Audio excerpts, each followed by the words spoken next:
Так, можно я тоже погружу? Я же в аватар. Еще смотри,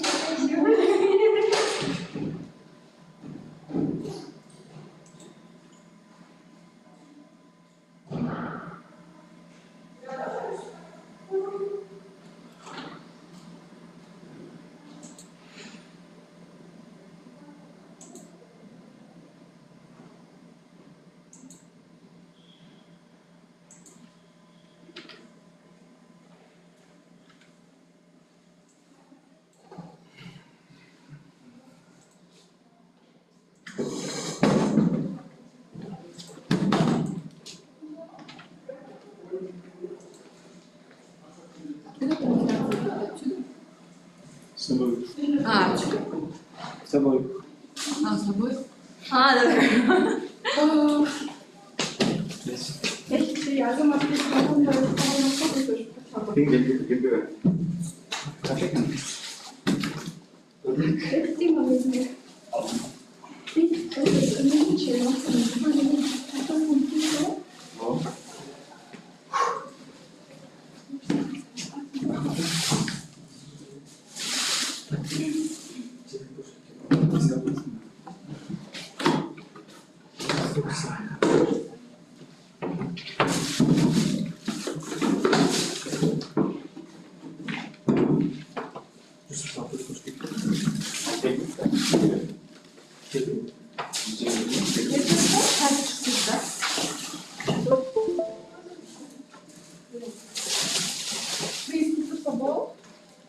Сара уже, это вы? Сара. Нет? Кто? А вы кто? Мерин. Мерин, да?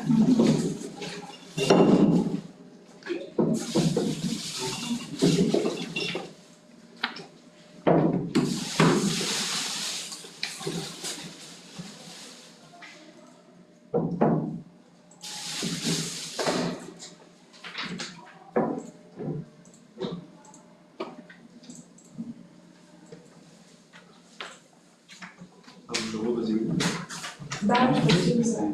Давайте. Давайте. Это потом когда-нибудь. После обеда, да? Кстати, толпишься, да, вроде. Толпишься. Вроде от первого там точно знаю. Эй, блин, я боюсь.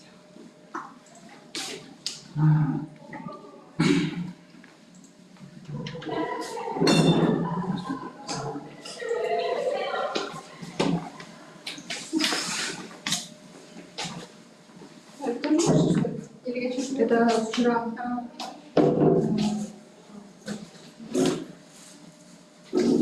Стыдно, голоса смены нравится.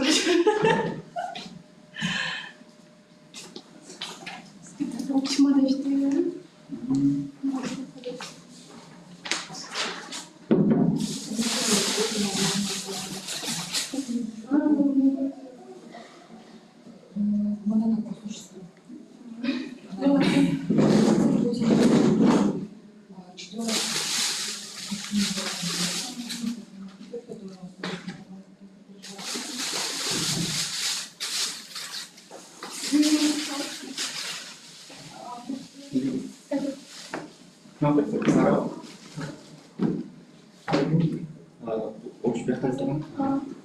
Сейчас он может прям сказать.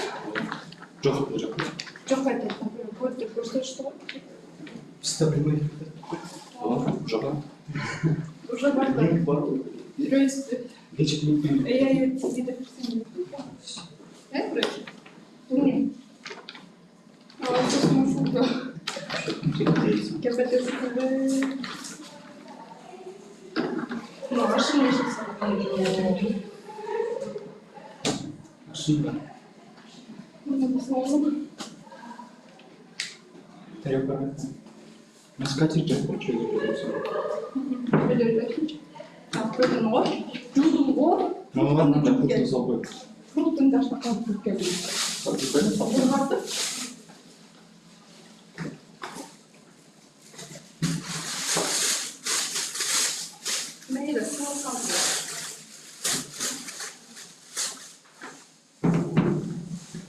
Ваш запрет там Твой запит можно и? А? Твой запит.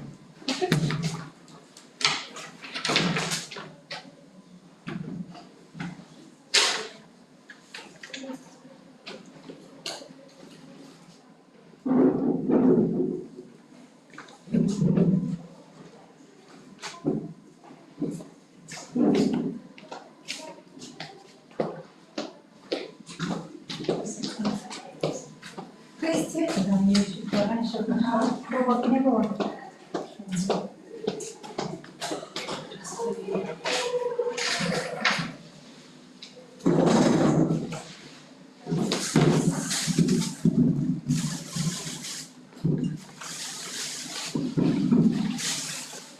И...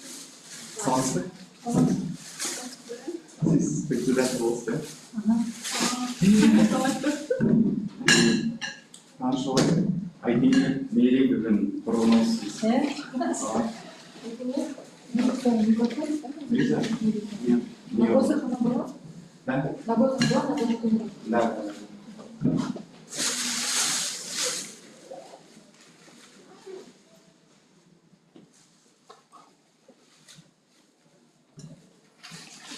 Видео на салон. Банан.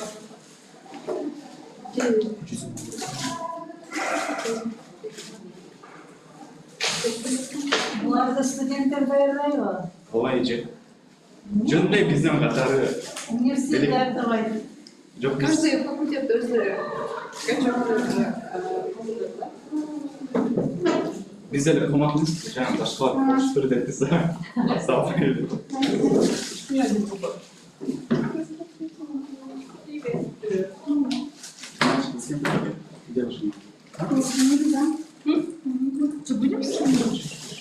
Я потом тоже. А? Стелить?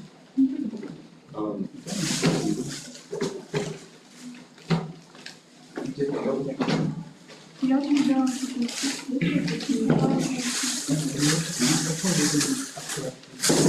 Я сейчас не знаю, мне кажется, это приборы. Страшно. Боитесь? Красиво берет у тебя. Надо разложить что-то положенное. Блин, нож есть нож? Только кончик. Я скину хотя бы. Язык. Ну так, попала. Да. Надо просто разрезать.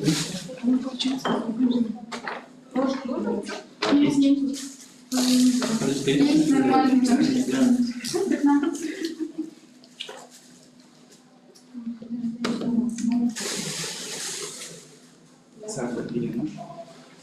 Режь. Сейчас засуну.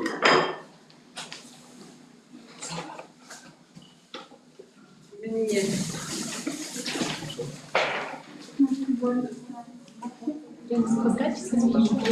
Треугольник надо. Это раз, мне кажется, по краям остается. Да. А, нет, это вчера так правильно. Нормально суть.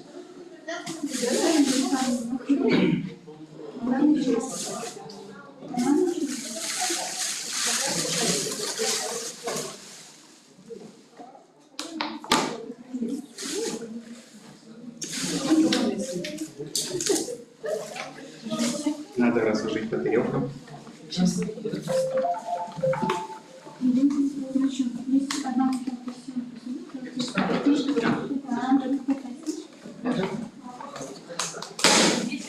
Готовится, да, это для пирожных. Может, это надо сразу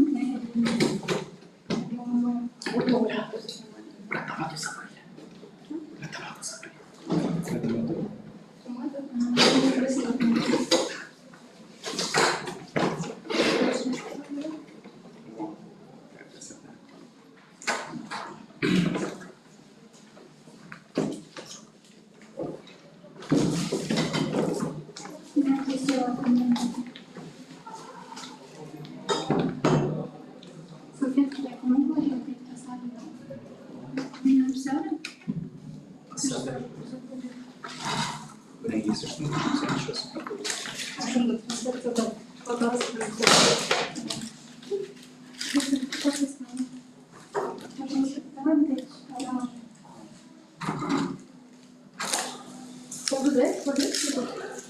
А, вот это еще есть.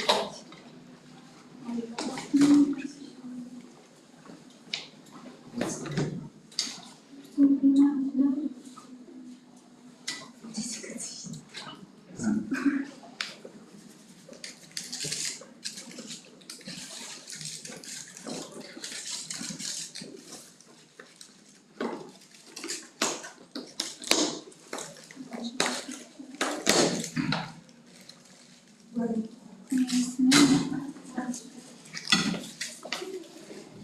Или что?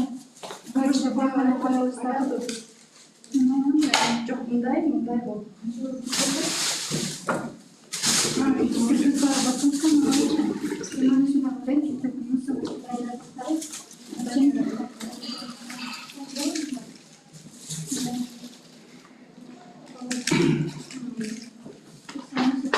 Да, завтра режь пирог с лососем.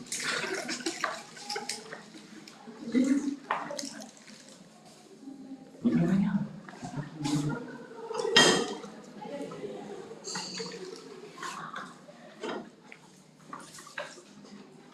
Еще нужен человек, который начинает презентацию. Я могу сейчас это прибирать. Ну, что это? Может, под вопрос? Да, перемеряем.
Большая, которая...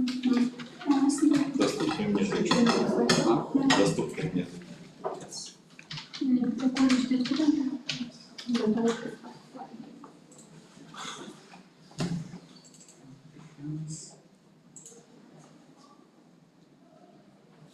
Что я туда сохранил презентацию. Презентации, ну вот сейчас вы знаете все папки, и где у вас будут любые ссылки, то есть ссылка на статью или презентацию, чтобы потом не приходить. Вот, допустим, мы создаем для себя один материал.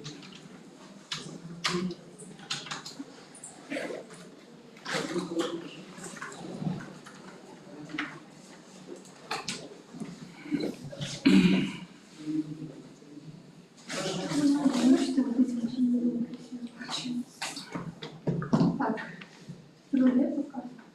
Не понимаю, что.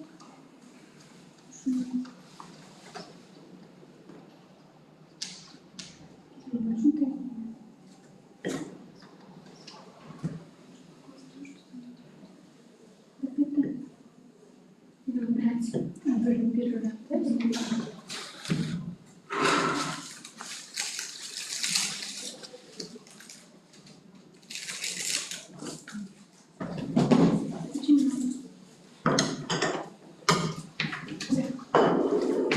Что вы готовы?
Заработайте свои нужно распечатать.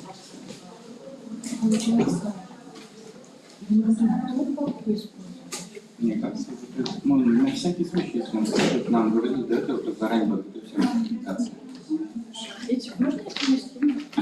Да, а зачем мне скидывать?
Отлично.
И 50 мегабайт. И тебе надо заранее скачать, когда. Заранее надо скачать на компьютер. Ben bunu bıçak vardı denize.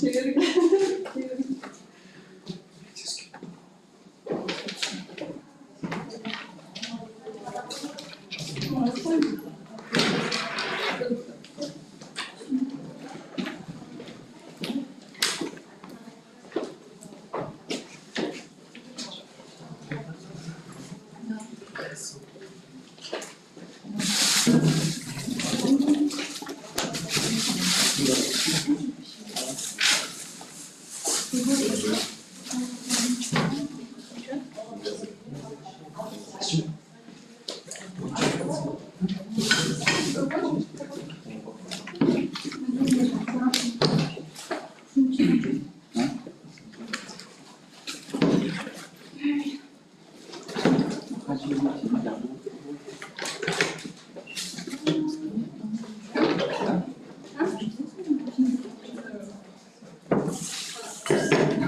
сказать, имитации что-нибудь. Интересно, почему я такой порядок выходит? Арафат. Ты смотрел на выпускной вечер был первым получается? Я буду по первому стоять.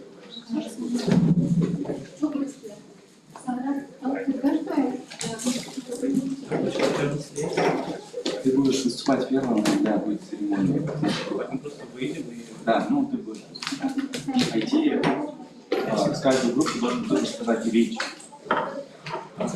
Никто не будет говорить речь. Да будет говорить, ты должен сказать это. Потом не дадим.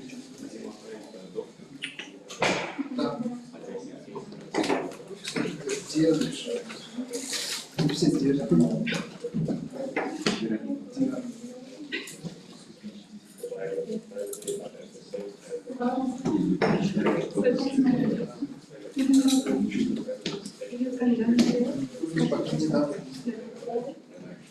Доктор машин.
Так.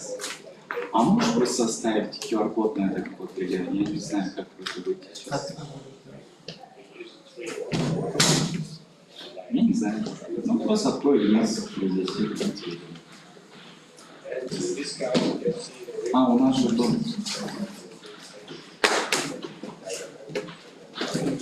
Не, я тогда создам... презентацию, да, мне будет один процесс.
Страшно.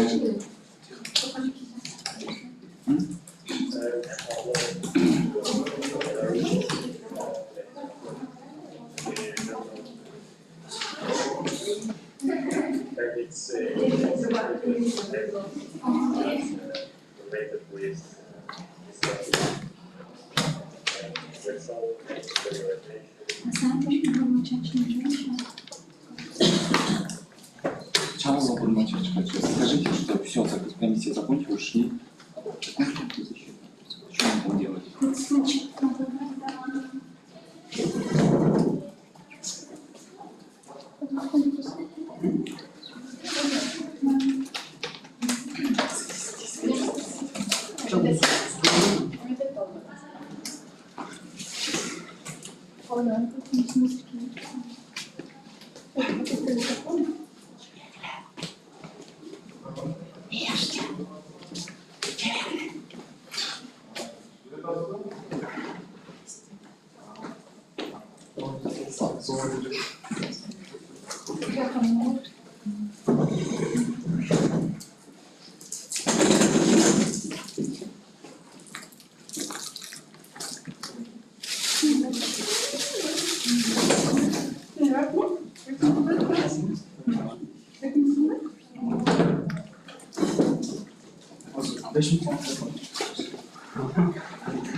Вот он текст.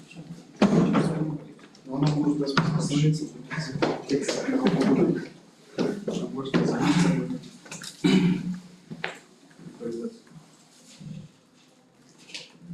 Хорошо, готов.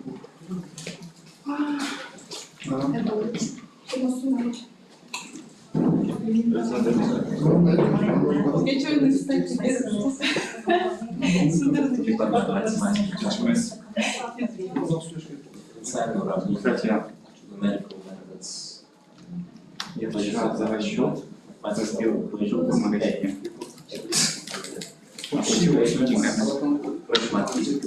Физика, основном технического задания, калкулус, библиотека, 6 полон, программирование на Python, продаж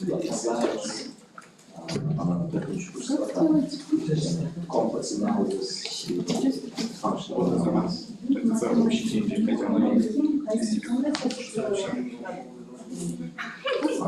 солдаты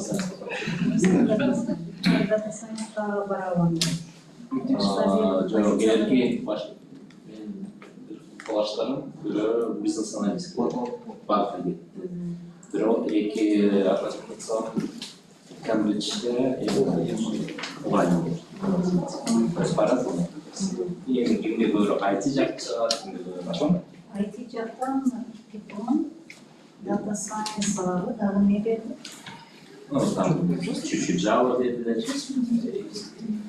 işte Java dediler, backend, frontend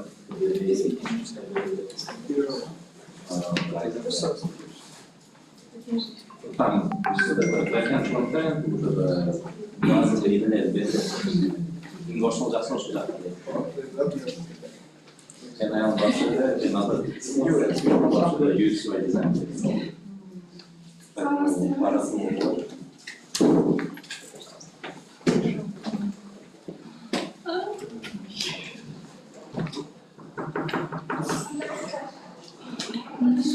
Кстати, нас снимают, можете замахать. Там вообще, кстати, думаю, что у нас история. Вот у нас сделали фотографию. Где нас снимают? Там проект можно скриншот с полным.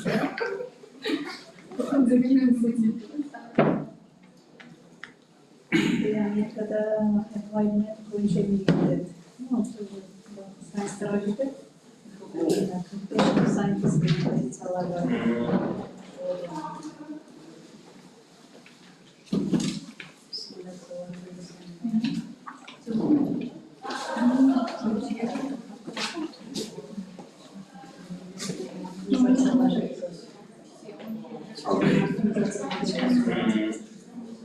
Yemeğe geçsin. Research. Optimization'ımız var. Evet. Şuraya geçelim. Ben işte matematik beraber. Ne ister bak.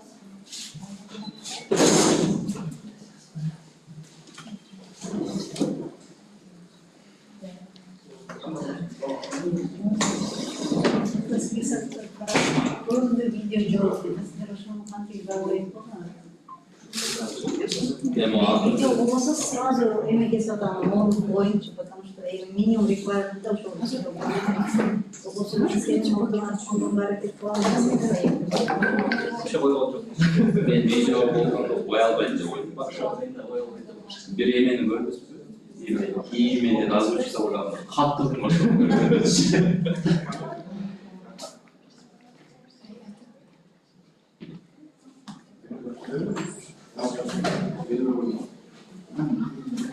Ama akırtı вообще газ olmamış şöyle. Ben görev koydum. Молодец. Я нашел видеосын görev koydum. Yok, hareket yemesi koyulmuş.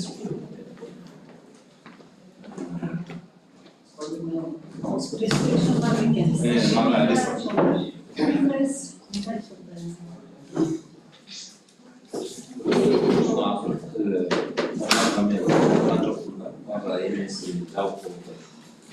Доступ видео, что она растет просто не начинает.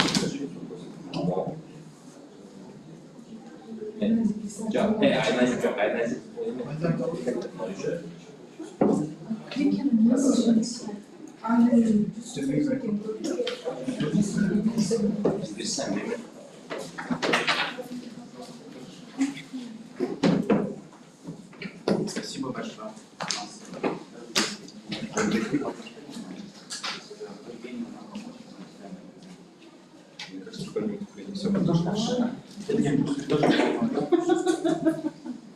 Мне на этом исследовала, будет монтировать. Şimdi sizler için kalmak için de das tepsi açalım. Жабанага кечиккен, ал биз жакта пробка чөп келди уже жаңы чыгартканда жада биз жакта вообще жылбай калды. А мен айтам шаарда да ужасно сарка мен жакшы. Надеюсь, азыр убагында жетип калам.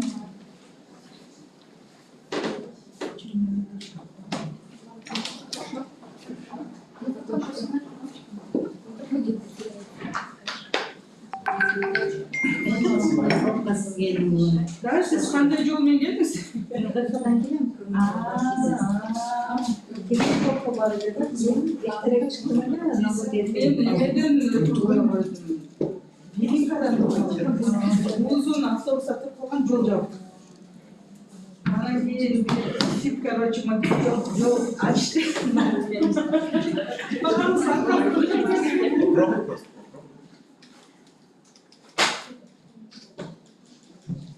Не работает? Надо подключить сначала. Перенести к телевизору. На кого? Зажми кнопку включить, да. Зажми. Ооба, мына 9 студент атылган деген жана штаттан деп жаткан кош керек.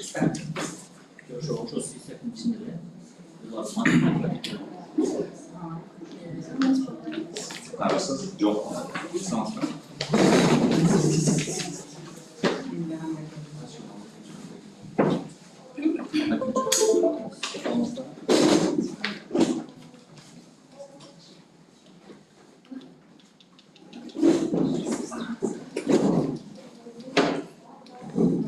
Presentation, source limitation, presentation. Отдельно стоит. sourcing project okuyorum.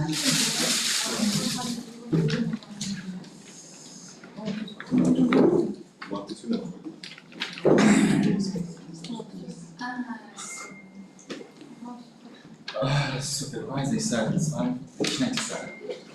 Репетируйте сначала.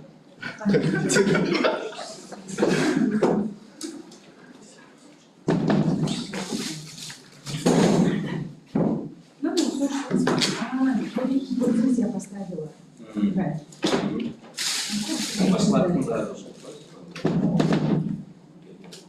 Aşağılarda dikşeri. Burası orada Allah korusun da ne demek ki?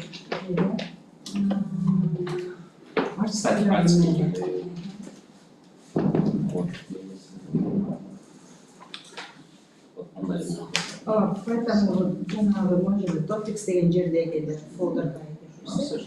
Щоб жатыр.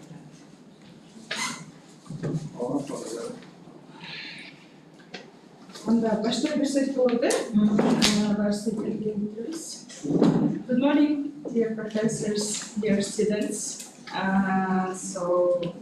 Dear Setting our defense. Our chair of the committee is Mrs. Munara Tolubayeva. She is a professor at Soviet University. And our alumni is Linda Gudabunov. He is working at Optima Bank. And our professors, you know them, Yolna Rai, Adela Rai, and he will show you them. So you can start. Like the first, I think Sarah will pick us. Yes? Please. Okay, hello everyone, my name is Sara. Hello, dear commission. Today I will present my startup. Startup name is Mentor, digital solution for attracting foreign innovation to Kyrgyzstan. This is a web platform, and my supervisor is Cyprus. Okay, let's start about idea. How the idea was born. In 2022, 2023, during the influx of foreigners from Russia, I was working at one touristic company as a kid, and the experience allowed me to interact closely with foreigners from CIS countries, and many of them spoke highly about Kyrgyzstan, and someone said that they never heard about our country. And many ask practical questions. Also, a lot of ask the questions about medical service in our country, and that's why I highlight this idea, and after that, this come to my diploma. Okay, every startup solves some problems, and to realize the problem about my startup, I do survive. And as we know, the Kyrgyzstan has affordable, high quality and high skilled doctors. Because of our our medical university, but it's still of the rate for most international foreigners, medical tourists. By this QR code, you can see the answers of my survey.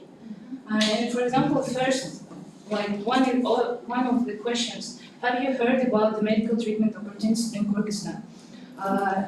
51% chose no, never heard of it. 27% heard a little, not sure. 40% yes, I've seen something online. And 8% yes from a friend and one colleague. And also I have some statistic, like 61% say there is no clinic information and they have trust issues. 70% want online booking or verified review.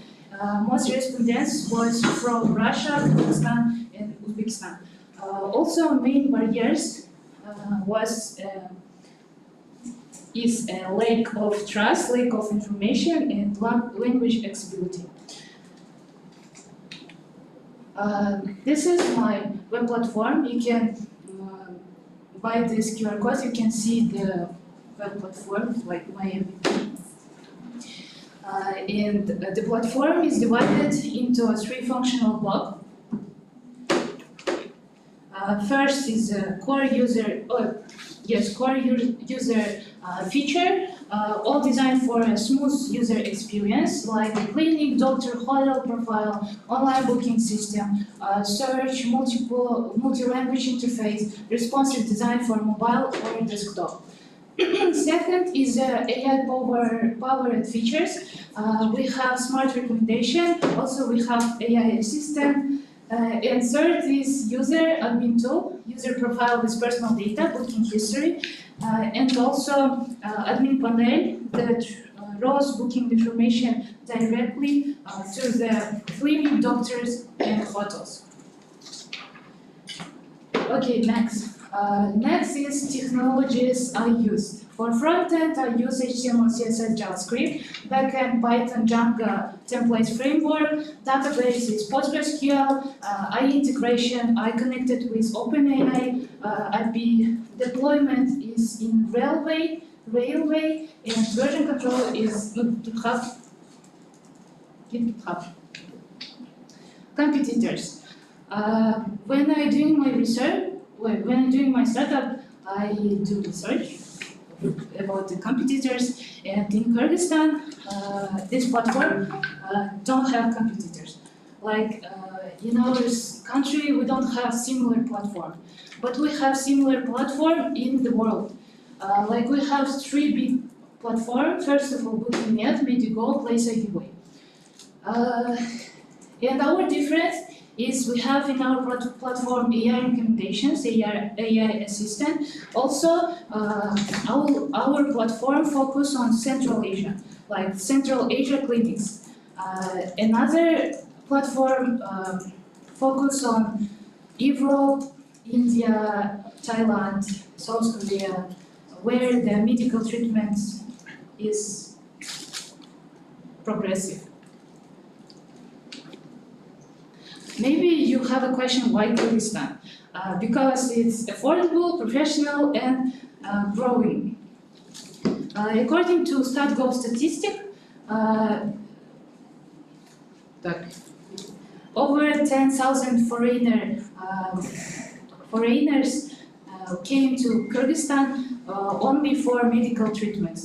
And also, based on insider information, the average cost per treatment ranged from $1,000 to $5,000, maybe more. And also, foreigners are attracted by the low prices, natural healing environments, and geographic proximity to CIS countries.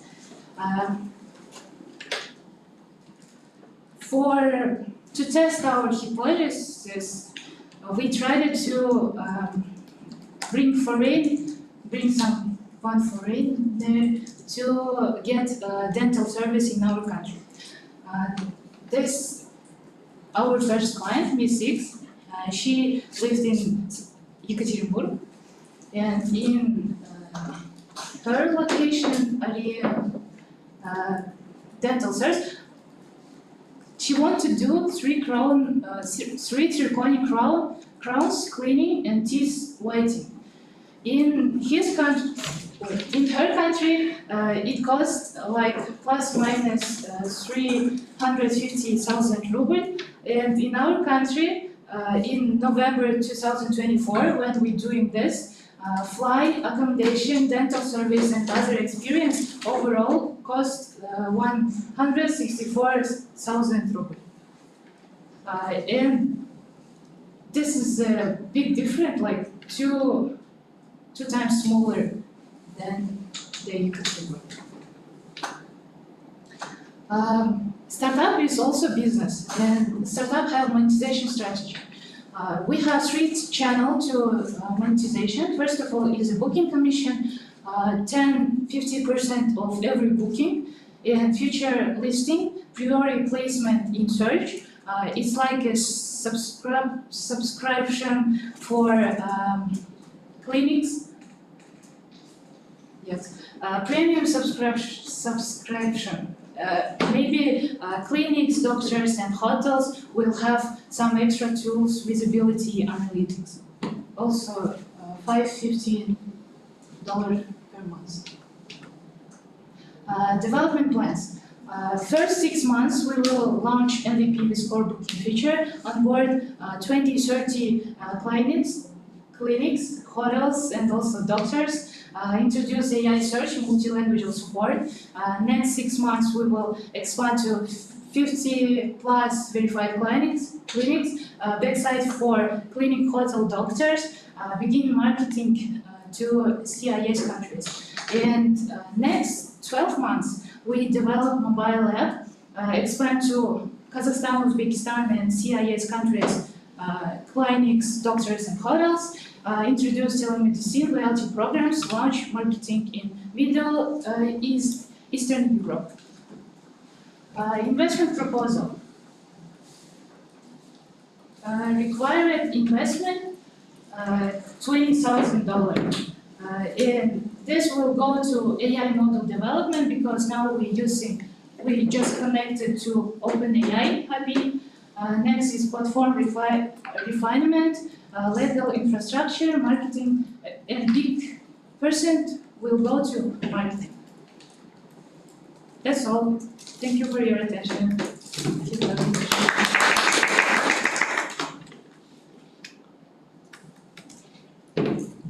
Can you please show me by logging in and how I can book a doctor? And also, where did you get the data about 10,000 foreigners treatment? 10,000 foreigners from Starkov Street. Yes. About cost from Nova.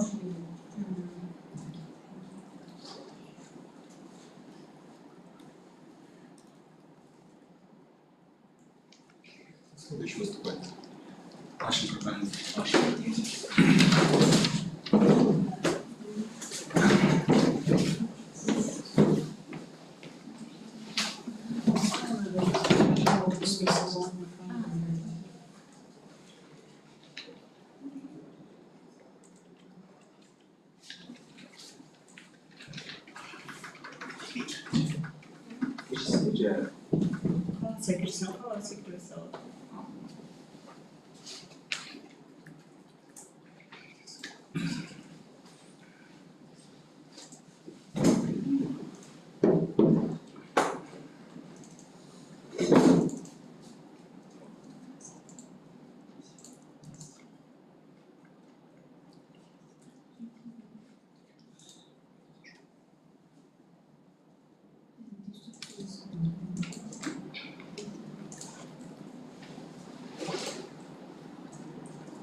District does go to the doctor itself.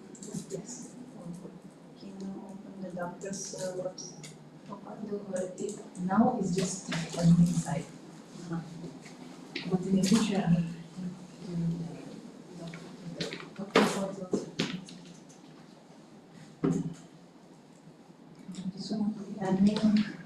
Admin then lets the doctor know that there is a request. Admin will let the doctor know that there is a request. What tools?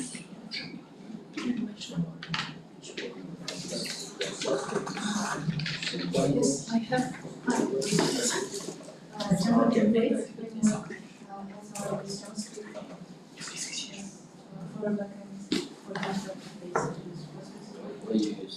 Why?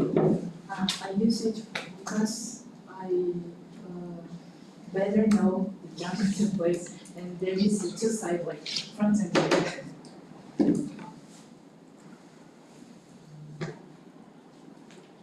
Question you mentioned there that when one woman gets her teeth treatment, yeah, and the dental service, difference was 300,000 and 100,000. I can't remember actual amount, but this 100,000 inclusive tickets, like Yes, tickets, hotel, all services, yes. including your services. No, we don't get with this, Okay. yes, Okay. because it's our first.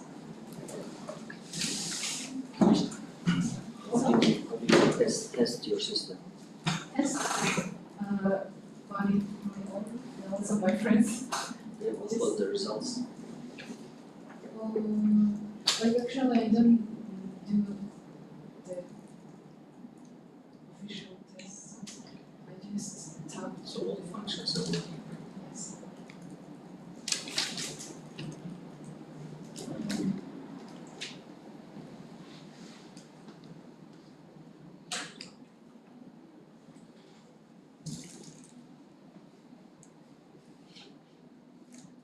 That's all. Or you have Thank you very much. I don't have a question. that's it. And Yeah. okay.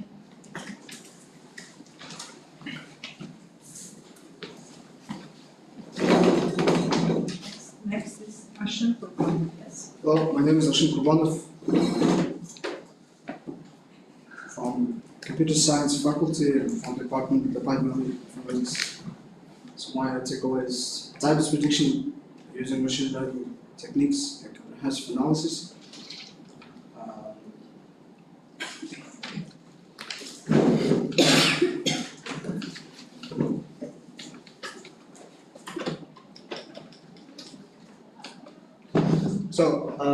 Each year, the percentage of diabetes increases. So if you take Kyrgyzstan, the last over than 10 years, the amount of diabetes cases has doubled. Thus, in 2023, we had 84,000 cases with diabetes, which emphasizes the importance of early detection and prevention of this disease.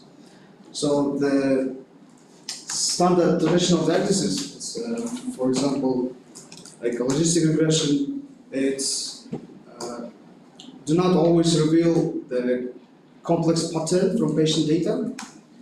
But machine learning solutions, MLs, it enable AI models to analyze a large amount of data and find that hidden pattern, and this will improve the accuracy of diagnosis and optimize the risk assessment. Analysis of exciting solutions, traditional methods, like I said, logistic regression, decision tree. Logistic regression provides interpretability, means it's easy to use in medical systems, but it has risk of it has limited accuracy. Decision tree provides more flexibility, but it has risk of overfitting. ML-based solutions. According to the literature review and references, many studies shows that machine learning solutions, machine learning models, they're improving diagnosis accuracy, but however, lack of them, some of them lack of interpretability, which makes difficult for the medical professionals, and some of them also shows the multiple comparative ML methods. So this is a literature review. About this one I have talked to you shortly. And my approach and the advantages. So let's start with the data. The data was collected from Bishkek hospitals, and part of them was received from open source. And the data includes over than 3,000 rows, and it has 8 features: BMI, age, glucose, insulin. Also, I have created new features with the multiplying BMI, let's say with the glucose or insulin with glucose. So it has 8 features, and also there were some problems with the data because they were natural, there were many gaps, but everything was fixed with filling these gaps using normalization, data balance, and etc. So 4 ML models was used. It's logistic regression, decision tree, gradient boosting, and XGBoost. Advantages over exciting solutions. So, like I said, as I mentioned before, in the studies, there were lack of interpretability, and also there wasn't comparative with the importance features, and all these things I will have in my research. Technologies and methodology. So, like I said, there was data preprocessing, removing outliers, missing value, imputation, normalization, 4 ML models. So we'll have accuracy, precision recall, F1 score, tools, frameworks, Python, TensorFlow, Pandas, Seaborn, Kotlin. So here you may see the accuracy of each model. The best one was the XGBoost, the best one and the fast one. And then we may see that gradient boost decision tree shows almost the same results. So we may say that tree systems, it works good with the medical data, and even deep learning, it showed less than trees method. So this is the important one that you may not see or come across in other studies. It's a feature importance for each model. So we may see that in logistic regression, the main affected feature is a glucose. In decision tree also glucose BMI. So they all shows different things. So in the best one we may see that age, BMI, and glucose have more effect. Here the confusion matrix for each one, for each method.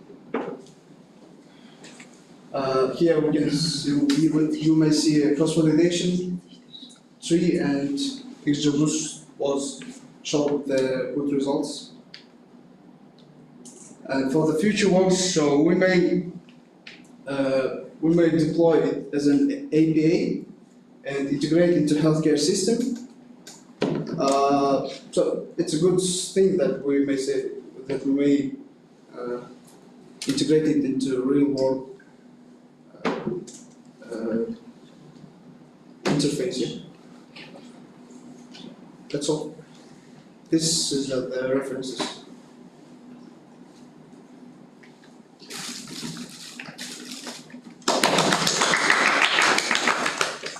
So my work, also may I add some short brief things. So in my work, the best thing is it has interpretability, which means it's easy to integrate into healthcare system. Because other works, it needs more features. It also includes deep learning things. And in this case, you will have only 8 features, and you will have large amount of accuracy, 95%. That's all. If you have a question, thank you for your attention. If you have a question, you may ask me. So with interpretability, you mean how you're going to integrate it into other systems? Not Just as an algorithm. The word doesn't mean that. Interpretability is how it's easier to understand something. Interpretation. No, I mean, for instance, other. Yeah, you meant integration. No, I mean interpretability. It means that, for instance, other studies need more features, more complex analysis to get results, to give you accuracy that you will have a risk of this disease in the future. So integrate it into the system of healthcare, explain it to the medical staff. It means that it's difficult. So it do not have the interpretability. But in my case, we have only 8 features, and all these features the medical staff is good at so they are familiar with these features. Also, it will be easier to integrate because it's not deep learning algorithm, it's just the ML models. In the literature review that you reviewed, what features were included that you found out that were not necessary in the data set, and that you proved that these features are not important? Actually, if from the medical sphere, all these features are important.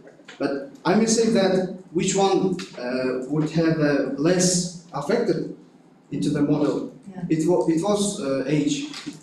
How did you find out? What did you do?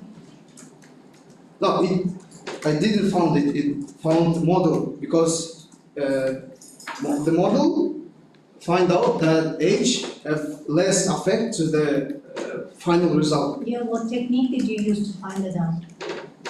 What Just models. how model can say that? For instance, I have 3,000 data and 8 features, age, BMI, and something. And also I have the final result. Okay, so you compare the accuracy. Yeah. Okay. No, so model sees the features and the final result of each client, yeah? Each patient. And then when he study all these things, he knows what feature have more effect to the final result. And that's how he gave me the importance feature of each feature. It's how AI works, actually. Can you please tell me why you chose ML models instead of DL models? So it's a very interesting question. When I had to try this deep learning models, it actually showed the less accuracy. It was probably 81. So and I found out why this problem was with the DML and DM. I found out that the clinic data, so decision tree, or all these things, XGBoost, gradient boosting decision tree, it's the same. Just it's more complex. Gradient boost and XGBoost, it's more complex trees. So these things works better in clinic data than deep learning. It just works well. The best practice is that for text-based, role-based data, Yeah, it's ML. models Yeah, are, right. DL is more on other data sets. And also there was many missing values because these are natural data. So that's why deep learning works bad with this one. This wasn't the ideal or excellent data in the beginning.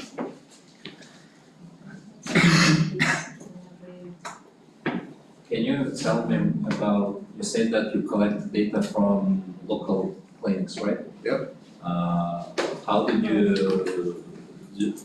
do that? Because it's often very confidential information. So that's why I will not tell you how I did it. Did you sign any NDA document? Sorry? Did you sign any NDA document? No. How they It was the- provided this data for you? How they have given to you this data? So the main thing is I didn't know the names, the family names of these patients. I know just the data, just the features. That's all. So they've Without given, names. They have given to you just the features that you have asked, without their personal data, yes? Because it's difficult to take this kind of It's data, illegal. and people won't share this data. Actually, you were also supposed to sign some document and a non-disclosure. There was some document etc. to do not, how can I say, provide. But the main thing that I didn't know is the names and surname or ID or something of these patients. I know just numbers. That's all. Nothing more. Just the numbers. Why did you decide to work on this topic? When I decided to do it, Why you choose this topic? because it's a global issue, and also, like I said, in Kyrgyzstan over the past 10 years, the amount of these cases has doubled. So in the future, it may be, and also each citizen in Bishkek is like they like sugars, they like eating, and they how can I say, they're feeding, and it may go to the bad end. For instance, me, I was like 10 or 15 kilograms less 2 years ago. So I should think about So this. that was your motivation? Okay, what kind of similar projects or solutions you have studied when you were doing your research? There was one interesting work with the deep learning. Actually, it used over than 100,000 data, and they used smoke, they used deep learning, and they get 96% of accuracy. But they do not have interpretability, as I said. So they need more features, like 20, 25 features, to give you accurate precision. So this also does not give you the accurate precision that you have a sick, that you have a diabetes. Because to give you the 100% of diabetes results, you need more clinic features, clinic data. This one will show you that if you will have a risk of this disease in the future or not. That's all. Okay, so your diploma type article, so is it ready? Yeah. This one is already was published in the Alta Academic Studies. The QR code that I used to see, it's perfect. Have you uploaded it? Yeah. Here you may not see, but In the files, there is no any article. no, I have shared You didn't all these.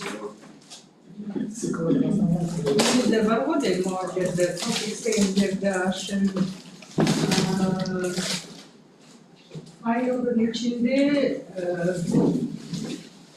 içinde tezisleri var kendi aşın Huh? file var o senin bizimle bölmüş var. Aha. Aşın içinde только senin tezisini reports presentation деген дереле бар екен.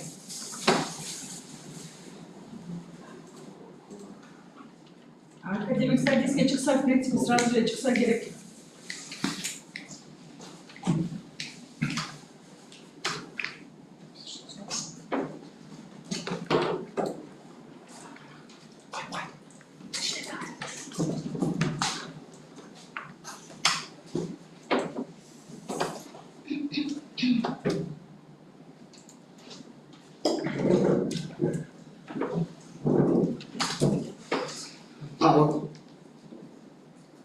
Вот чукалы. Bassam ссылка. This is a preprint, but it was already published in the journal, in the academic studies journal. Alt akademik studies journal var. Yeah, but you may not see because I have tried to see my work in from journal. It was published in Russian, in some Russian link. I didn't have the access to that site. Thank you.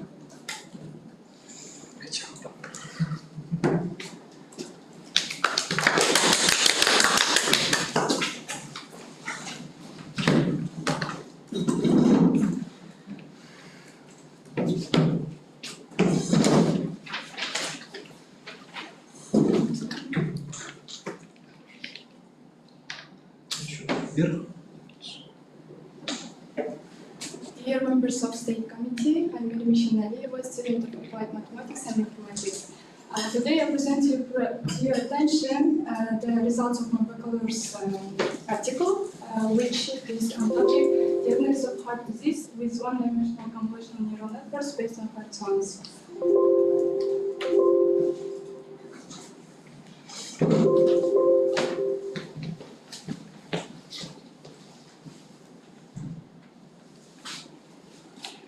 These are the outlines of my presentation, and we will go through by each step by step. As we know, nowadays technologies are a fact of every aspect of our lives, and technological development also enables significant transformation into medicine. And despite the advanced in diagnosis and treatment, cardiovascular disease continues to be the leading disease in our world. As we can see here, cardiovascular disease is the leading cause rather than other diseases, and this is the quantity of deaths per year. And as we 70% of the deaths were due to heart attack in early age, and these are the consequences of heart disease when it affects the body. Diagnosis and management of heart disease is one of the crucial issues in medicine, and as we know, problem statements are given early diagnostic and accurate, limited in accessibility and cost efficiency. Traditional way of diagnostics, such as echocardiograms and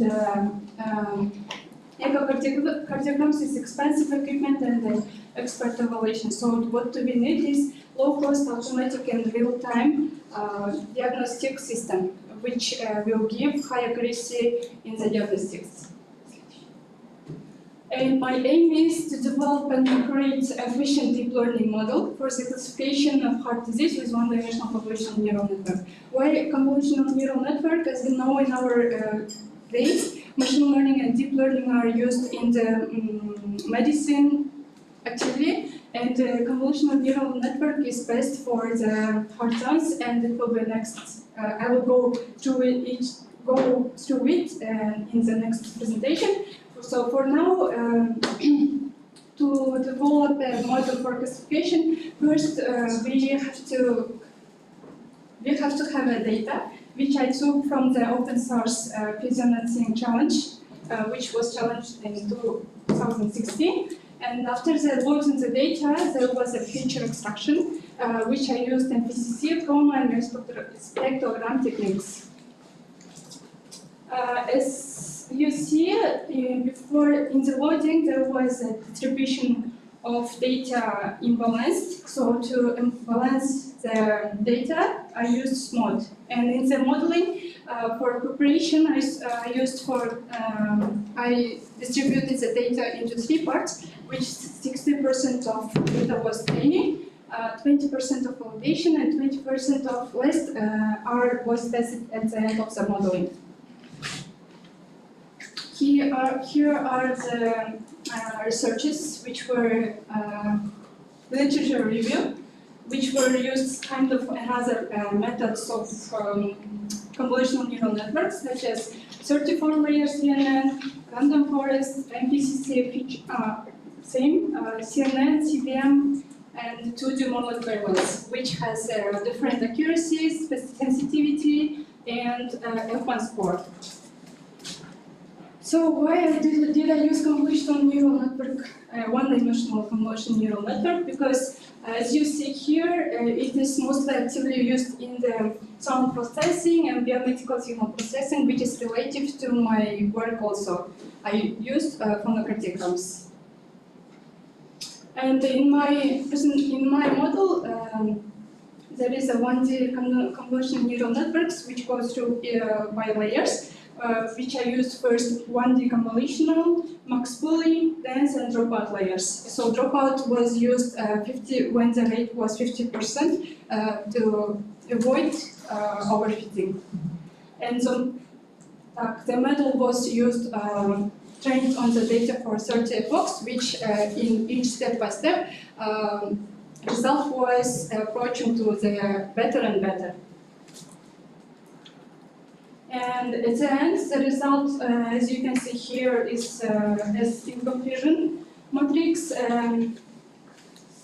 This quantity is 466 normal data where as model was evaluated as normal, which shows the correct and abnormal 12 abnormals were corrected, evaluated as abnormal. And these are the incorrect evaluation of the model, and that's why my accuracy was 93%. And the drop curve, which shows the true distribution of model, shows 97%.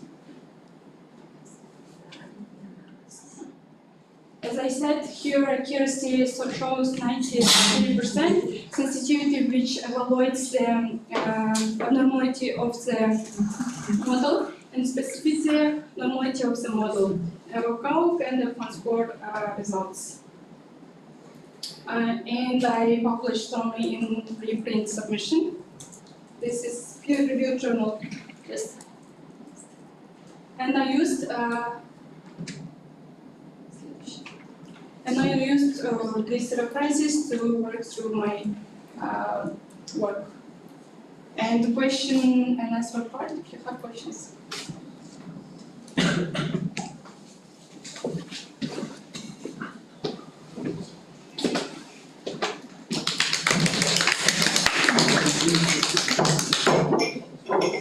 So you developed your own custom model?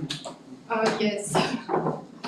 Well, I used, of course, another, I go through another part of the modeling, kind of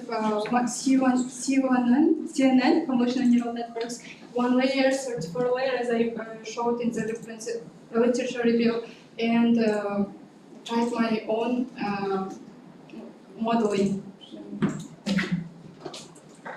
Did you try other pre-trained models?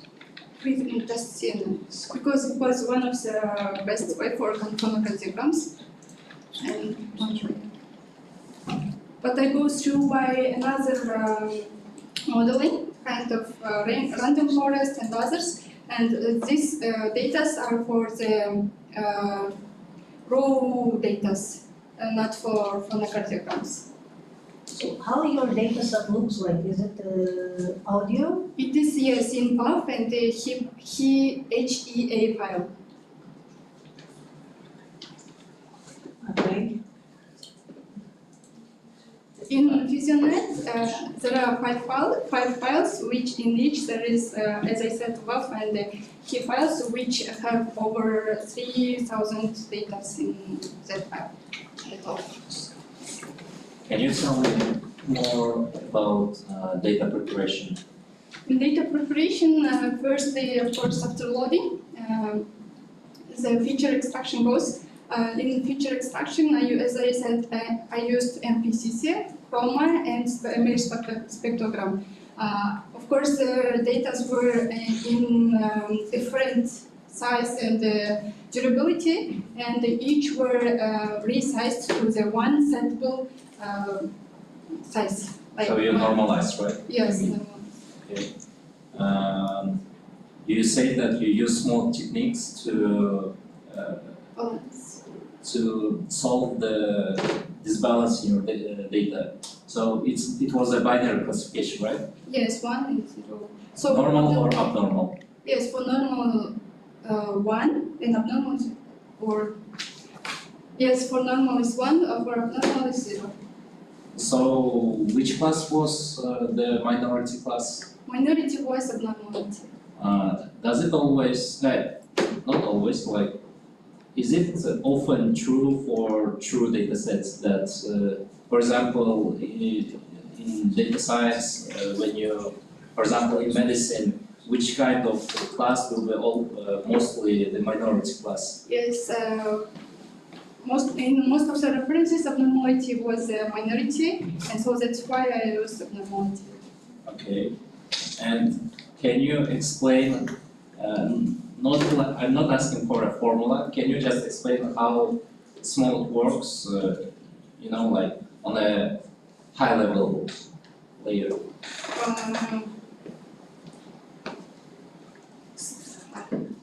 Should I show or how explain? Explain, yeah. Just with words. I mean, like, there are several techniques to balance your classes, right? So how does small work? I guess I cannot explain this each myself. Okay. Okay, that's all.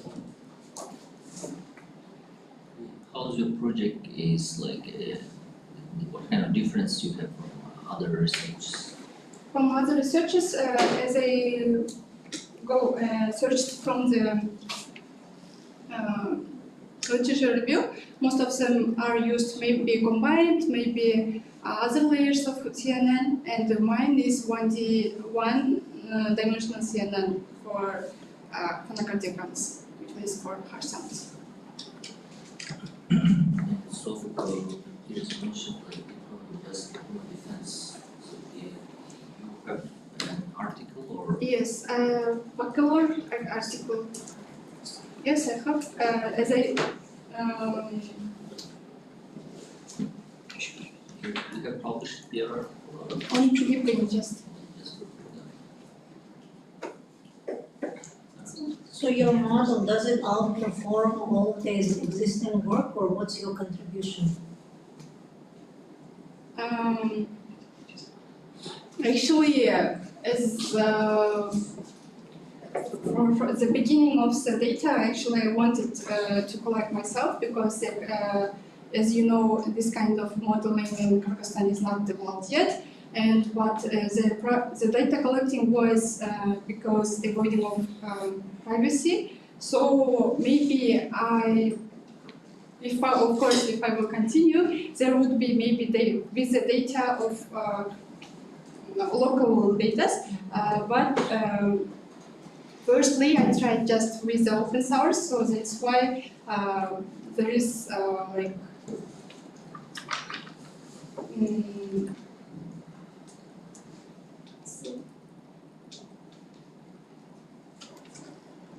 No, the results, did you compare your results against existing work? existing work, as I said, like they compute maybe in one work there was all the models were trained and each were dependent from each other. Okay. But it was for me a little hard to just output from the 1D CNN model.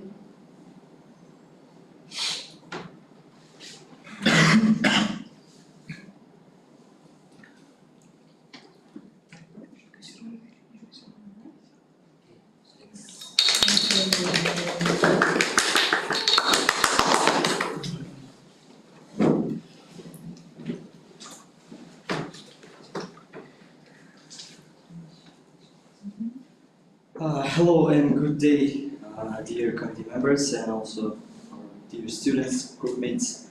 Today is my topic. By the way, my name is Kaan Bekir Cengiz, fourth year student of applied mathematics and informatics. Today's topic, my topic is development of visitor tracking system for libraries using QR codes. As it says, it's a system and it tracks the visitors' data when monitoring libraries.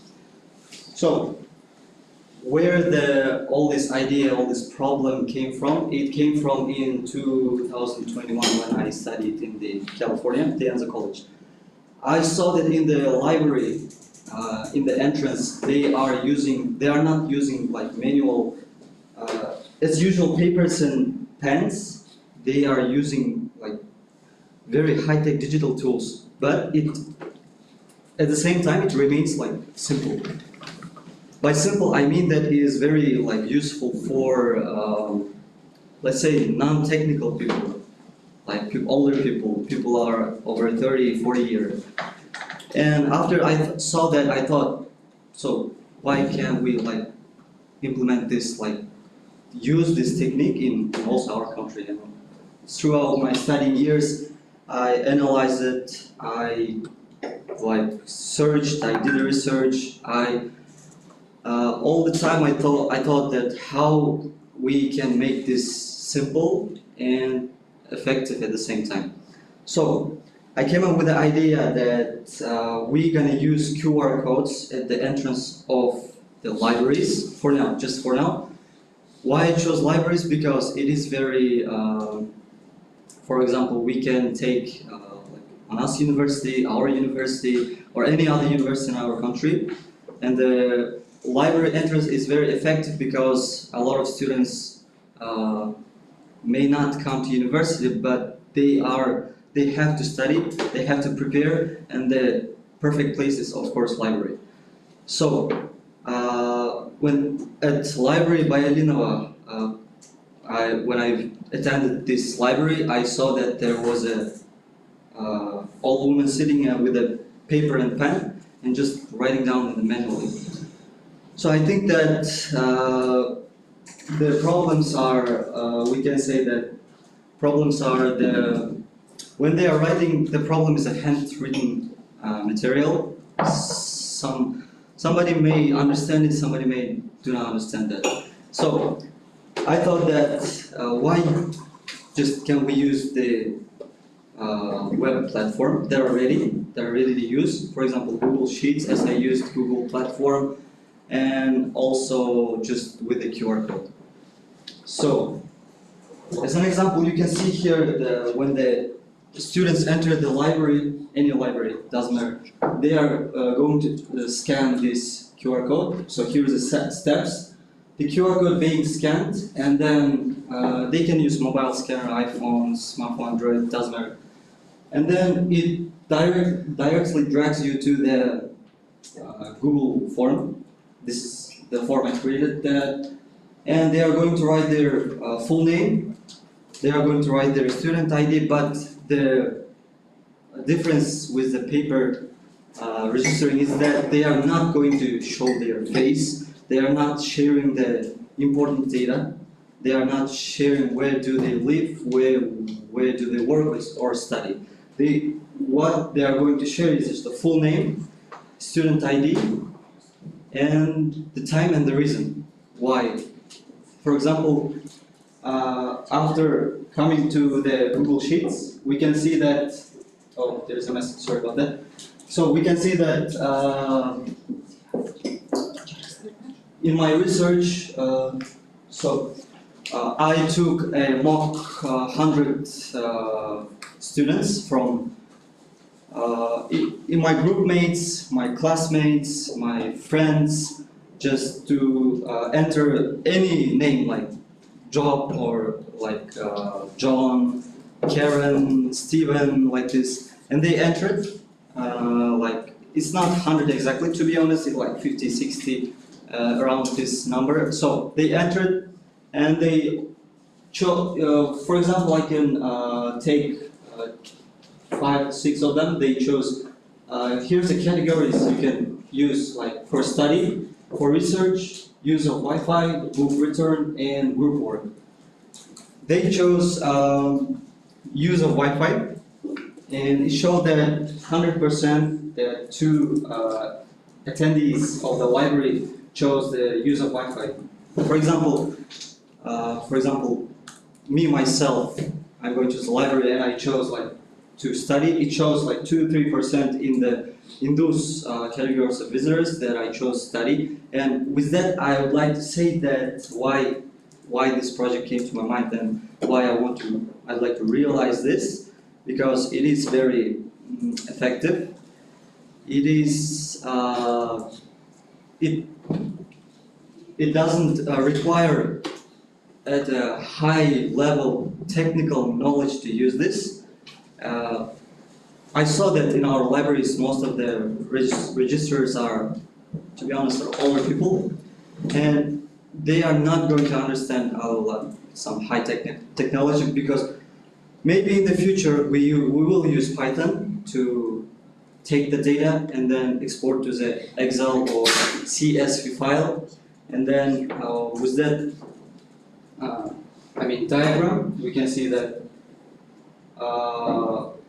the reason of why they are attending libraries. So, as I said, the benefits are it is very effective. It is also, we can say, eco-friendly. So we are not using any papers and pens. Just we are turning our registering system into a digital sphere.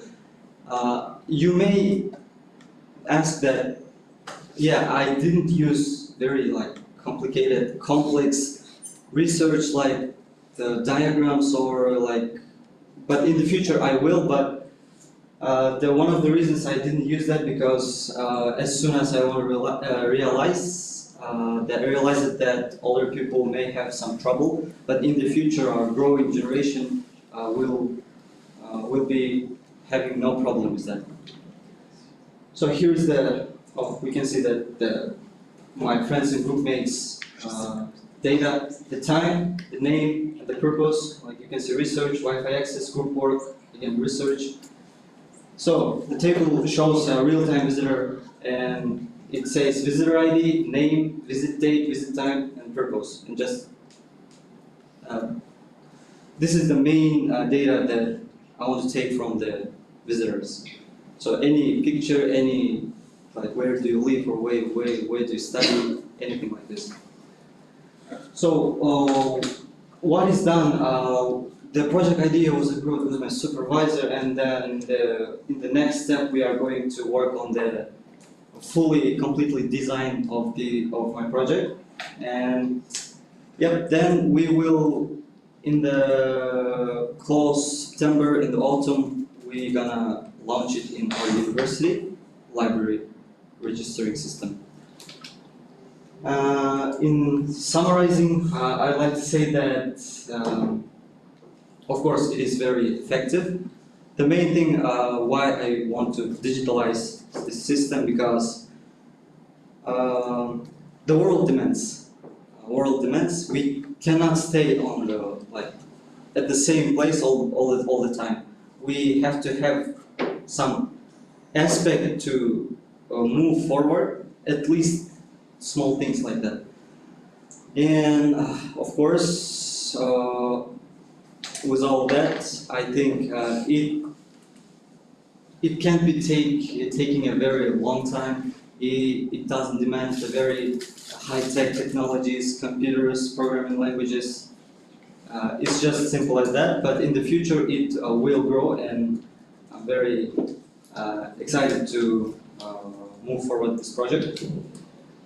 So as I said, the reasons are low cost, scalable, privacy conscious, and real-time, provides a real-time data accuracy.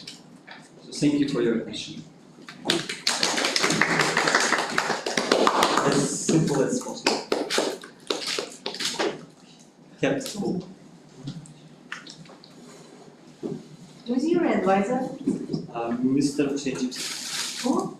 Mr. Chepsi. I wonder, is this project even suitable for the defense project? If you could implement something more complex like library management system, that would be much better in my opinion. Yeah, we're gonna develop. We are in the process. It's just like MVP of the overall what it seems like. It seems like very easy, but it will be implemented with also Python language programming system. Okay. Do you have anything like with Python, like did you study something? Yeah, I studied, but we are in the process of using Python. It's just the overall aim of the project.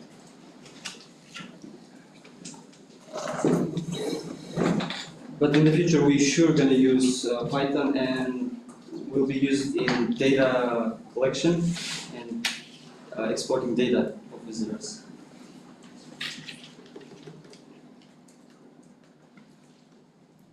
Why didn't you stay in the answer? Why did I say the answer? Because it was just my first year, and it was with the visa problems that is going to expire, and I decided to maybe take some ideas from the college, from the university, from the US, and then study here, and with a full consciousness, with a full project, with a full bachelor degree, go to the master's degree. Yeah, that's very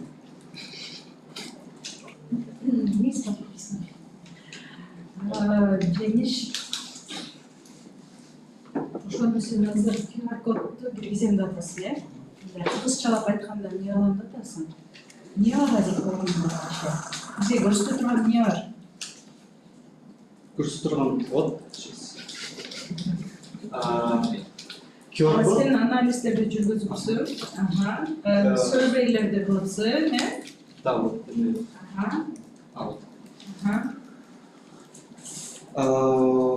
Регистрация QR код менен просто регистрацияда иштегенде барак түрүндө эмес, компьютерде иштейт. Биздин үчүн жеңил. Азыр, например, биз library'ге барсак, ошо QR код менен биз регистрация кыла алабызбы кетет? Да. Çok kolbaysan bu canele kim keldi, kim kaçan geldi, ошолор информация туралы. Да, покажи, visitor tracking. Just tracking, yeah. So, even for visitors, I guess, what if they just keep to scan your QR code and go out? You still need to enter manually all your information, right? You scan only to open the form, that's it. And you But you fill still out. need to enter all the information. Yeah, you fill out. You show the registration person, and then you can enter. So there is a lot of other systems like you don't need to use like even QR code. You use just your ID or just your face, and it has a lock over there. It's just because why it is because it's especially for libraries. Nothing more. We do not have any system You have seen like how like in Pianza, so they are just registering, writing their names. not writing. They are scanning, filling, and then at the entrance, they are there is something that they're gonna show, and they're gonna scan the result, and they are going to the library. Maybe it is after filling the form. And then the doors are open. So who No, is it is taking all for- these forms? No, I mean this is just for maybe for security reasons. Just for example, if we will see in case of Kyrgyzstan, Bayalinov, if you take book, you are registering. If you don't take book, you can enter anytime. So I mean maybe at least to see how many people came, who came. In that case, maybe it is useful. Probably. Actually, it's useful because in villages we have village и ал жактан алар мен ойнашат да, ол менен ким келди, просто план, ким келди, ким келген жок. А визитор вот анан ачып берет, типа, значит, биздин айына же күнүнө ошончо визитор келет, чтоб алар мисалы ай өтүп там Жалпы ошончо биздин айылда да ошондой кейс болду. Ошон үчүн мне кажется сонун эле да. Просто бул What you could do is actually, instead of using Google Forms, you could just implement your own app that would store everything in database and then give some analysis, like after 1 month, I wanna see what's percentage, how many people came, for what reasons, do this kind of monitoring. That would be really great. That would show us the contribution. But I don't know, this is a math department, defense, so maybe that's the requirement of math department. Maybe because professor from math department, you see chaps here, right? В Америке даже есть такие Amazon Go Shops называется, ты просто заходишь, берешь продукты и уходишь, все. Автоматически они камеры смотрят, какие продукты ты взял. У тебя какая карточка, ты ничего не платишь, просто заходишь, берешь. А там же оказалось, что это индусы смотрят, сидят, по идее.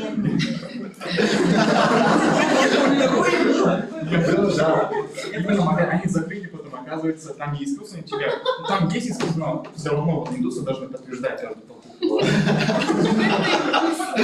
Такая трансляция. А там пропал.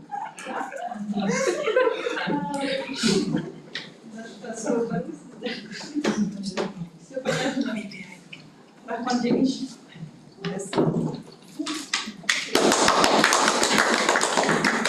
Арфак.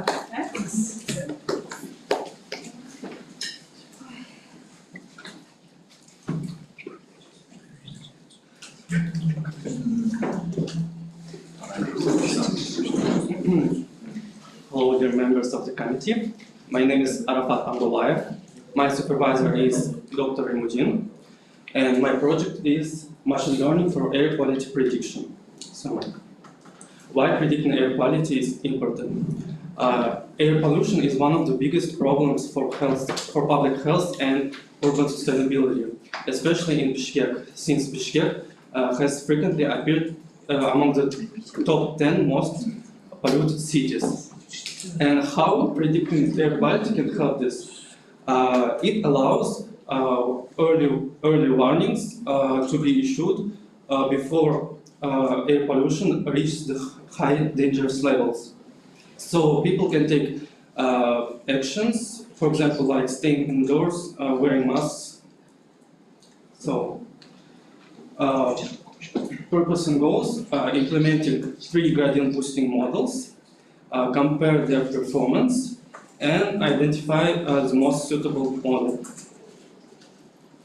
So, I made a literature review in this area, and for example, in a study by Saturidin, they employed random forest regression and long short-term memory, and random forest regression outperformed LSTM. In another study by Isaev, they compared multiple models, including ANN, KNN, XGBoost, and random forest with hyperparameter optimization, and random forest and XGBoost outperformed other models. Methodology. First is data collection. I collected data from the website airnow.gov. It has open access to hourly AQI data from 2019 to 2024. Unfortunately, I couldn't find any meteorological data that aligns with AQI, so I wondered if AQI can be predicted using only AQI feature. So, next step is data preprocessing. My data has some missing values, and I handled it using interpolation techniques. Also, I extracted time features from timestamp column, like hour, months, and day of week. The next is model training and testing. I applied hyperparameter optimization using Optuna. And also, instead of standard k-fold cross validation, I applied time series split. And next is model evaluation. This is how my dataset looks like. It has about 43,000 rows. And also I applied feature engineering, applied lagging variables with 1 previous step, 3 steps, and 6 steps.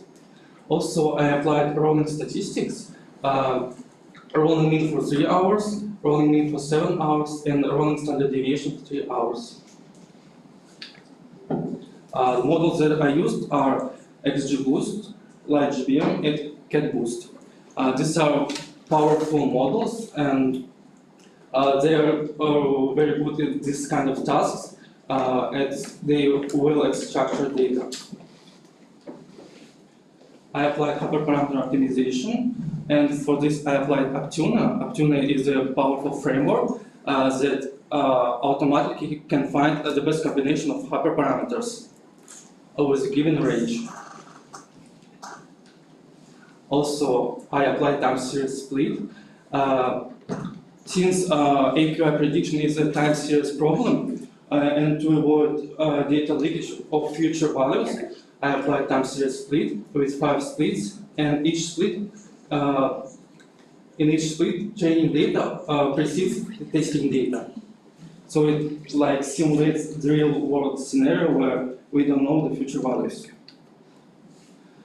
For metrics, I used root mean square error that shows how big the error. Mean absolute error shows average error, and R square score that indicates how well model explains the variance. So these are results, and as you can see, they all performed well. And LightGBM had the lowest root mean square error and mean absolute error. So LightGBM is has showed the best performance. The next best is CatBoost, and the third best is XGBoost.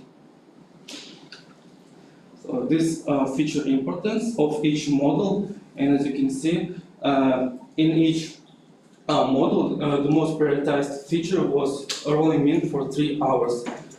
So it means that the model captured temporal patterns and short-term trends. These are true versus predicted values. So, conclusion, gradient boosting models are highly effective for predicting AQI, and even without meteorological data, by applying feature engineering and hyperparameter optimization, we were able to predict AQI. And LightGBM performed the best, so it's a good candidate for making predictions of everybody. So these are references. That's enough. Thank you for attention.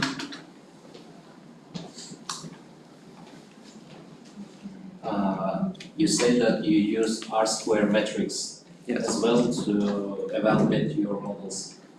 Can you tell me what does it show about the model's prediction? It shows how big the error of, yes, it shows how big the error compared to the true value. What about RMC and MAE? Mean absolute error shows the average error. And RMC shows the root. Root means square. Well, R square is not actually works like that. Sorry, Yeah. You can answer. Yes, R square shows how model explains the variance of. Okay, that's correct. Sorry.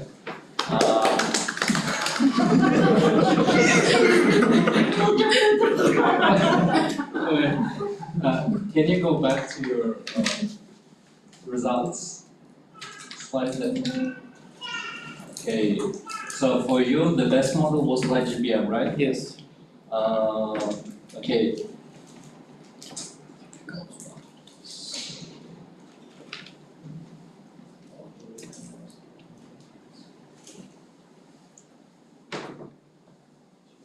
Okay, I don't have any questions. So previous work, has there not been any extensive analysis work that would compare all these algorithms? What's your contribution? My contribution?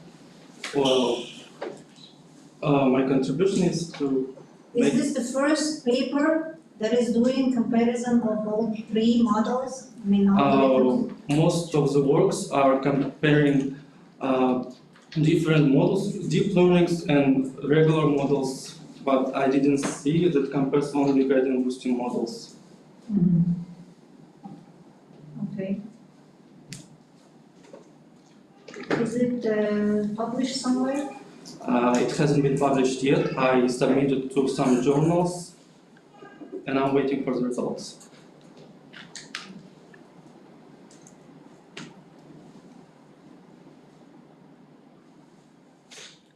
Okay, thank you. Thank you.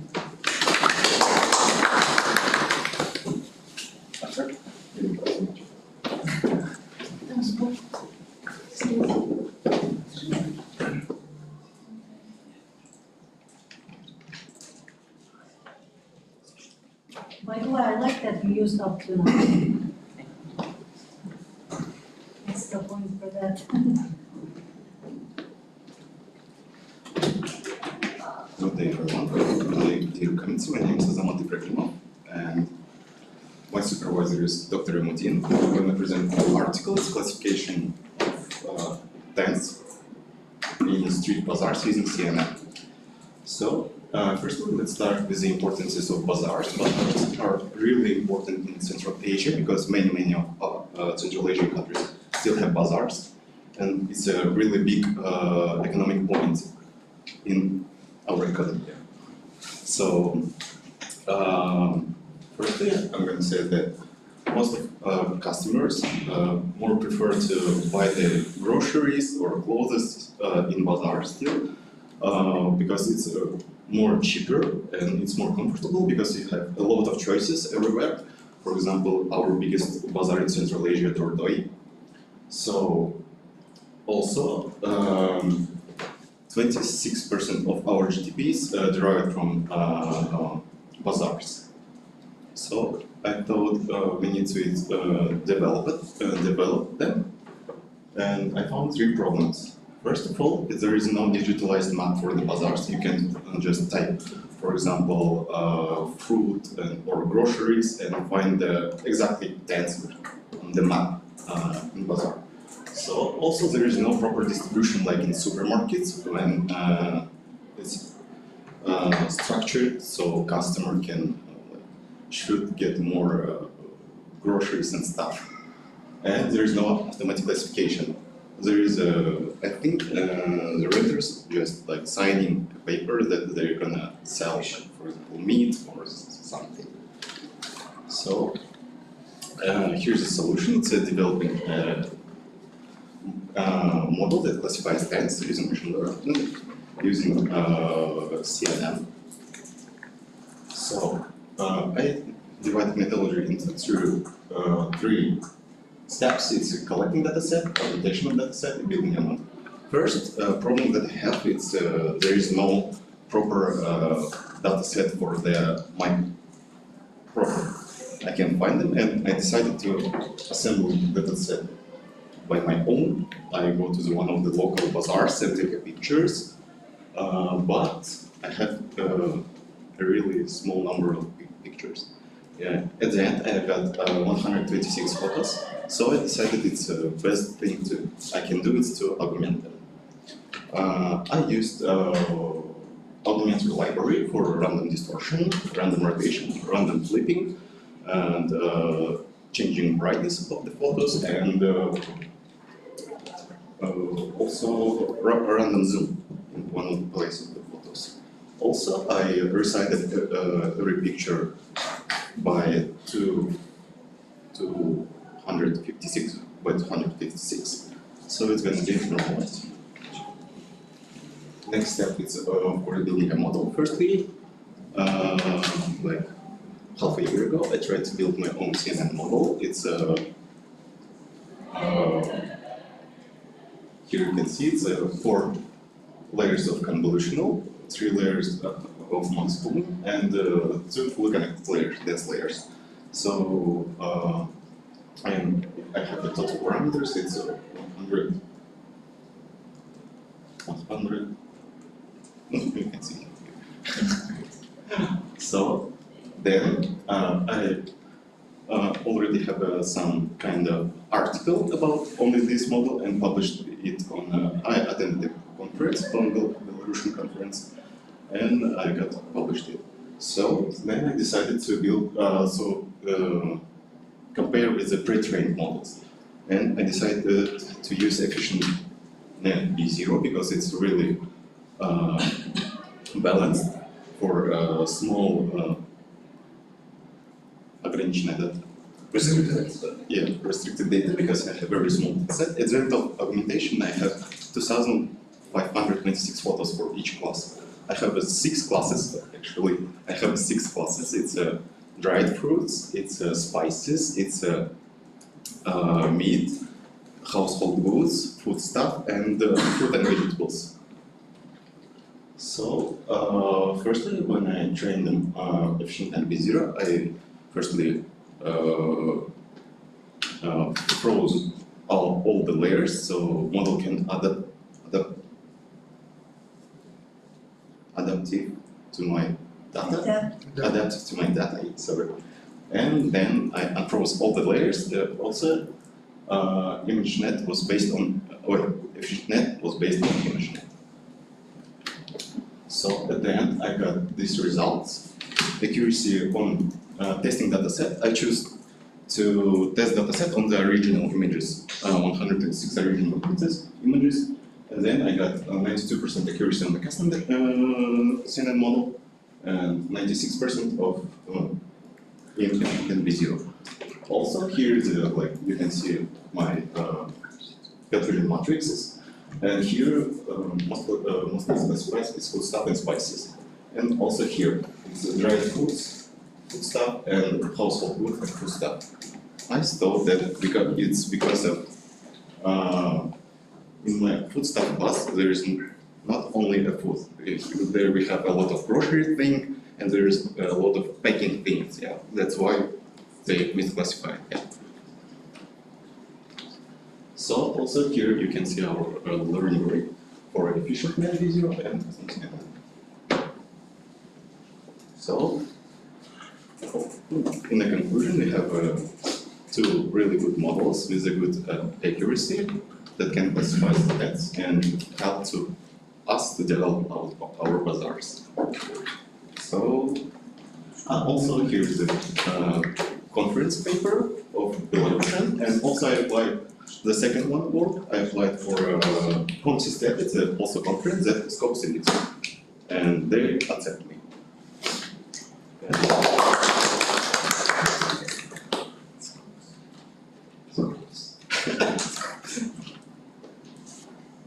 So I think that's it. Yeah. Okay. I like that you collected your own data set and you faced the problem, right? It's a very popular problem that, well, data sets, some data sets might be just with no existence. Yeah. And so you did data augmentation, right? Yeah. To how many number did you increase your data set size from 126? It's really a lot. I have at the end I have 2,526 images. 2,000. Yeah. Okay. 2,000. And you compare your custom model with pre-trained. Yeah. Pre-trained model got high accuracy. Yeah. Why do you think it happened? I think because it's a really structured layer, a really structured model. They have a lot of layers and a lot of parameters. So, and also it's not very complicated pre-trained model. So we can like use it on small data sets to get more accuracy. There's also one thing, the word pre-trained.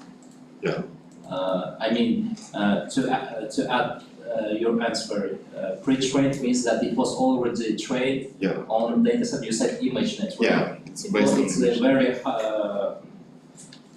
large data set, and because of that, it got higher accuracy. Okay, and have you also checked other metrics besides accuracy? Of course, I have F1 score, precision and recall. For custom CNN, I got like something around 92%, and for for efficient net, I got something around like 98%. Can you briefly tell me the differences between recall, precision, and F1 score? Only thing that I can tell, it's a really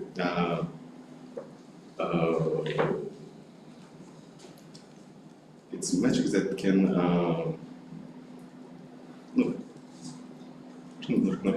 Okay. Это вот метрики, которые могут показать, ну, как работает ваша модель, ну, то есть оценить, как работает ваша модель. Они, получается, берут среднюю точность каждого класса, еще, ну, да, Okay. Yeah. Well, to answer your question, let's take binary classification. In binary classification, well, accuracy is well, it's simple, right? You just got every prediction and divide it by all predictions. I mean, every correct prediction. Recall and precision shows how your model predicted positive classes. So sometimes, for example, if you look only just to accuracy, well, for example, you got 95% accuracy, think, well, it's very high, but let's say you had minority disbalanced class. Yeah. So recall and precision will show that, well, actually, no, your model just predicted everything as class 1. Yeah. Did you have this kind of problem in your work, disbalanced class? No, because I developed my dataset by my own and it's balanced. So you, in the beginning, you took equal number of equal number of pictures. Each class is contained by 21 pictures, and then I augmented them, and also at the end of augmentation, I have even number of pictures in each class. So it's balanced. Thank you very much.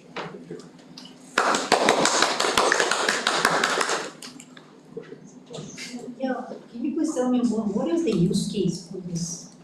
Use case, for example, as I understand, we can really structure bazaars if we got, for example, we can use it for a digitalized map. For example, when people go through the bazaar with 360 camera and mark every tent with their class and make a spot on the map.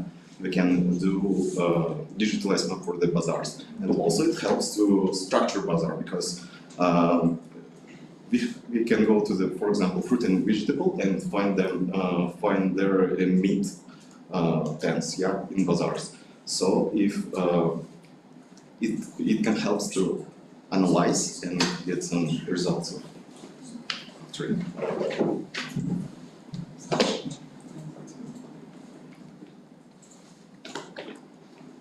That's it. Thank you.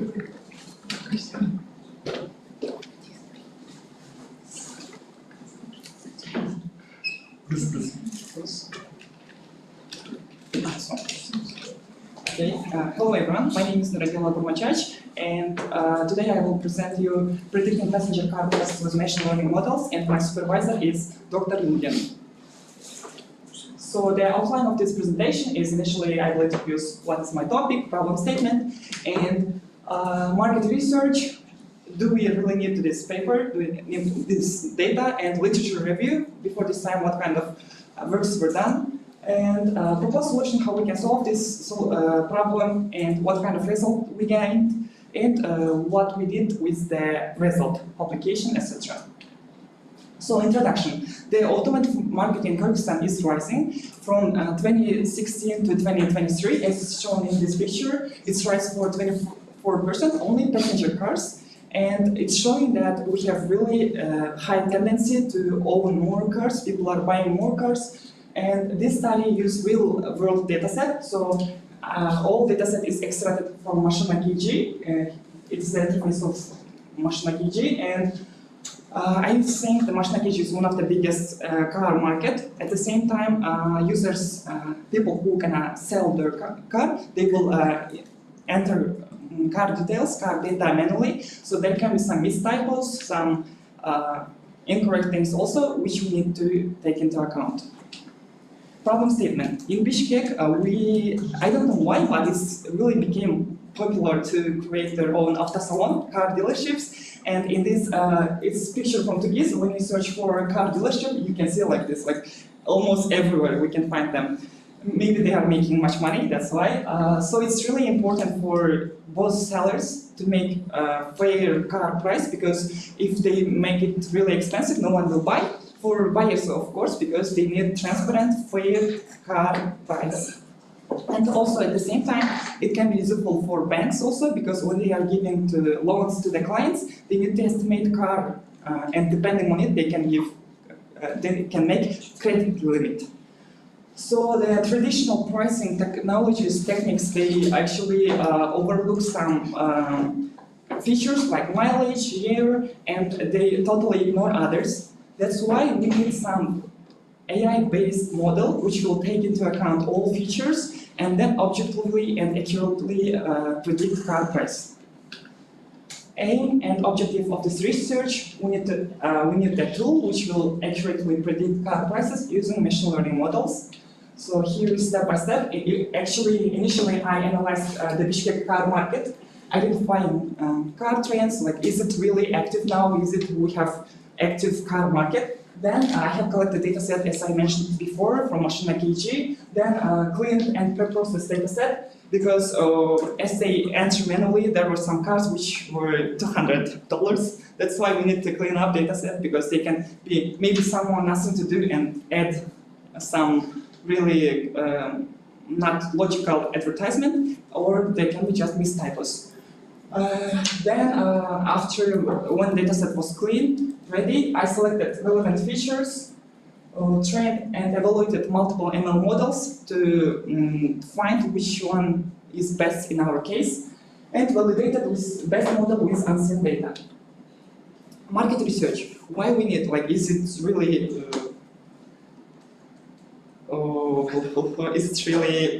thing which we need? Current pricing in Bishkek. This is, for example, in Mashina KG. Mashina KG, as I know, and like is one of the biggest and one of the tool which has more technology, more high technology, let's say. So when you click for some car, you may you can see details about this car, and at the same time, this kind of comparison with other cars. But for example, you can see average price. They take this kind of brand, year, and make comparison. For example, for this car, they compared 5 ads, and analysis accuracy is low. It's saying it's 70% cheaper than average. I think it's not a really good way, because they are looking only some features like Lexus, RX, and year. That's why it's not the best feature to analyze. Is this car price in average, is it fair or not? Challenges in price estimation. Pricing depends on many features, not only mileage, year. That's why we need to objectively look to all features. Sellers risk overpricing and underpricing. Also, the most important for me was buyers, because they need transparent, fair car price. We have global solutions like Car, Vursky, BB, Advanced, but they are localized. They use their local dataset, and that's why we cannot use them for our own cars. Because our dataset really, our markets are really different. That's why here we have a market cap. Bishkek lacks a localized AI-driven pricing tool, which will take into account all features and make a fair, transparent car price prediction. Literature review, I have looked for the works which were done before this time, and in Bishkek and for Kyrgyzstan I couldn't find any ML-based model in open source. But as I mentioned, for the global market we have but I couldn't just take the ready code and use totally. I have just extracted some useful methods, but we need to adapt their method to our own datasets, to our own market. Here's some papers, research done, and proposed solution. The initial work was done, actually I started in winter with web scraping. Initially I have scraped, let me just round, 30,000 cars. And then after data pre-processing, I have taken cars which price greater than $4,500 until $120 based on my analysis in the market, because we cannot actually find some car which is, like, for example, $1,000, which is unrealistic. That's why I have taken this range. And after it, I left only with 20,000 cars, and model was trained on real dataset, demonstrating high accuracy with the weight 9.61, and our score is 0.94. Let's initially dive into dataset, how it looks, what kind of features we have. Here you can see average price and by availability and condition. In my dataset, I have three kinds of availabilities: on transit, in transit, on order, and in stock. В пути, на заказ и сейчас, which is available now. So I have selected out of them. Here is average prices for each availability, and here is condition: perfect, new, good, and damaged. If we look to this graphic, we can understand that mostly cars which are on order more expensive than in stock in all conditions. And it's really logical because mostly people order cars which are really new, and of course they are more expensive. And in transit also looks expensive, and it doesn't show our real market, which is in Kyrgyzstan now. Because mostly my work is done for prediction of used cars, not new, not from the new and out from company. That's why I have selected only cars which are in stock, which are now available, and worked with this with this segment of my dataset, because it really reflects real market conditions and improved prediction accuracy. Data visualization, just maybe it's interesting for you. Top 15 most common brands is the most one is Toyota, Honda, Kia, Hyundai, Mercedes-Benz, and so on. And here is interesting graph, valid plot of prices by condition. So this shows, this vertical line shows average price, and this four conditions we have: ideal, good, new, and damaged in need of repair.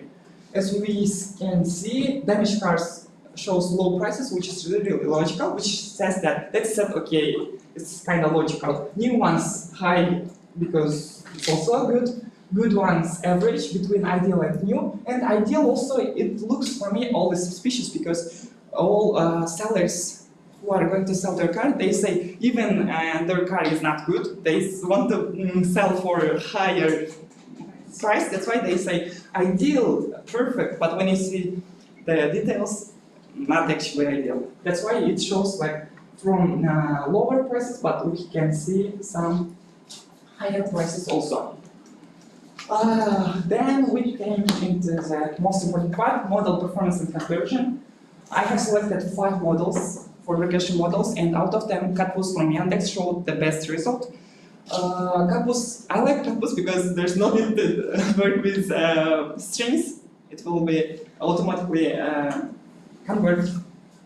And it showed, Catbus showed maybe 9.61%, and our score also high. Upon this evaluation, I have selected Catbus as it's showing good result. Here is, you can see results details. Top 20 features which impacted to this prediction of model. The most one is, the biggest one is age. Age means current year minus when car was produced. Engine volume shows like how, if car expensive, or mostly it spends, engine volume is higher. Brand, model generation, brand, drive type, etc. Mileage also, pробег. This plot really interesting because it shows residual means actual minus predicted, error. So in this plot we can see that as the blue, predictions with less than 5% error. So red ones shows that when the error between actual and predicted higher than 5%, it's labeled as red. When we will look in detail to this graph, we can see that mostly from lower prices till 60 or 55, it was there was less red ones, but here after this we can see lots of red labels, which shows that which we will see now here, performance by price range. This shows number of cars in each price, number of cars registered. And as we see, in lower bins we have lots of cars, but when we go to, for example, 50 to 60 and so on, we have less cars, which makes model hard to train, hard to analyze these price bins. That's why for this is I think, and I believe it's 100% okay, because for this price ranges, it's making bigger errors because there is just not enough data set. And also I did performance by car brand because I think it's also important. We have some lux car brands, which at the same time some economy class. That's why this bubble plot also interesting. When we have big circle, it means we have lots of data set for this brand. Here also this line shows average prediction error. So large circles near to the zero, but when we go to little circles, they are making showing high errors. For example, I'm sorry if I'm pronouncing incorrectly. So we have less data set. That's why for them, for these brands, model making more errors. That's all for the model part. Technologies used: Python core programming language, beautiful for data extracting, Pandas, NumPy for analysis, manipulation, MATLAB recursive for these beautiful data visualizations, Skitlearn for models, CatBoost final gradient boosting model, Optuna also I used for hypertuning, and Jupyter Notebook, which is useful and to work. Conclusion. As a conclusion of my study, I would say that machine learning model we need for our market, which is predicts good, but at the same time we need a balanced data set. In future, if I will or someone else will continue this work, we need to have balanced data set based on price bins and based on brands. So in this case, we will make less errors and get more accurate car price predictions. Publications. Initial draft was published in preprints, but since after the time we also made lots of changes. And now we are working with Mr. Imudin, my supervisor, for the Scopus Index Journal Applied Sciences. And I know that you will not believe to my words if I just say I have submitted. That's why screenshot from email. We have submitted and they are on revision. They give us some manuscript ID and we're working on them, but it's not free. It's really expensive. And we are applying for some financial aid, fee waiver, but now we are waiting answer from them. References, I think you can just skip. Thank you.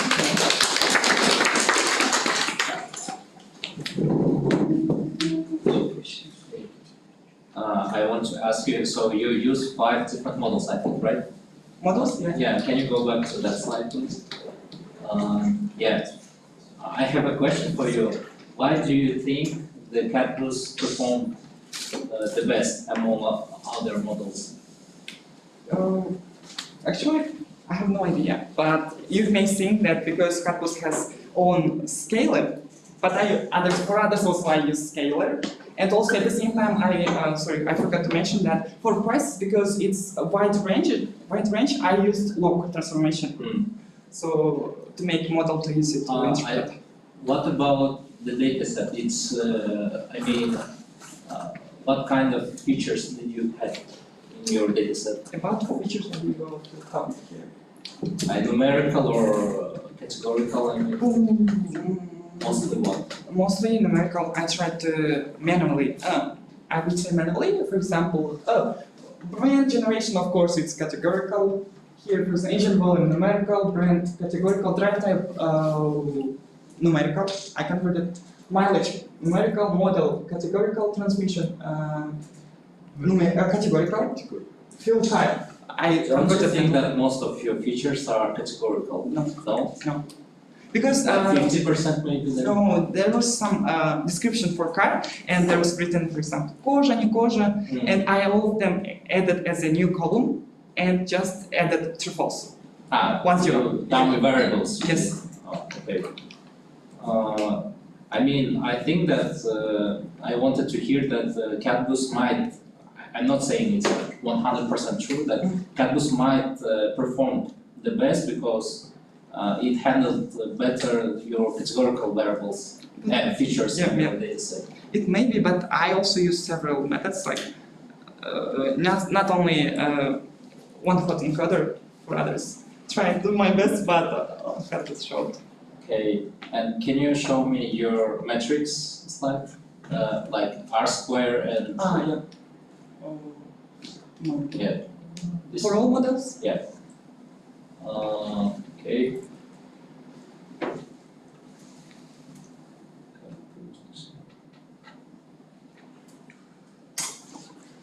Okay. Actually, I really liked your presentation. You did a lot of work and you well explained. I think for me it was enough. And do you work somewhere right now? Yeah. Okay. Are you interested in sending CV for Optimal Month? Where you are working on this for Mazars? I work in Forex Mazars. It's Where? Forex Mazars. If you're interested, you can send your CV to me and we'll consider your resume, okay? Thank you very much.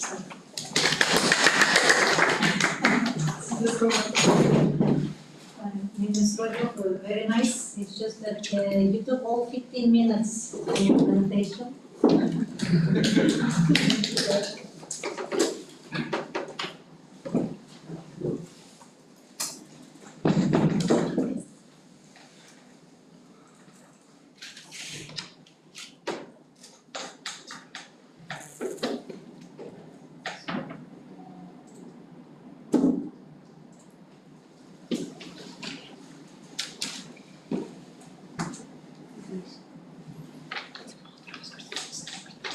May I start?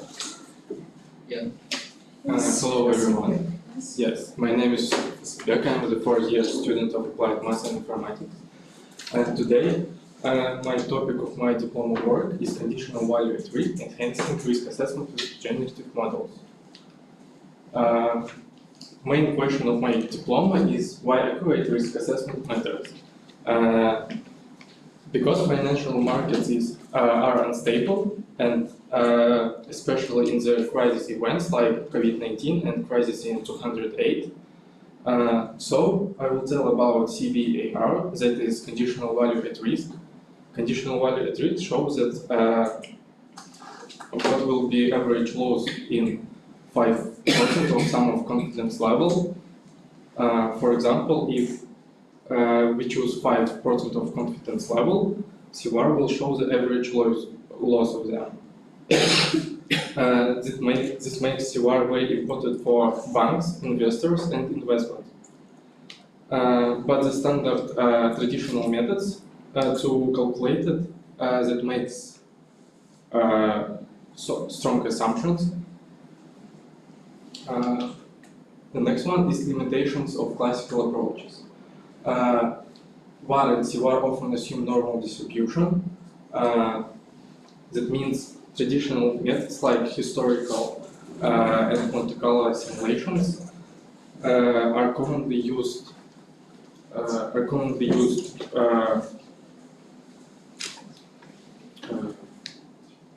But both assume that market behavior is used for either stable and normally distributed. But in real life, especially in some of crises, distributions have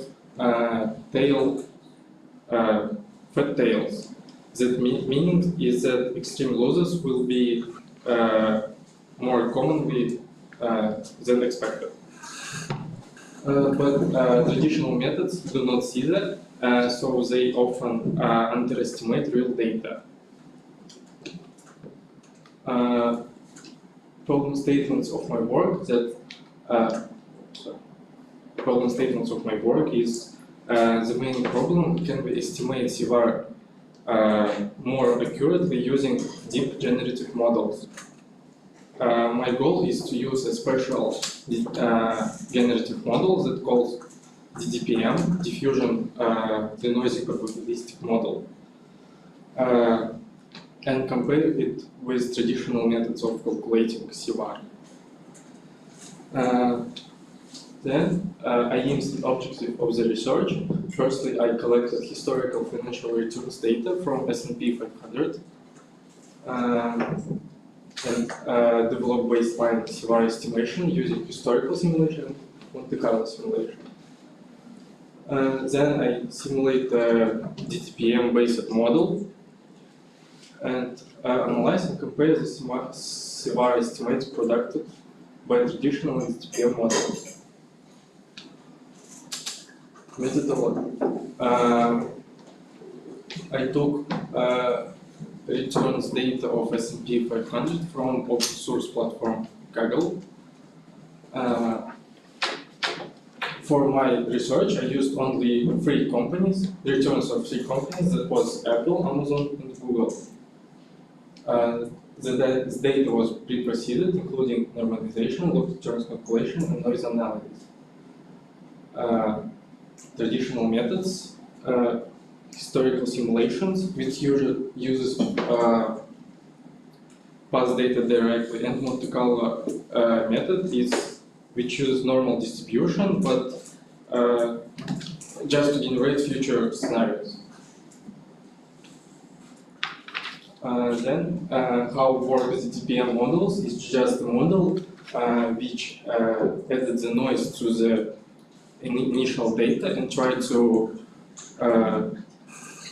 do the random data for that, and learns to reverse the noising process and then try to predict the future scenarios.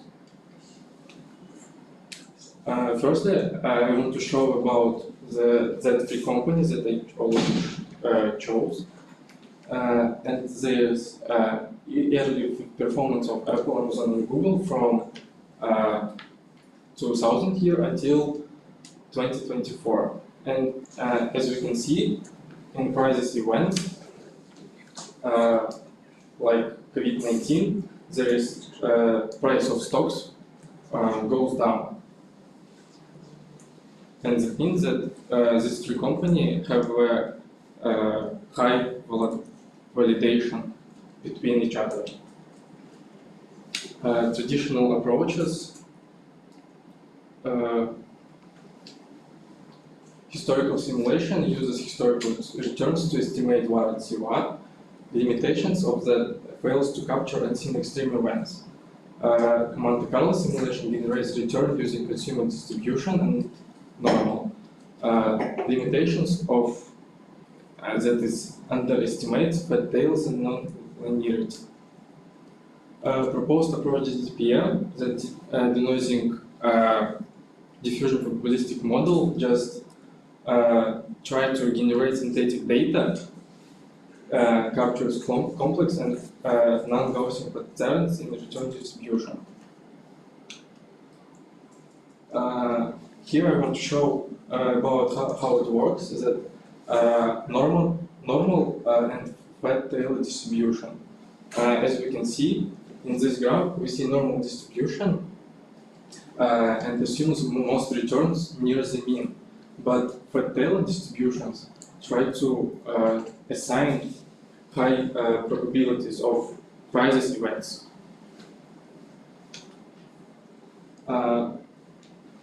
Firstly, I developed my model and try to compare results of VAR and CVAR with traditional methods. And here's bar chart compares key insight of this DTPM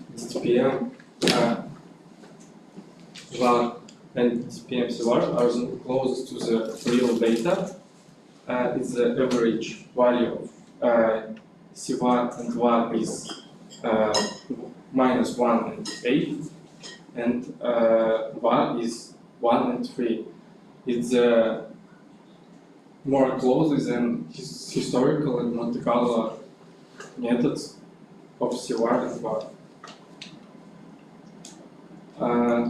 Here is the actual predicted CVAR for Apple, and as we can see, results of the DTPM model was closely to real data of Apple returns of CVAR.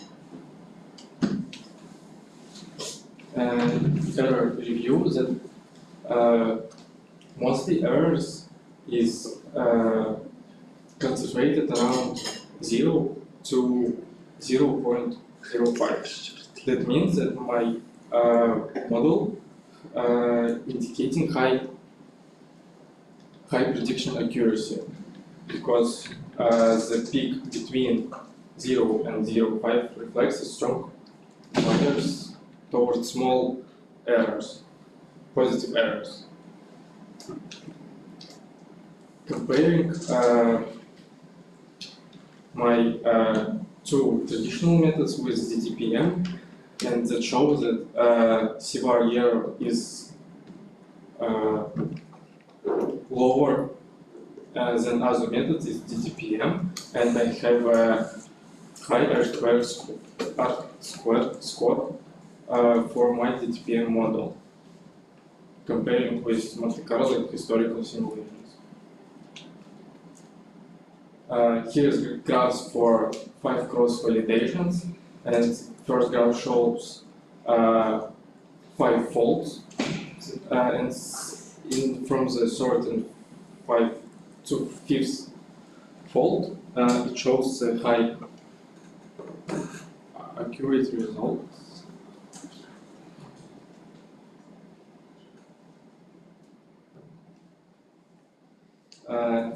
In the next one, in the second graph, we can show that we can see that R-squared score is regular close to 1. Here, as I test my model, I just learned it from to Apple and Amazon data and tried to use to Google. And then, as you can see, the real data for Google was a little bit similar with my predicted already learned model.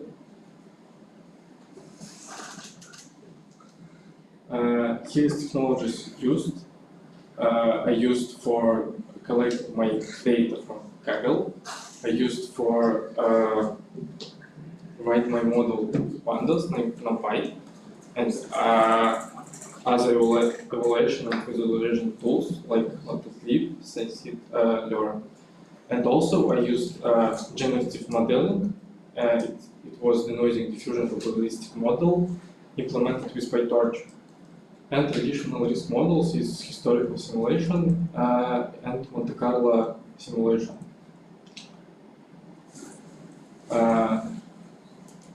In conclusion, I want to tell that traditional methods are usable but weak under stresses. And DTPM models can show better performance to calculate DTPM accuracy. And DTPM effectively models nonlinear dependencies and fat tails to increase assessment accuracy. That's all.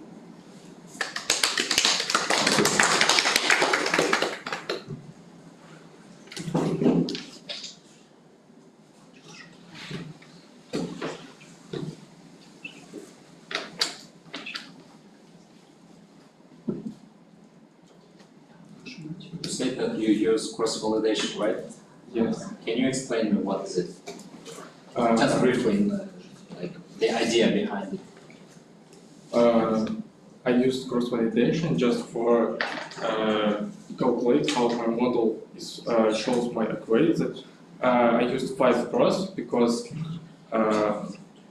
in every step of the validation, I show the different data and try to calculate the accuracy on every step of my full data set. Yeah, that's correct. So it's like you're trying to see how your model is trained on every part of your data set, right? And then you can take the average accuracy. Yes, but TTPM models doesn't have some accuracy because that models is just generate new synthetic data, and it's just not accurate. It's just comparing between real data. So basically, it sounds like data augmentation. Sorry? It's like you're generating scenarios that to increase your data, right? Yeah. No. No. DTPM models works like we have initial data for our model, and our model just to train to create the similar data like initial. That means like вы на русском объясните? Yes. Теперь модели, они так работают, что мы используем наши исходные данные, и вот так как я использую это на финансовых данных, есть forward процесс, который добавляет шум в эти данные, создает как бы рандомные данные. И учитывая эти рандомные данные, моя модель учится изучать те моменты, когда был кризис. И то есть, когда происходит реверс процесс, он уже он перевел все мои данные в шум, используя initial data, то, что там есть моменты, когда цены на акции сильно падают или повышаются. И так он пытается создать синтетические данные, которые будут как бы предиктить будущее. Okay. So it's basically you're trying to make your model more robust for predictions. Thank you.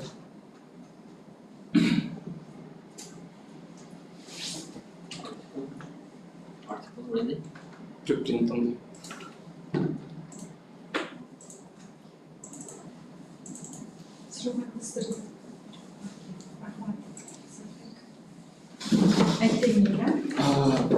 Which one are they just?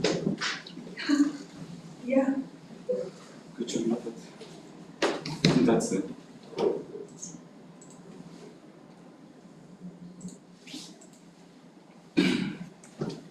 So, good afternoon, committee members. My name is Aiting Jamkik. I'm a student of Math department, fourth course, and my topic is real estate price correlation using machine learning models.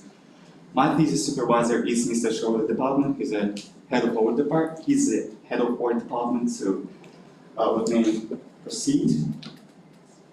So first of all, I need to state some problem. What do I want to solve? I would like to develop a machine learning model, compare different models that can predict a price of some real estate based on some characteristics. For example, that might be building area, like a built year, a location, and others. So these are the features I'm going to evaluate during my research. At the end, in a simple chart, you can see that I want to develop some black box that takes some characteristics and gives you some integer. It's going to be price per square or total price for the apartment. Why do I need to develop such a system? How can I employ my software and their systems? First of all, it's for loan issuance. Loan issuance, for example, when you come to bank where you want to take some loan, they must take something and very often they have to evaluate how much your asset is going to cost in the market. Second, it's for taxation issues, like increase the public when government tries to put some taxes on citizens, like for apartments, they just take some regional coefficients. They say, you live in this region, That's why you must pay this kind of money. But it's not fair because in the same region we might have some poor families and rich families. I don't think it's fair that they pay equal money to the government. So using my program, we can adjust this taxation coefficient for each family individually. And of course, for investors or foreign businessmen who can evaluate our market, just get some insight about our market, how much it costs in average, so it can also be used. Literature review.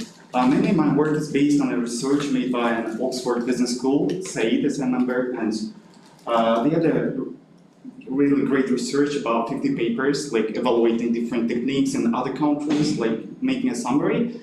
So for example, in the UK, more than 50% of all mortgages are given using machine learning evaluated houses. Mortgages, it's ipoteka, when they're giving ipoteka, they first evaluate the price of house using automated valuation systems. AVM is called in international, it's a term AVM. I'm developing some kind of AVM for the Republic, particularly for Bishkek. And also I've considered other reports from the internet, from Russia. I got research in Nizhny Novgorod. They also had to try to develop such a system for that city. Then I'm going to explain my dataset. I have scraped all available websites in Kyrgyz Republic, mainly these are Volokho, Kalskiji, Tugiz, and Etaji. In summary, I've got about 7,000 rows. In my dataset is a tabular data, and I've got about from 15 to 20 features. Then I'm going to explain. I'm going to make exploratory data analysis, EDA. So these are all my apartments in Bishkek. 7,000. The more red dot is, it's more expensive.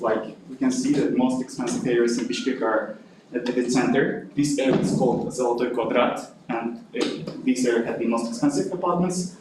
And also we have Yerka, it's called the House of the City. It also has one of the most expensive apartments. And other regions like Tunguch, you can see that here apartments are not that expensive. So the most expensive apartment in our case is going to be $3,500 per meter square. Sorry.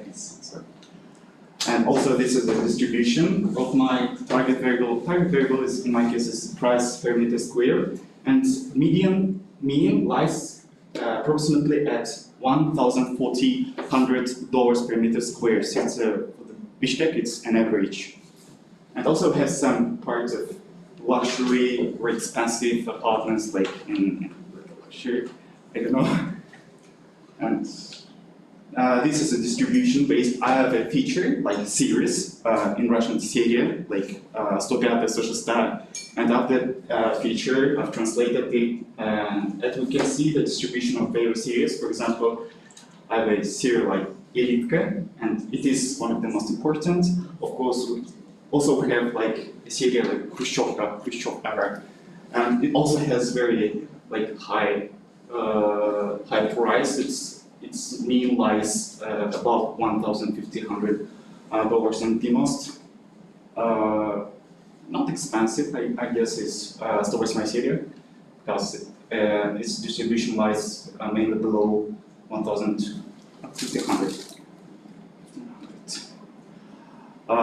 And this is density plot for distribution for areas. So average area of an apartment in Bishkek about 80 square meters. Main statistics is here. So the average price of an apartment in Bishkek is $110,000. But we also has to make some correction, because mainly when I collect this data from website, they put price 10-20% above because they want to some поторговаться, and at the end they get 10% lower price. And maximum prices. The most expensive apartment in Bishkek is $1.5 million per meter square. It's going to sum up in $3,500. And area, like average area, as I told, is 80 meters. And I also try to do some feature engineering, you know, like I have a feature like location. I know that location is the most important thing when we are doing modeling, but how do I introduce that location in my model? How do I explain that this apartment is located here? To do that, I try to make that feature engineering. I have a feature like longitude, latitude as the coordinates of an apartment, and I try to calculate making calculations. Like I calculate the distance to the main road, secondary road, and when I talk to some domain experts, оценщики, appraisers, they say that it's the most important feature, you know, when you have your apartment and улица первой категории, второй категории, and it's going to affect the most. That's why I've got data of streets in Bishkek.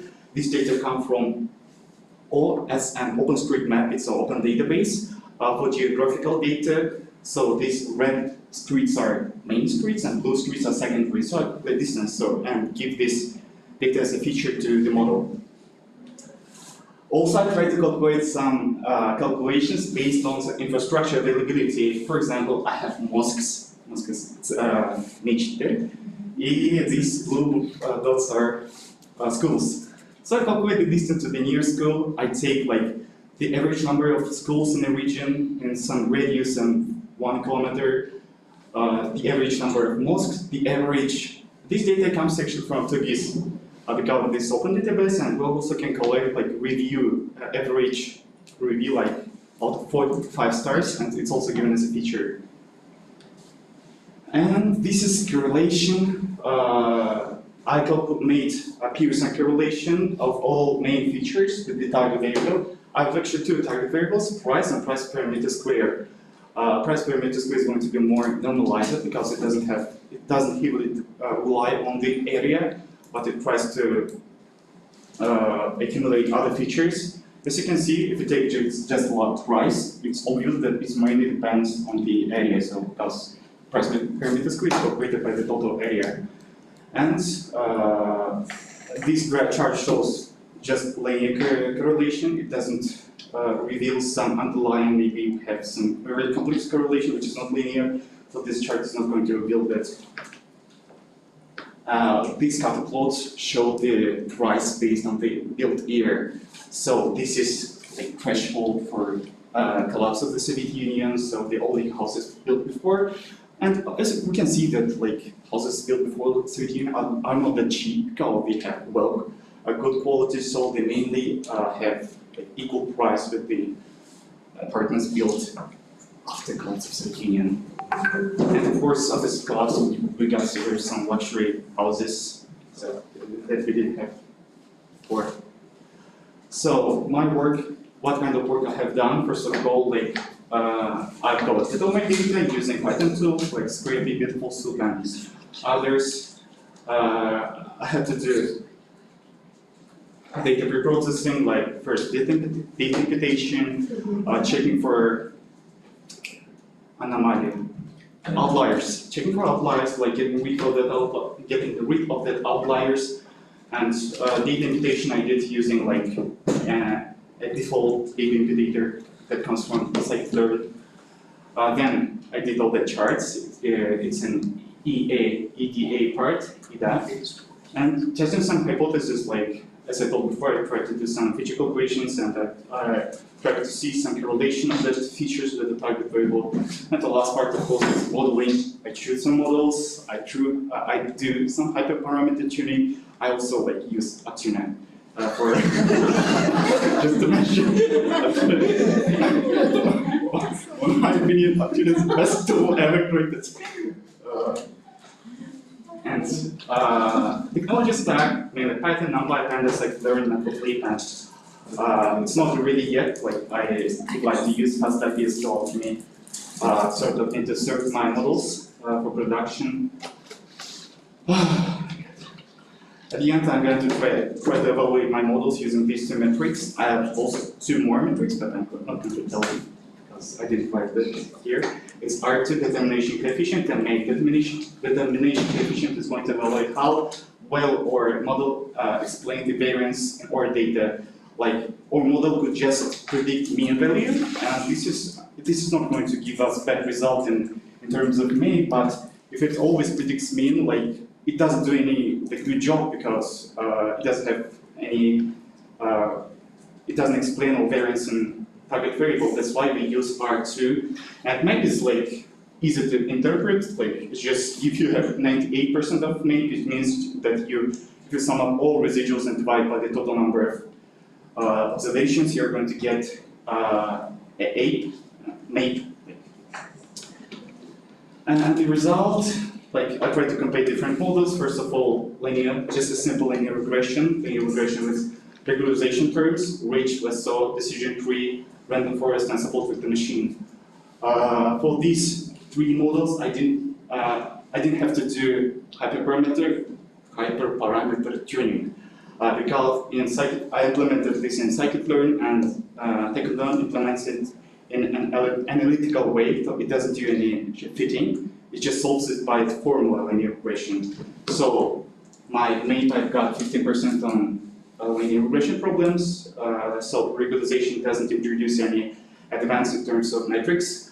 But decision trees like random forest, these models have really good results because it employs some ensemble techniques, so building several models like and aggregating their values by taking mean or doing other stuff. And also I did SEM, and the best results I've got from random forest because it's the most complicated, it's in time, in terms of time and computation powers. And these are my residuals I've got from the model. As you can see, it predicts well on the lower price apartments and mean, like average apartment, but it has some struggles on really expensive houses because it does some underestimation, because for this apartment it predicted about 75,000, but it actually costs about like 150,000 US dollars. But I think it's not a problem because it depends on how we're going to employ our model. Because we can say like, we can sell it to banks to evaluate some average apartments. So in average it predicts well, but of course if the bank is going to take some very luxury apartments as a loan, they're going to evaluate it by itself, so individually they must consider many other features that our model can't handle well. And results, references, as I told before, like my work heavily relies on the research made by the Oxford University. You can check it here. Like in the paper itself, I've got good formatting of these references, but I didn't have time to fix up this.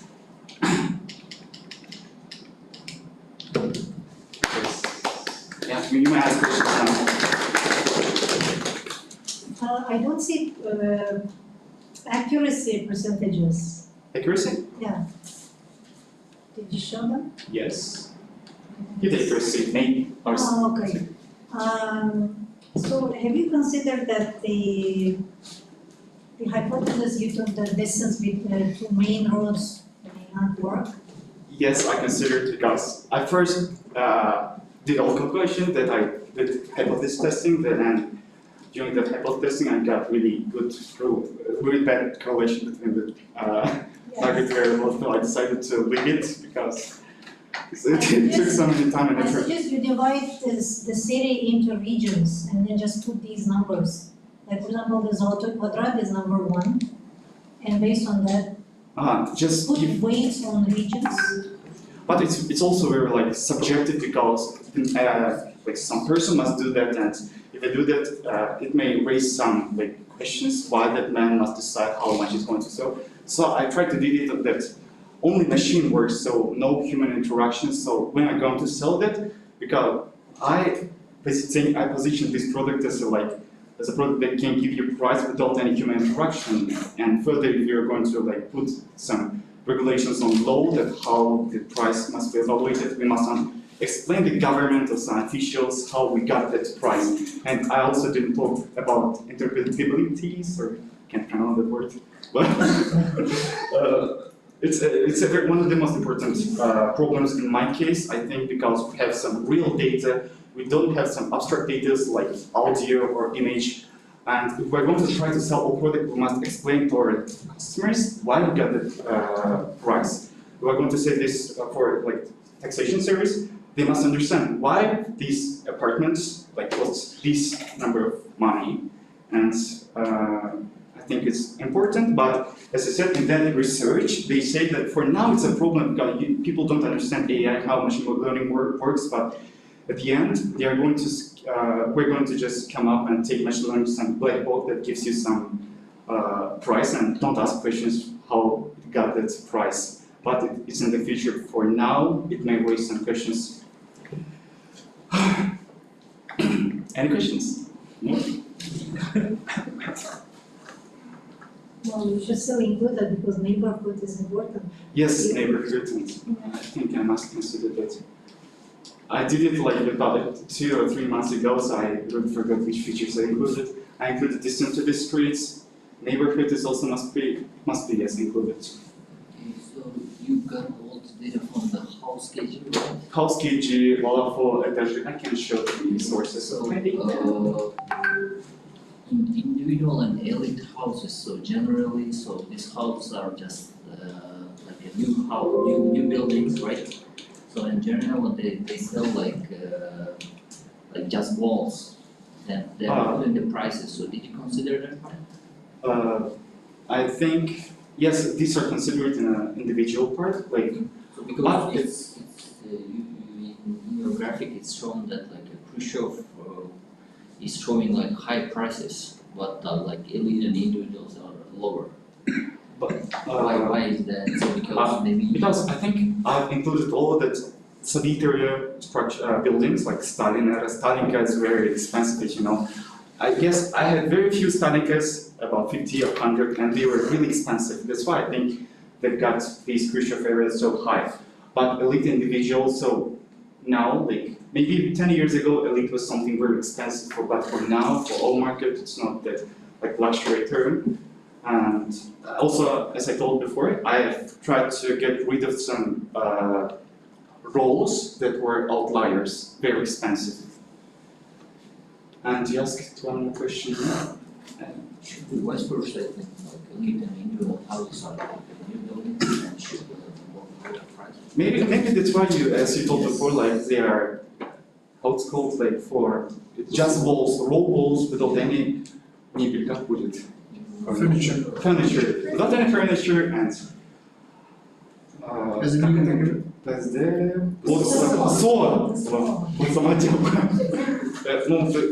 we have also this kind of roles in our data set. That's why it takes so low. Other interesting graphs.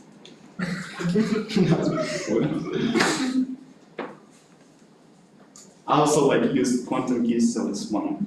It's also a tool for doing geospatial analysis.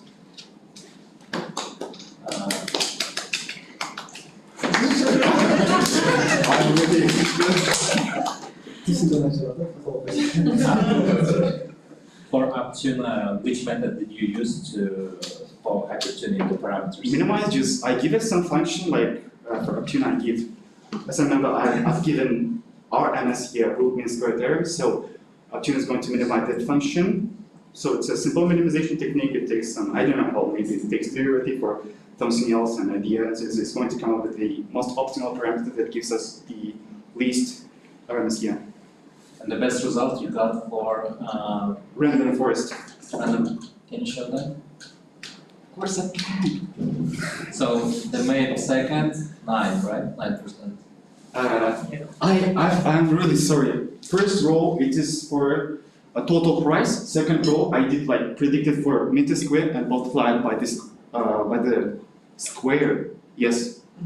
And for example, the second method shows better results. Yes, I forgot to include that remark here. Notion. Sorry. Okay, thank you.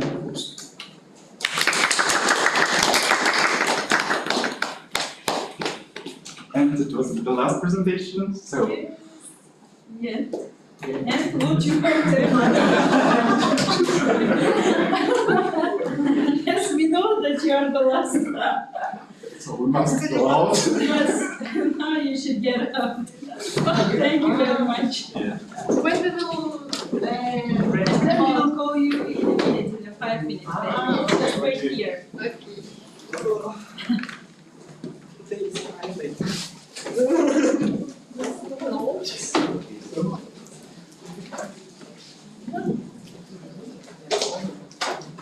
Айтыңыз ананы эле кылсам болот.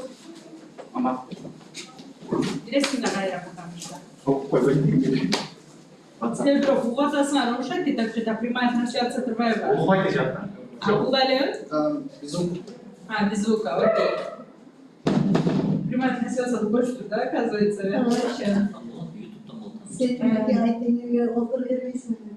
Ал уже иштеп бейкер тилинде турбадыбы? Ооба, бейкер тилинде иштеп. Эми ал азаматка да берилбейт. Жак ошо иш эмеси. Азамат Ибрагимовду. Базарс. То, что он сам все сделал, тоже. Я онага дейин оценка койбопсуз. Бейкер тили дейинби? Аудиторская компания. Здесь находится? Да, в Виктории бизнес-центр. Да. Почему я так хорошо знаю об этом?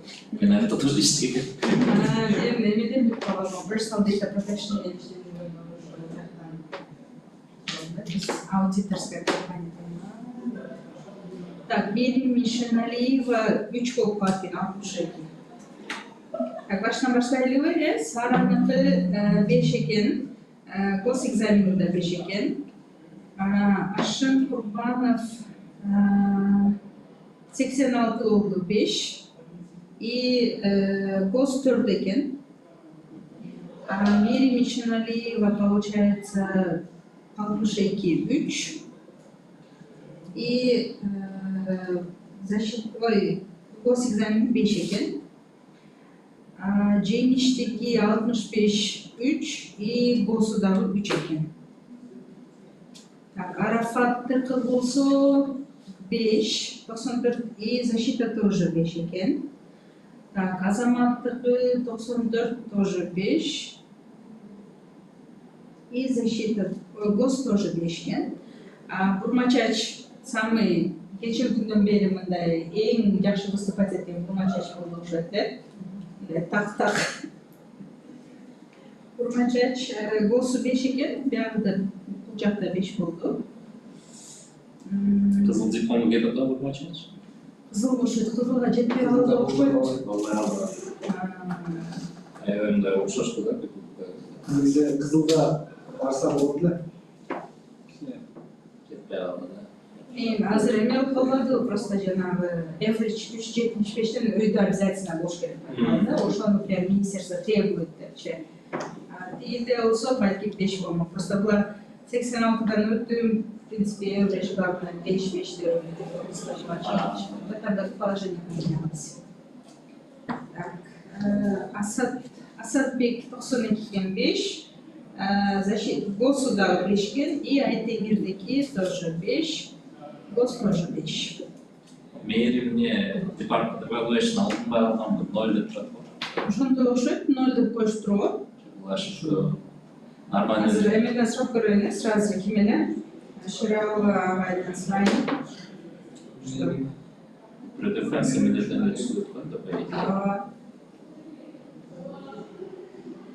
Агай, но Мерим Мишаналиеваныкы департамент evaluation 0 деп турат да.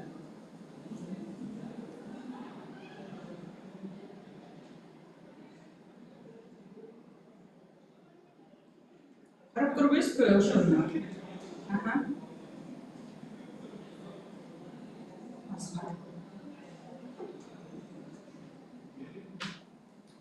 Компьютерщиктерден 4-дөөнүн бирөөсү уже келди, 3-өө жолдо экен.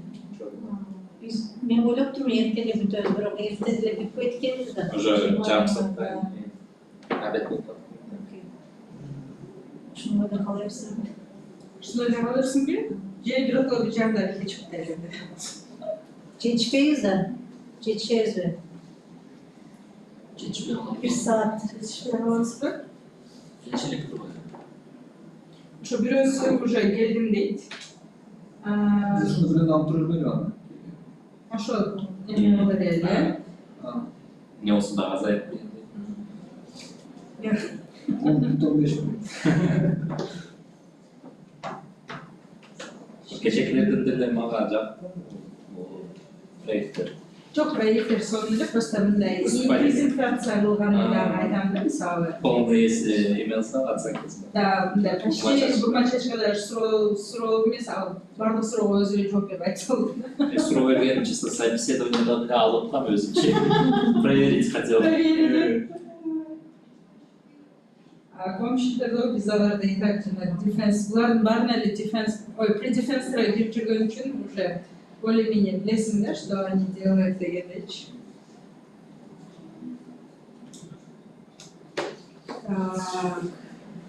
Какая разница, как он Senin aslında. Ha bu nohutun aslında öyle. Yok seninki senin hazır sayılarda. Ha bunları. Alacak değil, yiyememesi ki. негізі бұл жерде барлығынан екі зарядка шығып тұрады, жоғалып қалдық балалар. Зарядка бар ма бұл жақта? Зарядка. Шулар жоғалып қалып тұр. Әрбір компьютер зарядка. Негізі компьютерлерде жоғалып қалған. Жоқ, мына 1, 2, 3, 4, 5, 6, 7, 8, 9 oldu. Seninki öyle. Sizdeki özümüzde bu. 1, 2, 3, 4, 5, 6, 7, 8, 9 kere. Bekle, 10 boş kere.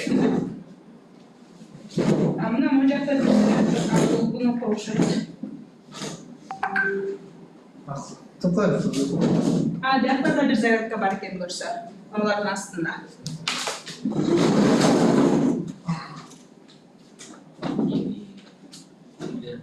Все, mailimdeki mesela koyuldu. Sırkası çizmedi. 82 4 volt getirdi. Şu anda mailim.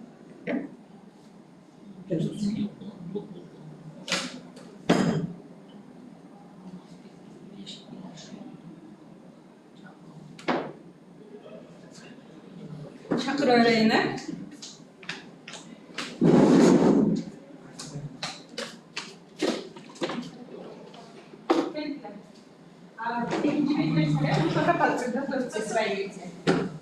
А якого гелікоптера вже?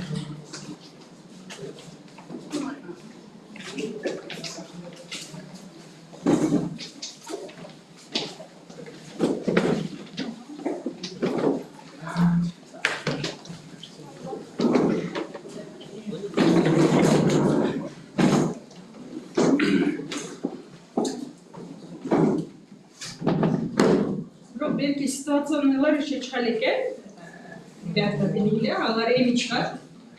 Alardı şöyle zaten kahvenin görüş koşarlar. Hadi bir partimiz gelecek kurarlar. Все, теперь başka? Да, все. Dear professors, dear students, so we have enjoyed your defense, we have enjoyed your projects. Thank you for your efforts. Thank you for presentations and works that you have done. We can say that overall, all of you have passed today. State exams and today's defense, all of you have passed. So we congratulate that you have graduated. So, and your grades are 5, 4, 3, but later all of you will see your grades. Okay, but as a conclusion, we can say that you have passed. So you have graduated. Okay.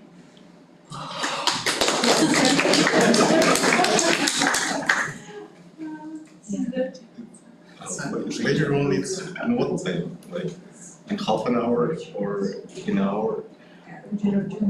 I'm asking about later on. When we can see What's later on? our grades. Grades. Azamat 5'ti. Ah.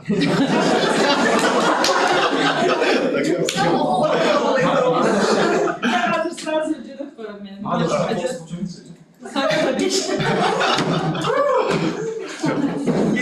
Ладно, Thank you. Sen айтатын сөзүңгө кайта кел. Жоқ, рахматтарыңызға Серда, соның dear commission members, соның адамдардан білдірсіз. Бізде бәрдамын Серда, бәрдамы, соның сұраулар болды. Әрекет бардым, қылдық. Молодец. Такое тоже молодцы. Тоже уже опыт, что мы сделали город Асмариме. Bullfield, да, always stay up to date, never sleep, and because once you sleep, you fall behind. Yeah, I wish you good luck in your future endeavors. Anything, stay in touch with your goals, because sometimes you may think you can maybe open a startup or something. That the closest friends you get is just during this studies. Okay?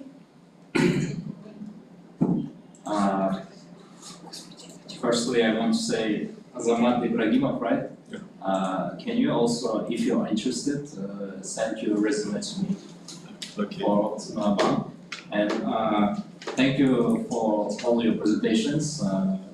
It was interesting experience to see your work and to evaluate it. And well, also I wish all of you good luck in your future. Well, that's all. Thank you very much. Thank you. If you want, you can stay or you can leave the room. Now the other students will continue.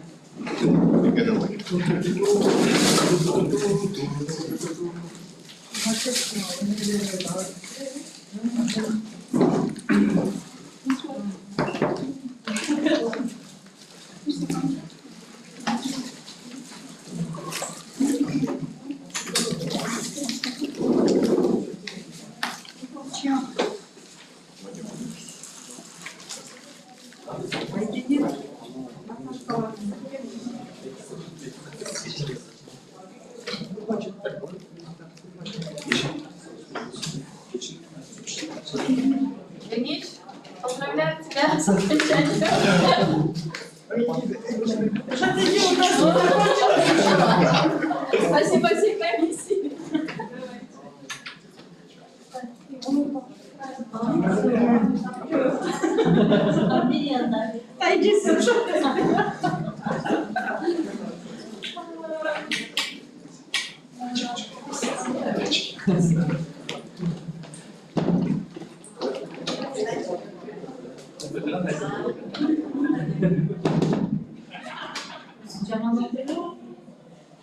Былтыр да келгендер.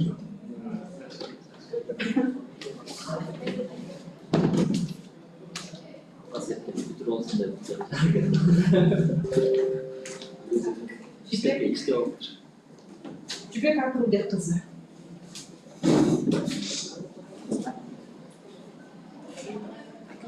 Yes, you can start. Hello everyone, my name is Akılbek Kızılcıbek. I'm the senior year student of Alato International University and my department is computer science. And today I want to show you my diploma thesis, and its topic is development web platform for personalized nutrition, fitness tracking and goal achievement. My supervisor was Ruslan Isaev, and here you can see my link for the content if you're interested. And how I get this topic, first of all, because I'm also interested in this, I frequently use some fitness app for nutrition tracking and also watch some videos for training. So after I show my topic to my advisor, he said I should for startup, I need to find the target audience. And after some brainstorming, I understood the target audience that most will be achieved from my app and will be interested is postpartum women that gain a lot of weight. And even from my own experience, I have two sisters. They was pregnant twice, and I saw how hard for them was to maintain their weight and get back their heels after pregnancy. So let's talk about challenges that postpartum women faces when trying to stay active. First of all, first research says that fatigue is a top barrier for them to exercise. Next one is 65% percent say that's a lack of the time, and last one, 41%, it's because of low motivation. This barrier makes it incredibly difficult for them to take care of their health and be active. So, but luckily, another research shows that fitness app improving this all. They make like experiments. They gathered a team of 66 people, divided them by 2. For 33, they gave them a fitness app, and they showed that user with fitness app showed 26% higher exercise consistency than without. And also they said that 72% of them showed that it increased their motivation. And what most valued feature inside was goal tracking and personalized plans. So, and here's Kind by Fit. It's a platform, it's everything, goal tracking, nutrition tracking, personalized plans, and goal achievement all in one that can you use freely like you want without shadow and other things. And it's designed to fit in the new mother lives to help them overcome fatigue, time consistency, and barriers, and also increase the usability of the app. So next, Ruslan Isayf said for me that I need to do problem interview, and on this I found my competitors and Fitness Pole Night Training Club in that app that I use it frequently. So I can say my Fitness Pole is full nutrition. It's just like you write your calories, other things, and Nike Training Club that just give you exercises. And what about others? When I asked it. Postpartum woman, they say that use clothing. It's very hard to just give you workouts, and what's bad about that it give you workouts for people who training a lot of time. For example, who in bad state they can do it and they drop because of that. And also it don't give you any food recommendation. And another one, it's the best example is Karina Oksupayev's course. Maybe you saw her in Instagram. He gave courses for losing weight, and also she gave gradation for different levels of training and food. But what's the problem that she gave you, for example, calories in around 1,200, and it's very small amount for other people. We all have different metabolism, and for example, some mothers struggle with it and drop this course also. And even if you eat less than you should, you will lose your muscles, not the fat, and it will do even worse. So, and my Fit has everything. And so I want to show you my MVP.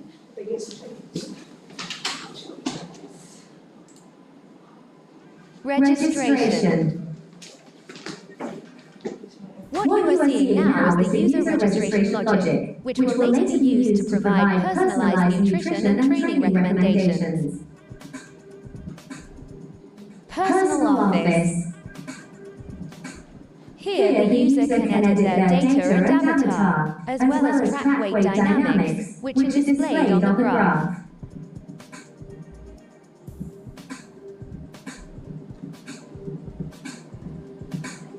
Workouts.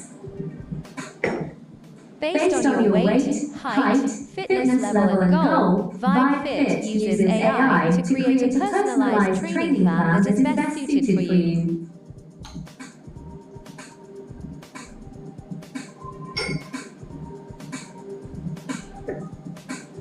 Nutrition. Also in the nutrition section, based on your data, an optimal diet is selected to help you effectively move towards your goal. The platform has a built-in nutrition calculator where you can take into account the foods you eat and add your own. And also a counter of the amount of water drunk to control your daily water balance. So here you saw how my project working now, but before I have a lot of MVPs and gathered feedback from users, and on the next I will show you how each progress I have done. The last one. Registration. What you are seeing now is the user registration logic. Mobile optimization. At the request of users, the platform was adapted for mobile devices in order to improve ease of use.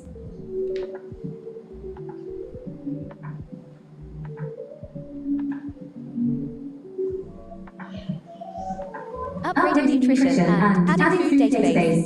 In the earlier version, it was simply a calorie tracking journal, as originally intended. However, after receiving user feedback, we realized that this approach was highly inconvenient. As a result, we completely reworked the app's logic and significantly improved its design. Users now have access not only to an automatic calorie counter, but also to a comprehensive food database that they can contribute to and expand themselves.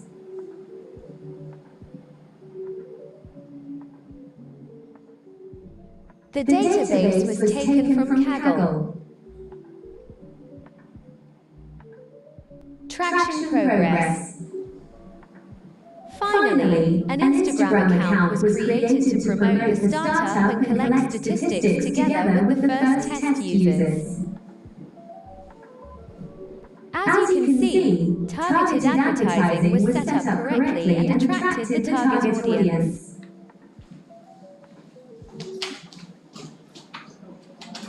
Here you can check everything. Here's my code, here's my platform, and here's Instagram. If you're interested in code, I can show you on my computer. And if you have some questions. You said that AI generates workouts based on... Yeah. AI, it gave a search method. For example, you saw the training level ago. By this hashtag, it's searching videos around this, and using YouTube API, it's generated workouts like this. I will show you in the use case in the next slide. Okay, based on users' request, it generates. I mean, it brings the workouts, right? It doesn't automatically bring the videos based on users' what?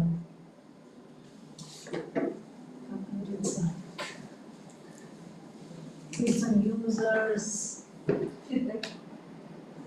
fitness level. Yes, bring. You register, write your user details, and after that, based on user details, it doesn't automatically bring the workout. I just say that how AI working. Just get all these texts and make a search video in YouTube API. It's work together, and according to this text, it's searching video for the user. Oh no, it's all data. I just said how AI working. It's count your training level, your goal, your weight, your height, like this. Can you go to technical details? Okay. So here is like a combination of user API or user flow and architecture. How you can see from the beginning, user go to the main page. After that, to the registration, login, and for login, it's use email account. I customized it, so it's check your email if it exists already in database. Already, it's checking password if you have some strange details or it's right or not. After registration, you go to the user details. Right, I show in the video. You write your details about yourself. And based on this, it's go to the weight record model and user details model, and this is most important part of working. For example, workouts. I would say AI powered videos, fetch videos based on your data, and it's used YouTube API, OpenAI. How see here? I got YouTube API from Google Console, and from OpenAI I got APK also. And in the nutrition, it's used memorize formulas to count your. Also, it's count your goal level and training level, or your goal and training level. And here is how it is working. All my code was written on Django, and languages is Python, Java for example, for chart, for tracking, for animations, and HTML for pages. And I deployed the server on Heroku. In local, I used SQL, but in the server I used PostgreSQL. So, and my business model, I counted, and around if 20 people do 20 requests in the day to workouts, it's around in the month, it will be $12. So I counted it, it's like put it at 1,500 source for workout. For server, Heroku said $5. But then with server money too, it's $12. And it will be enough even if I have 3,000 users. So right now it will be good. For marketing, for one publication transaction, it's around $5. So if I do at least 6 posts in the month, it will be 3,000. And so approximately is 5,500 source. And it will, about the price per month, I gathered it from the problem interview. I asked women how much they can pay for using this app, and they say 700. And it brings even at 9 users. If I will have, I will get money from this. So, and what you will ask me, who will be interested in the, for example, how I said before, fitness bloggers. They can use, right now they use Manager to send workouts, nutrition, like this they just can send websites and also promote the channels, or example, gym trainers. For example, we know that we have a lot of professionals, but their channels not popular because they don't know how to do this. Here they can add their videos, and then maybe after a woman gets well, they can go to the offline session with them. And my roadmaps all started from practice. I have practiced with Mr. Andrei, and on that I started to research analysis, design it at Figma. On my GitHub you can see a link for everything, for documentation and other things, and finish it at Figma. Also at that time I started my front end and finished it till first pre-defense. On first pre-defense I already finished authentication. On second pre-defense I finished everything and started to testing. I show you my testing user in the video, how many I got, and based on their research I adjust my platform. And next one is customer launch. You saw how many subscribers I got, and last one is deployment. My website is deployment on Heroku. And in conclusion, I want to say that my web, I'm sure that it will be very useful for a woman after pregnancy to get their health back and get in the shape. Thank you for your attention. So, can we now try it? Yeah, you have links. I have here links. I can register, right now. You can, it's working. Okay.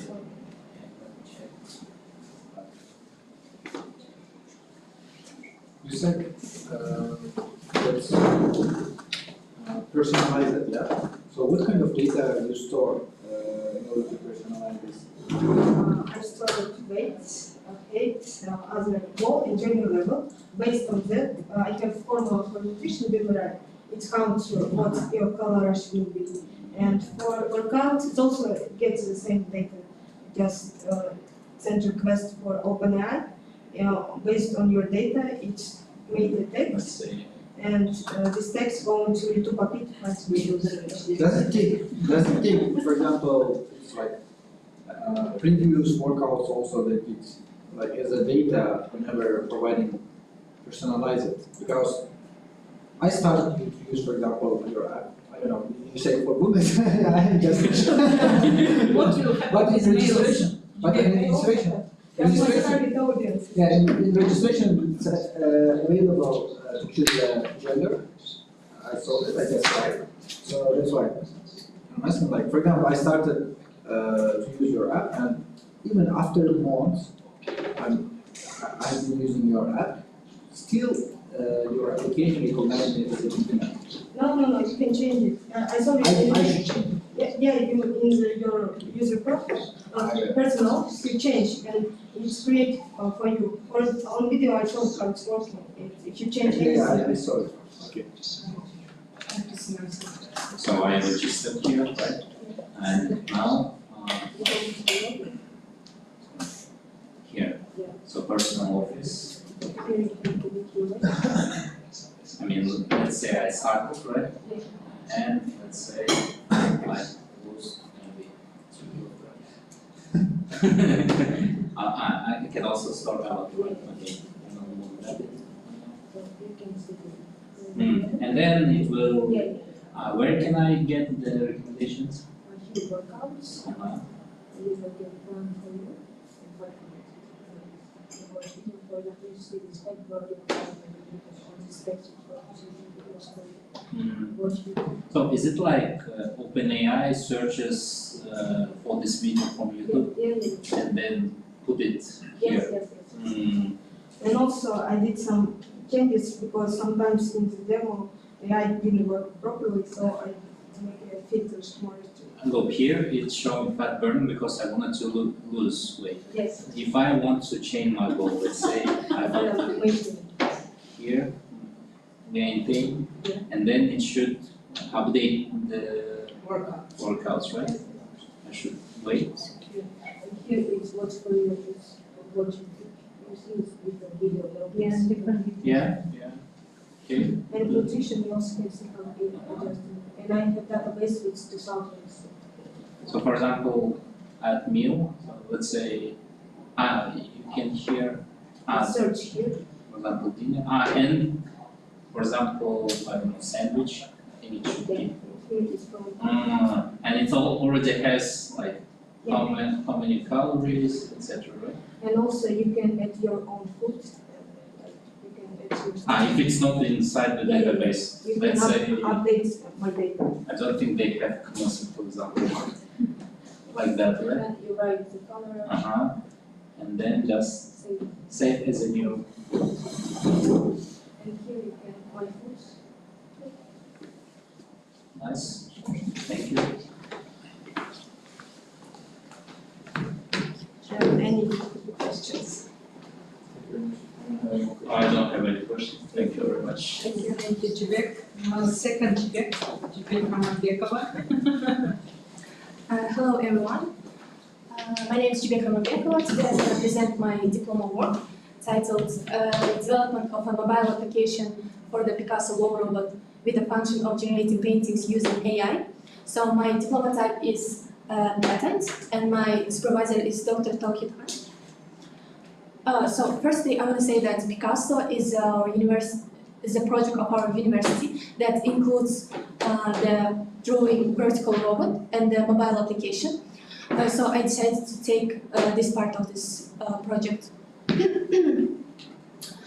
Firstly, I want to show you the prototype of the vertical draw robot Picasso. So my application works directly with this robot, and actually it sends images, contour images to the robot, and the robot starts drawing on the vertical surfaces.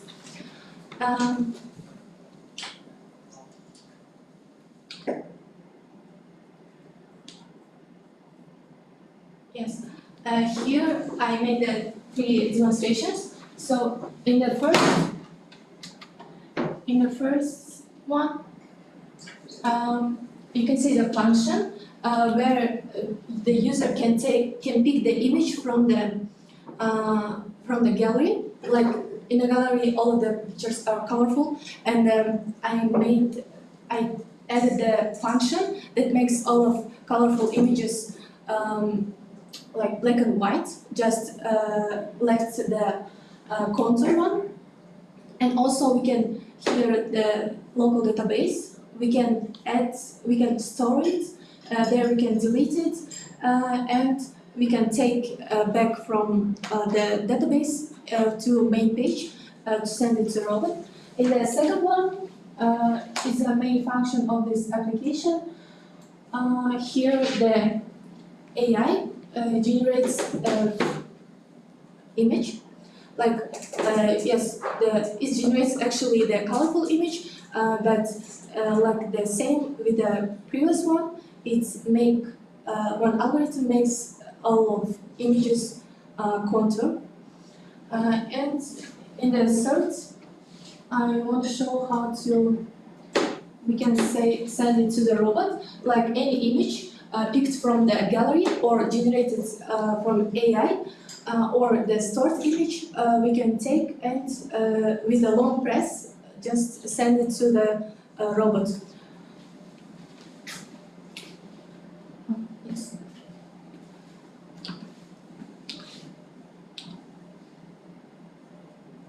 here's the main system components and functions. Like for contour image conversion, I used the canny edge detection algorithm from OpenCV. It extracts the contour, make the image black-white, left just the contour and make it more sharp to the robot then can easily draw on the wall. And for database storage, I used the SQLite. It's a library for the database. And for API integration, I used the API from OpenAI. And for Bluetooth data transfer, firstly, I used Flutter Blue Plus. It's for the connection between the device and between the robot. And secondly, for the permission to data transfer, I used the handler permission. Here's why I chose the diploma type patent. Firstly, Kyrgyzstan ranks really low patent application. It's like rank 65th place in resident patent application and 69th place in utility model applications. So I applied for a patent to Kyrgyz patent and successfully got the a patent. Here's the original paper. And for applied for a patent, firstly we had to do the research and for existing solution and found a unique idea. For that, I found two most similar applications for drawing robots and compared them. Picasso application combine all of this image generation and Bluetooth transfer, like all of it in one. Yes, here you can see this system, like design system, how the application works. In the right corner you can see all of the development tools. In the middle you can see how the here's the everything. Starts from the user input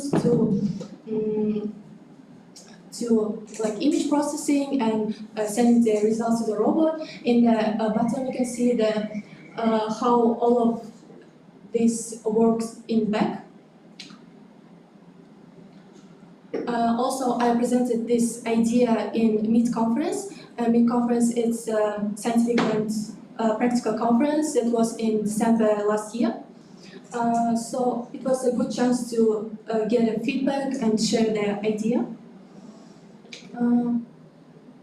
Here is the project tracking. I started it in November, researching and planning started in November last year and finalized in May. All of this documentation, etc. Yes, thank you very much.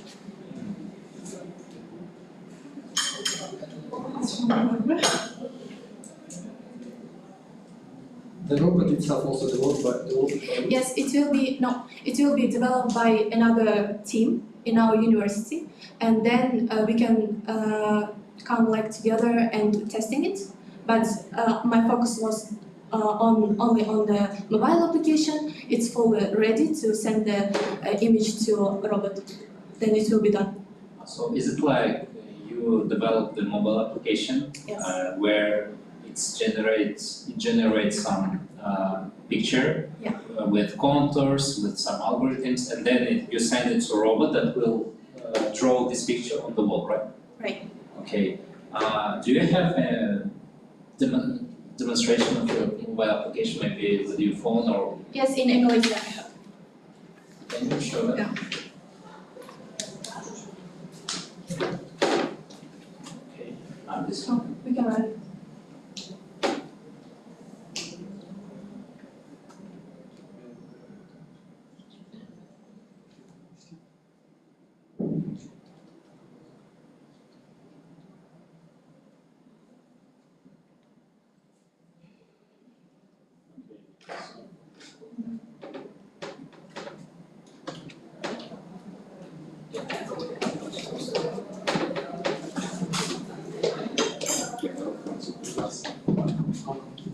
can start or you can write in notes. So here, for example, I can type, right? Let's say, I don't know, line generate. What? Yeah, I know. Generation takes time, yeah. I see here it's doing some process. So,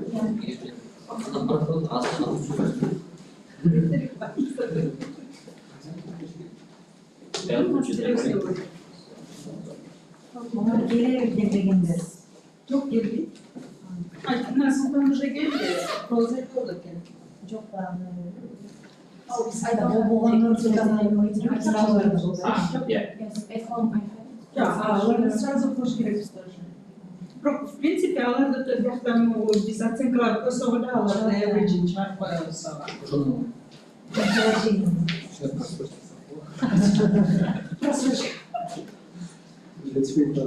Да. Kendimizi videoda açalım. Belki source'da берген жерде, ой, жанагы фолдердин ичинде бар экен. Биякта драйвда турган жерлерде жок экен да, оказывается-чы. Кайсы фолдердан да? Бизге жана гак дегенде могу Excel файл менен фолдерлар турат го, мисалы Аклай Миланованыкы мен ошол жерден таптым да. Анан аныкын тоже апдейт кылып койдум берки жактачы. Ссылкасын драйв деген жакта апдейт кылып койдум. Acıtışlarım olsun.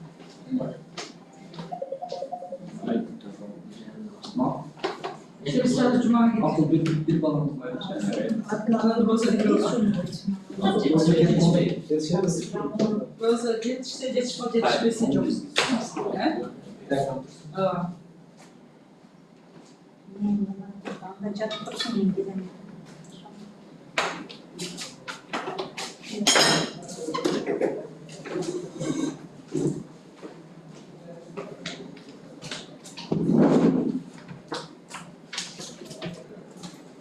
Here, yeah. Then you can save this. And then send to the robot, right? Yes, or without saving. Yes. And save images. Is the robot itself ready, or is it's in a process of?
İşte bir sektörde.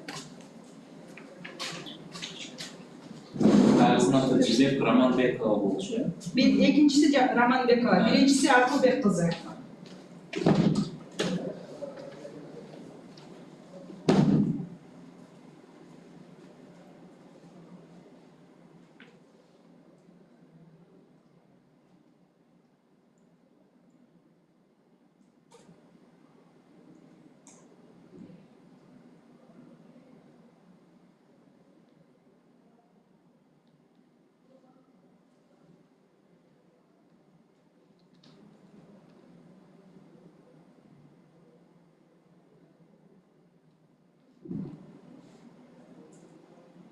So,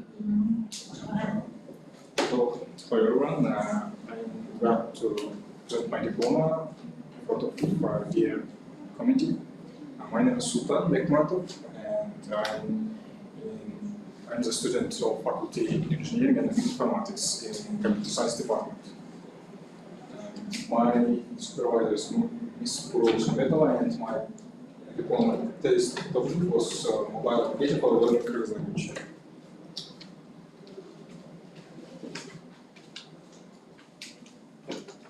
So the problem was nowadays there are very few Kyrgyz language learning applications,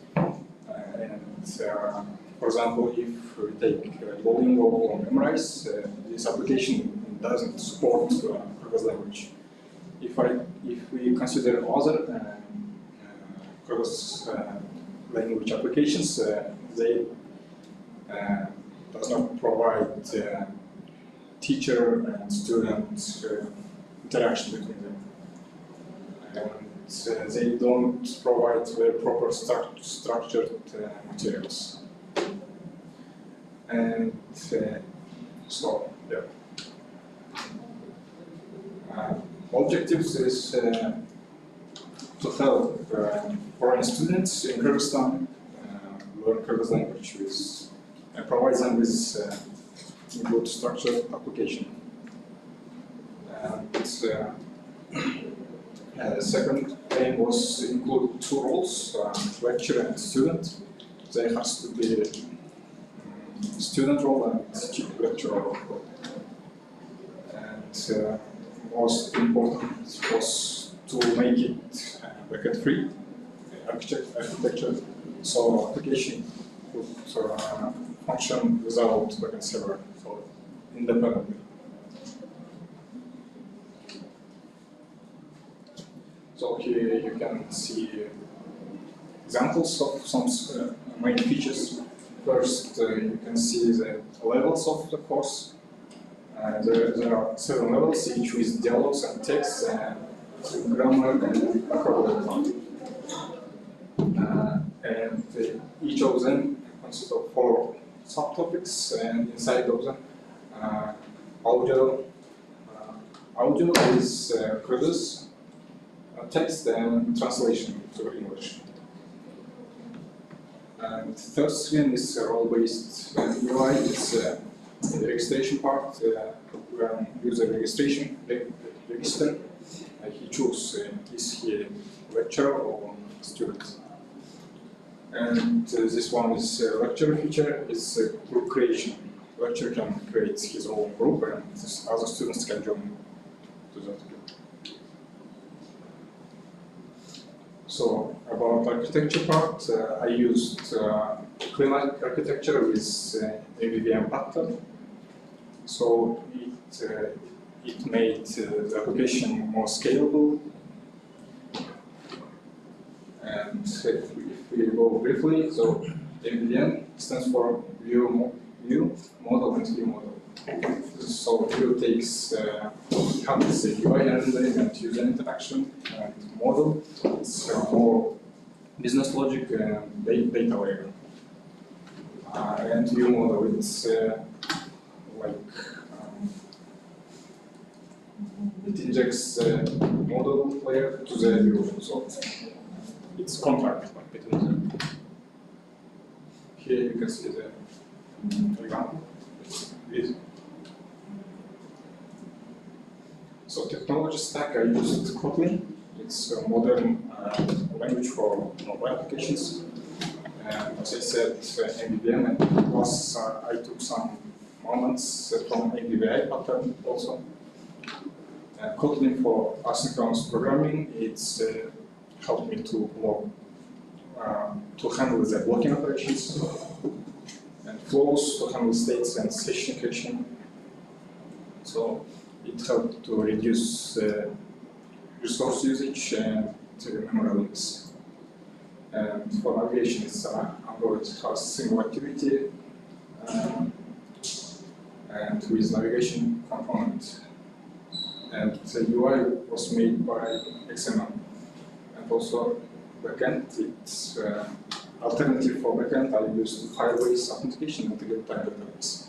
Also, learning stuff was saved in Google Drive.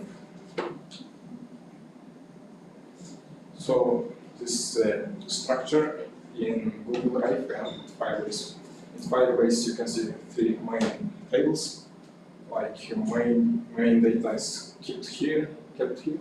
In users table and student info, students progress, and groups. Here you can see the levels. I saved with I prefixed with numbers because it helps to order the folders. And those folders contains these files. Dialogues, words, text, and grammar. So here I made some short videos to demonstrate that. So, also it has translator, his user student profile. He can edit, change the group. And that screen is lecture feature.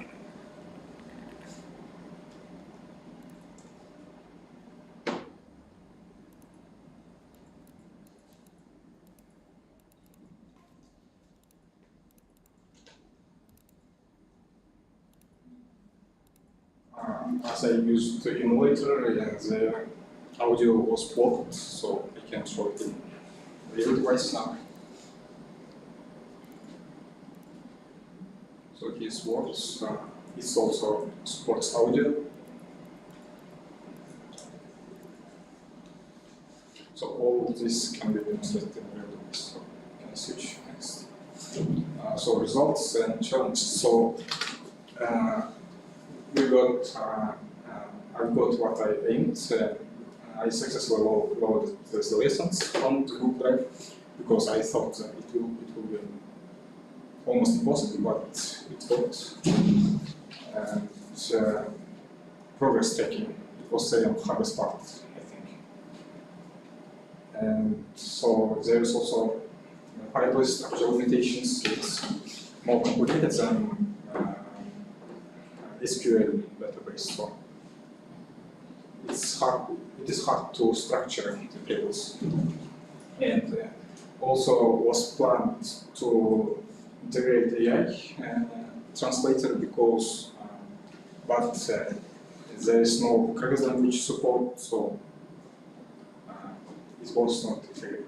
I understand you. I face the same problem in production. Yeah. So yeah. I guess in the future it will be integrated, so everything is done in code part, so just finding it to them. So, and also offline caching. Yeah. Now, application caches one session information. So if session is closed, so cache is cleaned. So conclusion. So we got the functional application in Kyrgyz language. It was done by a modern stack, and I tested it on some users, and they gave me positive feedback. Also, I showed to Kyrgyz language teachers. They said perfectly. They said good feedbacks.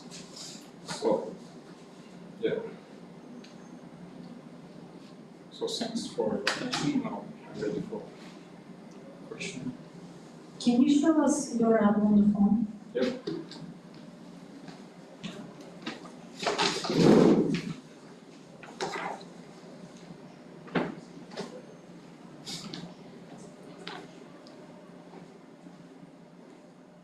Now it's internal testing in Google Market, so.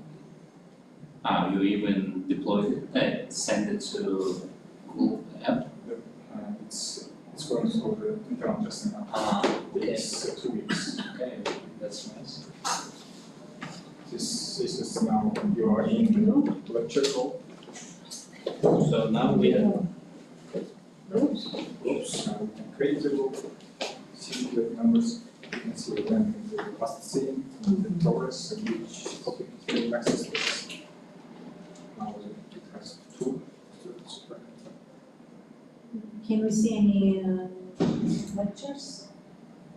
Is a lecture? No, it has no single. Now you are virtual. Okay. Without? You have student account, or you can. No. Cannot.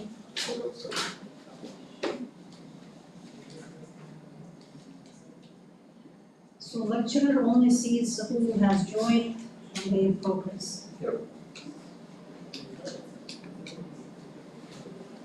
Now I will student. Now the database is not filled with materials, so now just begin from.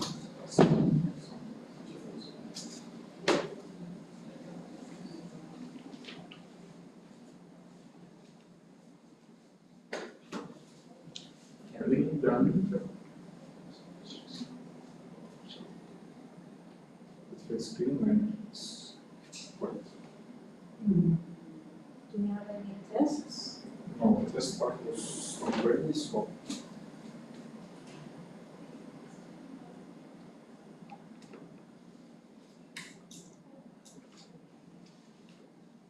Because it's taken from the drive.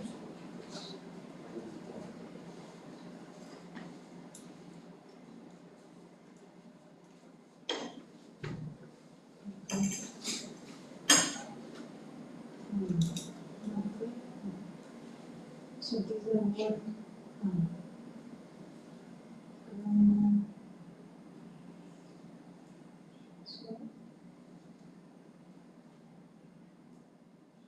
I displayed it like review because in Google Drive, Google Docs, teachers can structure the table as if they want. So it will be dynamic.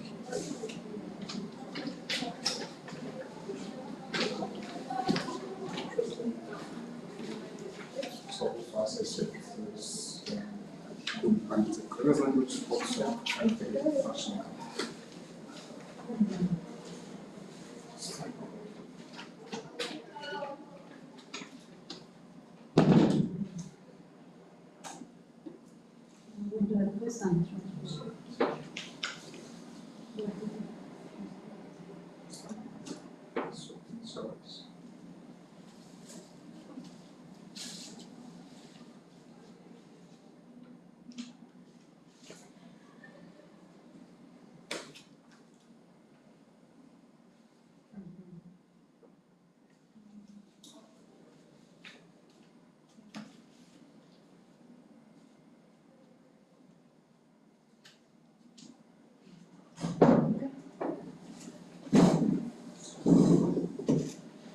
I just have one question. You say that, you decided to do backend free application.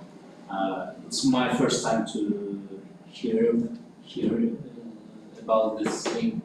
And so basically you just use Firebase, and what did you use for real-time database? You mentioned that in your presentation.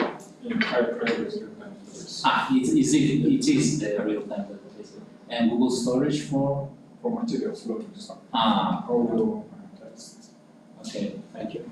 Well, it was one of the requirements of the customer, so make it backend free. So someone has to support that.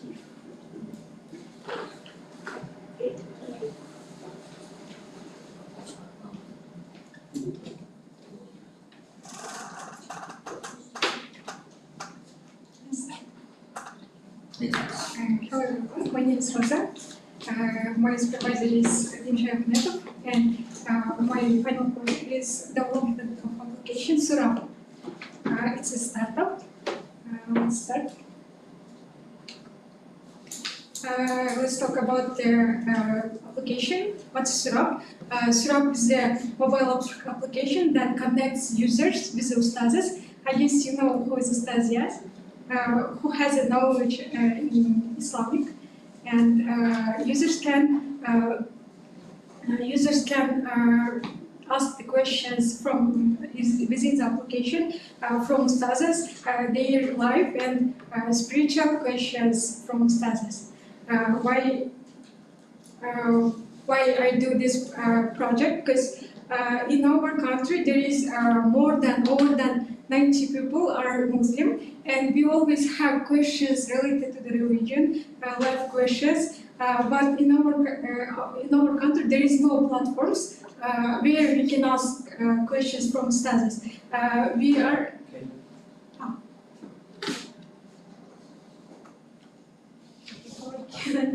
Just press OK, I think. Press any key.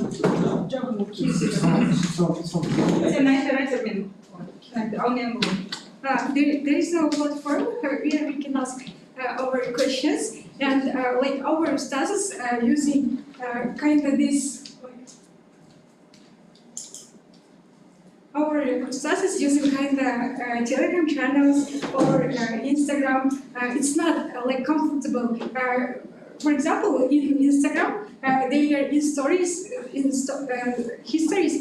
they will get lost in 24 hours. And in Telegram channels also, there is for communicating people, and there we can lose our answers or our questions, and or like ustazas will not answer from there. And we got an idea to do easy platform, and we talked with the Muftiyat. With this ustaz, I guess you know him, he is working in Muftiyat, he is Ali, and we talked with him, and we did our application. For this, I did the research. There is I found only one application, Ustaz, close enough, but in Ustaz there is no real notifications, and they just put link to the WhatsApp, and we will via this link we will ask our questions from WhatsApp, and it's also not comfortable. And because of this, we did this application. In our application, you will just register to the app, and there you can choose the ustazas, and you can ask your questions, and ustazas will get push notification, and ustazas will answer from there, and they publish it to their main page, and everyone can see it. If I will not I want to be ask a question, but I want to be I want to be study just Islamic, and I can just download the app and just kind of book. I can just read the answers, and we have real time notification, and also we are shy to ask some questions to students, and there it will be anonymously in the app, and we can ask our answers. For this, we use Flutter for mobile development, and Node.js for backend. Also for database, we use PostgreSQL, and Firebase for push notification. And also we use AWS Cloud. Now our application is running in Docker containers in EC2 instances. And for prototyping, we use Figma. Here you can see UXI design, and also there is also her video. Before this, my husband is working as a mobile developer, and we also had already had this kind of applications on Rahat and Phoenix. I guess you heard about it, or it's in every Moscow there is Phoenix. It's like kind of bank system. There, people can So it's a payment system, right? Payment system, yeah. And also we already sent our application to App Store and to Google Play, but we are waiting for response. Well, it takes time, yeah, right, for that.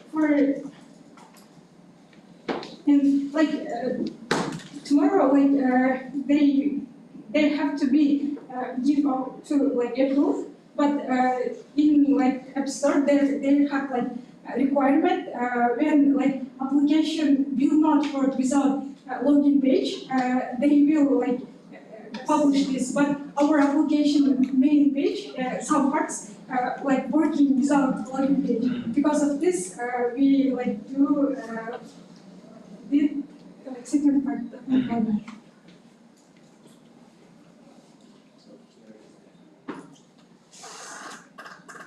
Why you restricted yourself by only just mobile application for this?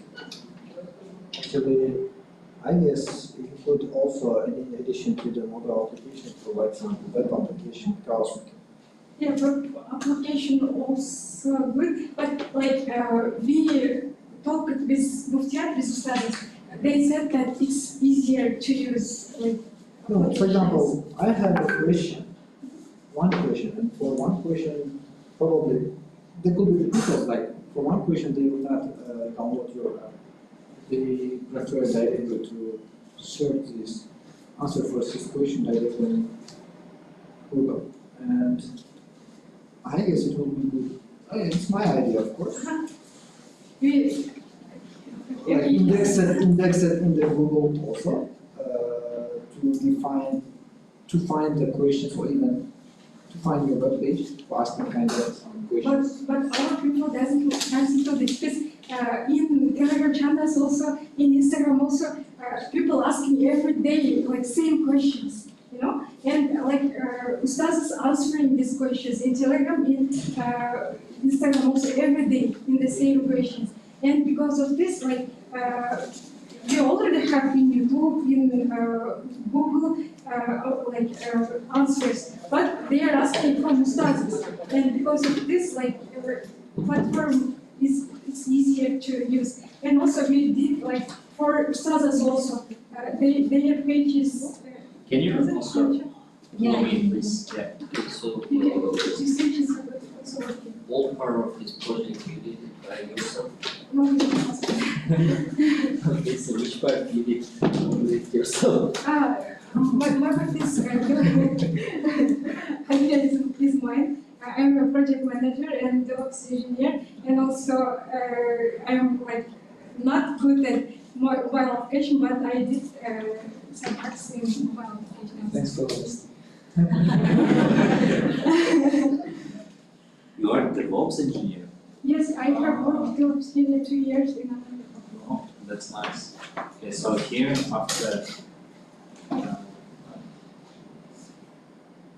so you can choose. So they make for users. It's just for users. Yeah.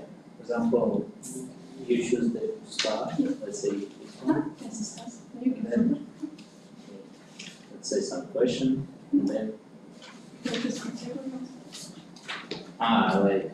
what about I want to what topic I want to ask about. And I can log in as Ustaz, test Ustaz. Can you do that, please? And also I did it with my 3 months children. Yeah.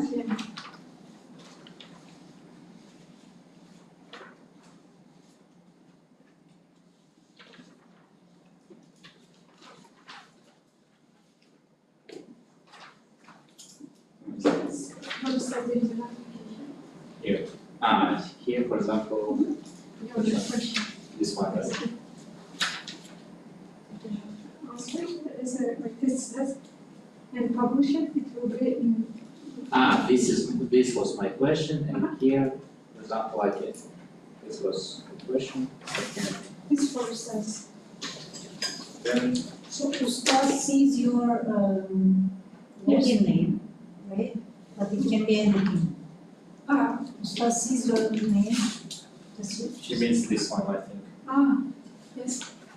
Ustasis, yes, Ustasis. But others does it once, yeah. For others, it's for others. So we put our faith on the start that he will not say anyone, right? Yeah. How Ustad later decides to publish or not publish these questions, yeah? Yeah. If it's really like Some private. that's how private, yeah, he will not. So the whole mobile app is done by your husband, and the deployment on AWS you did. Yes, but I was come to like mobile applications. One part. What do you remember? But one that for the big station part, sometimes. I mean, but they didn't understand. Because now I could choose it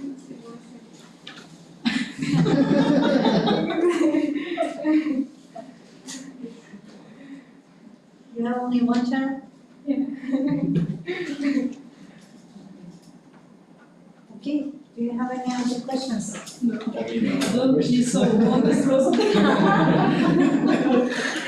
Sometimes it's not good.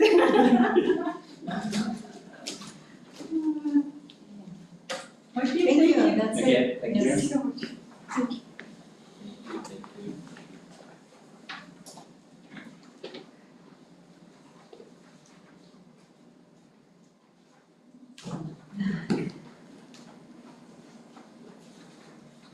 You want to continue as DevOps engineer, I your will. career. Yes, I will continue, I will. Now I am returning to the mobile application.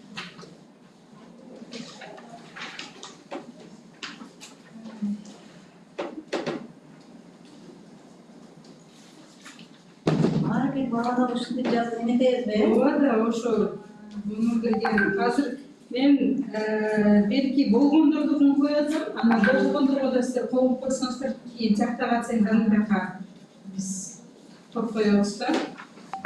А бияка силер оценкаларды койдуңуздар э ошондо? Bardağına mis. Bende 4 oldu, 3 oldu. Жок, эме могу бүгүн азыр так, Роза 91 болду, 5. Hazır bu Rozan'ın koyduğu А, хорошо, все. Султандыкы полностью коюлуптур. И могу жибектерди карайм. Жибек рахматты беш болот экен, аман деп кетчи. Fitness yapma Anlatan oynuyor ve Но жибек роман бек алатында көбөп турабыз. Kırmışka çıkıp gitkenler yok da. Жок, бул бир эле арасында. Что, менде деле футболаш болчу. Уже 3-4 курста эффекте. Гүлназ Гималетдинович. Ал биринчи курсунан эле болчу ал. Жок, ал бизге по-моему 2-нчи курстан келген да. Ошо. Уже эме болду. Үйдө болчу. Kırgızistan'a Kırgızistan'a yoldaşına gidiyorum. Bachelor'da bıraktı öyle. Bachelor'da bıraktım. Rusya'da canım kalkalan gibi mi? Ушундай бир нерсеси бар экен.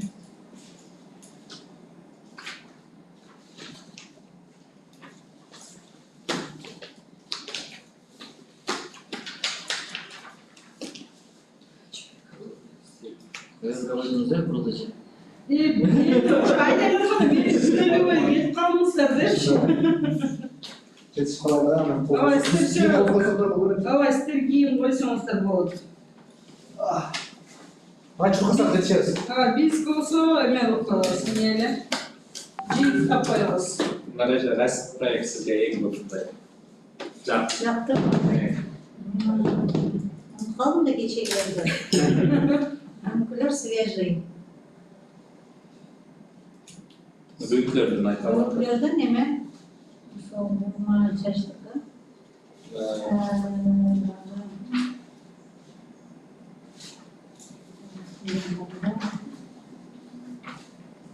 Başlarının da böyle başlarının kaldırıp gitti oldu şimdi.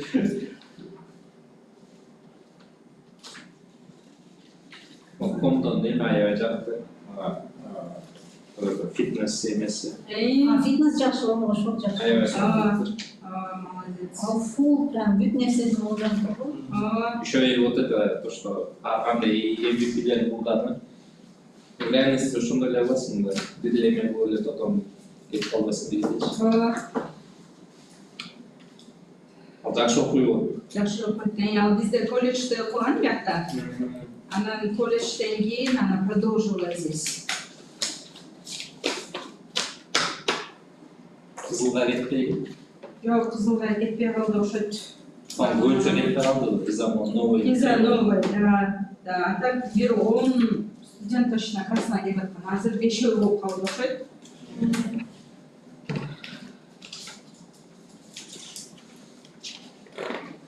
Обидно, наверное. Заранее geçmesi. Yok hakikaten var. 85 bu soru iyi beni verip bile anlattı diyeyim. Жок, A плюс болуп кетирип да. А бирок азыр прям получается GPA 93 өйдө болуш керек болуп калды да. Министерство образования шону Министерство образования ошону курушту. Андай кылганда получается эме болуп калды да.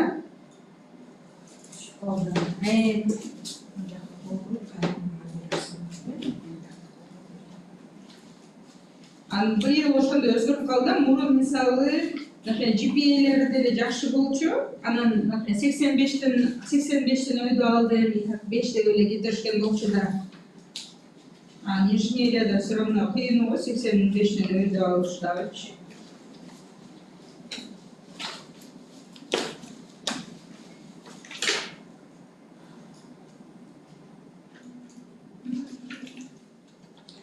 Fizikani berende başı жарып кетейин деген. Самый сложный предмет болгон. Халит агай берди эле. Лимудин агай. Лимудин агай.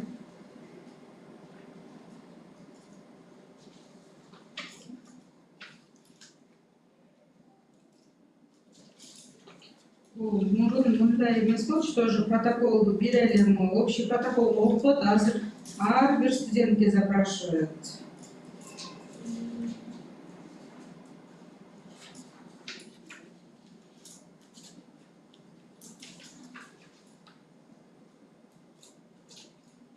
Сиздер да кайра келип баары болгонуңуздар деп болбойт.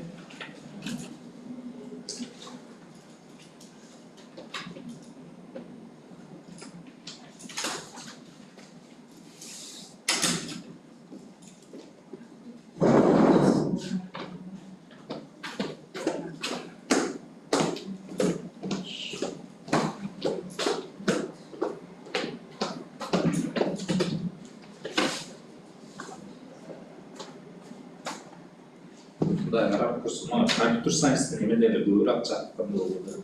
Проекттери более интересно да. Просто өзүм дата сайенс болгон үчүн математика бар, знакомый болду. Data science менен мындай артикл иштешкен турат. Да.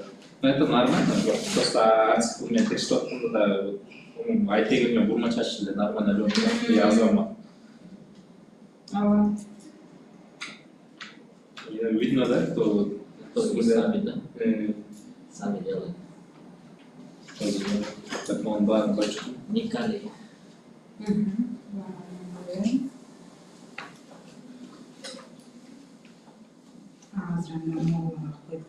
Компьютер сайенске чаар проекттери. Эми обычныйлар деле болуп там. AI'дын мындай болушу, тигиндей болушу. Бүт жагынан башка маркет кылышып койду. Тренд болгон үчүн болушту да, туура. Плюс вообще оптимада иштейт экен. Мен сиздегилер билген жокмун дейт.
толтыра бар.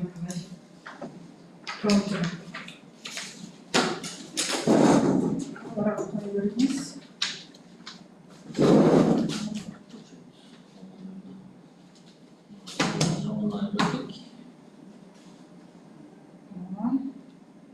Вопрос как раз полностью.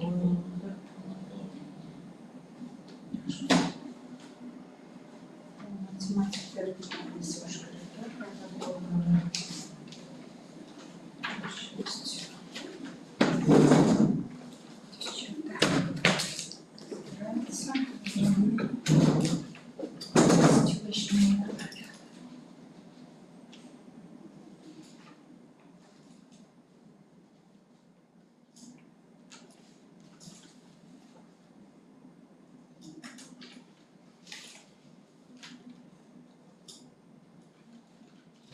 PhD'de doktorluk etken olmamış öyle.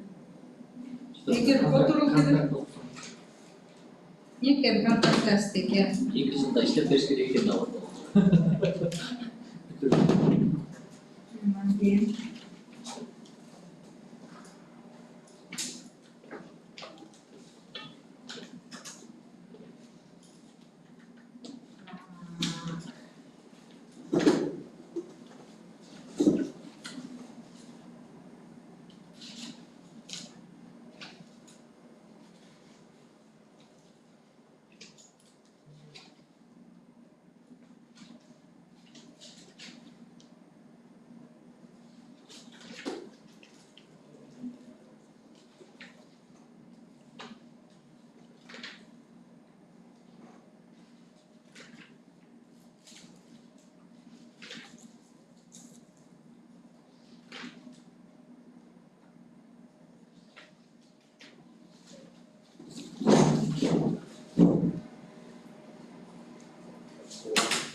Церемония награждения как было? Аксарайда. Аксарай. Былтыр эмне шыққан ата. Былтыр соның болған, Мага жаққан. Мага да айылдай жаққан. Биылда надеюсь соның болып ушуду.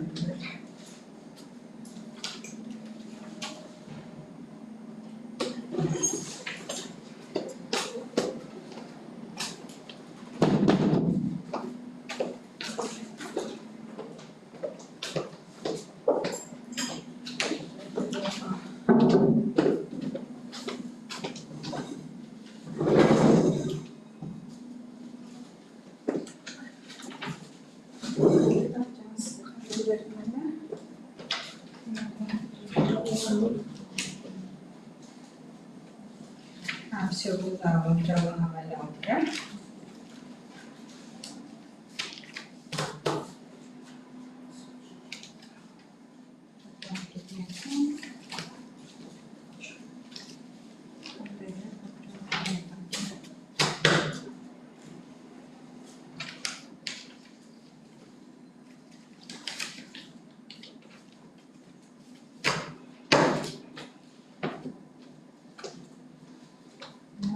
Bizdeki o azamalardan çakta, iki çakta teksiz gelirsiz.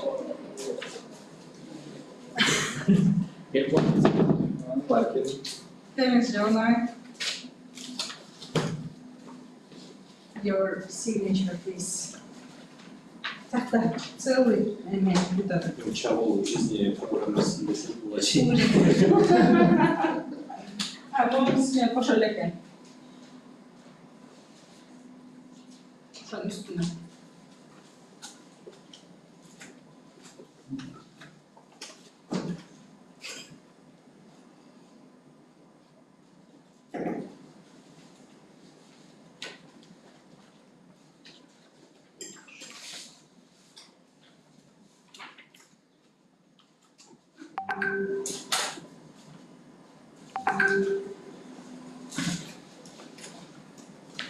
Так. Sultan 5, Roza 5, Akılay, Cübek, Akılbek kızı 5, Cübek, Ramabekova 5. Alardı çakırlar, öyle Çocukların kulübü. Oturuşu. Gitti oturuşlar.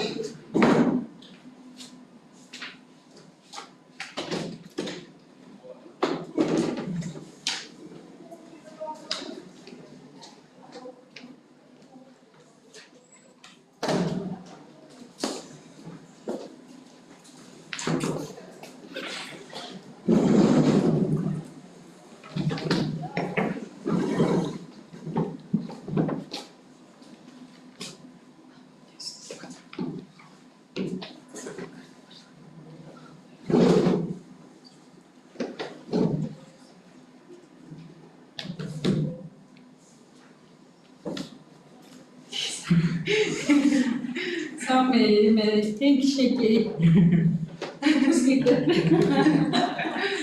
Sultan var ya kısmında kaldı. O Sultan Хорошо.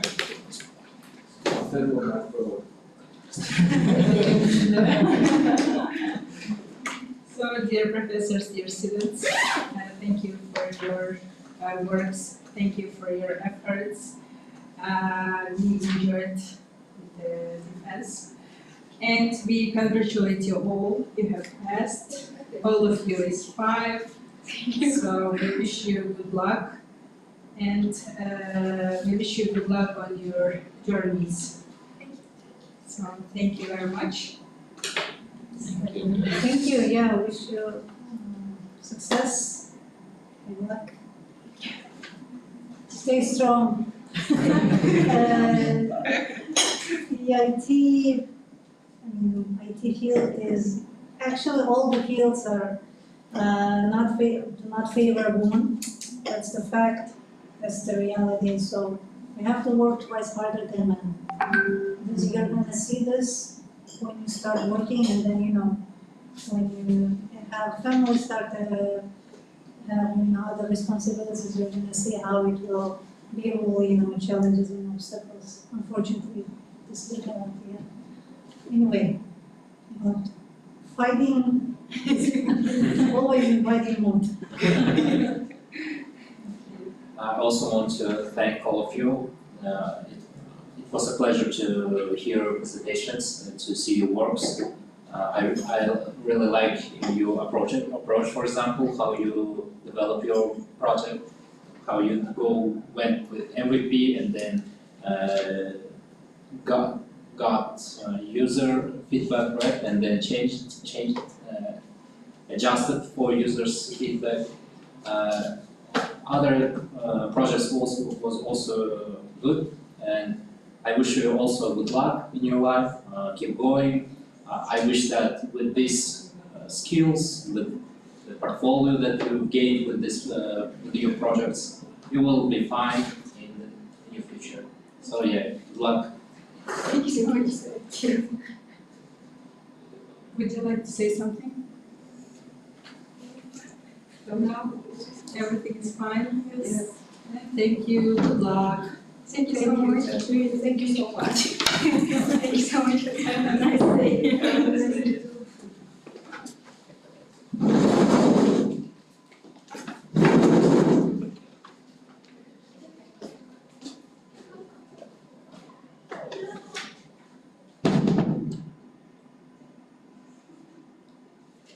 Последний проект, в принципе, да.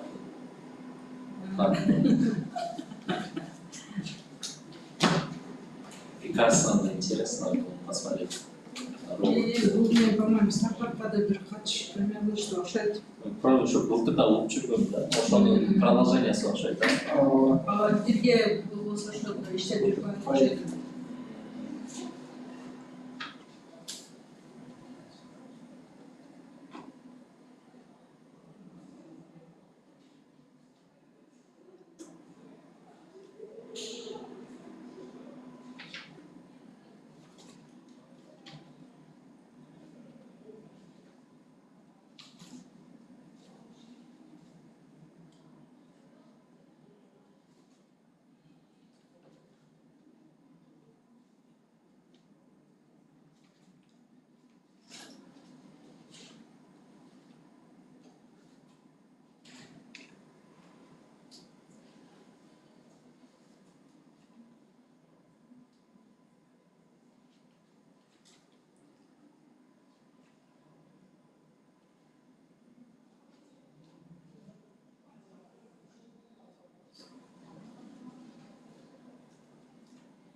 Narınca ısık çayım kileyim mi?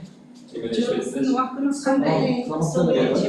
Başka tamam da baralım mısın? Narınca vaktiniz. Tamam ha. Tamam da bassak olur. Canım ister bir kere. Onlar hadi çoros. Çok. Allah. Ama çok ne tatlı nambaras. Çay içkege. Andrea Vermeitein. Bir hareket ne söz verebilirim? А Эльвира уже битвала? VIP de olmadı biz.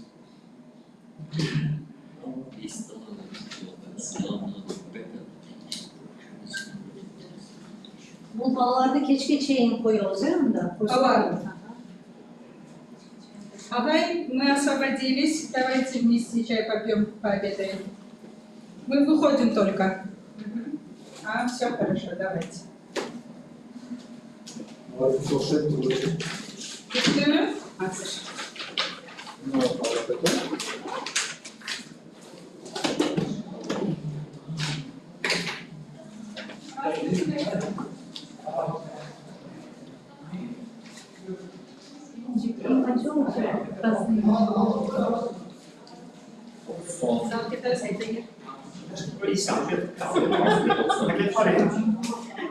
Just let us get it.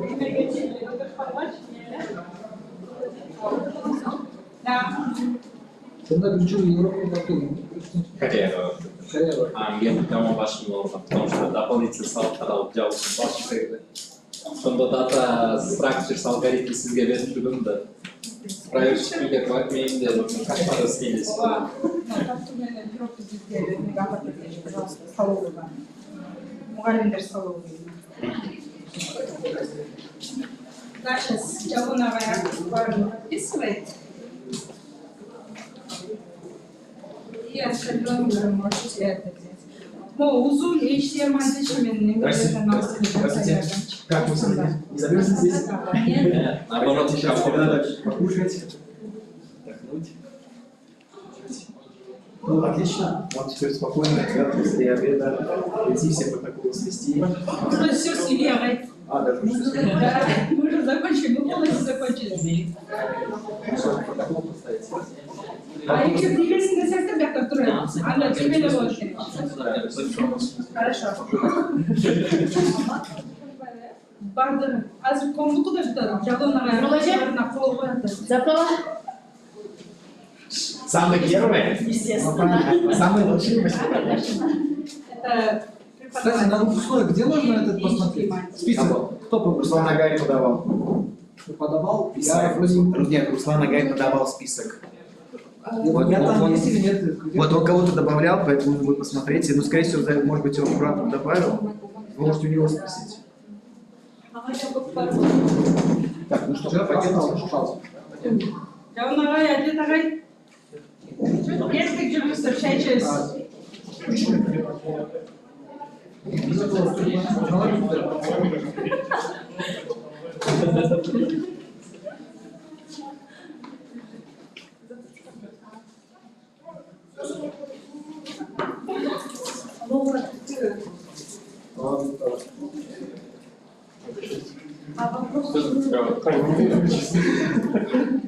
уже.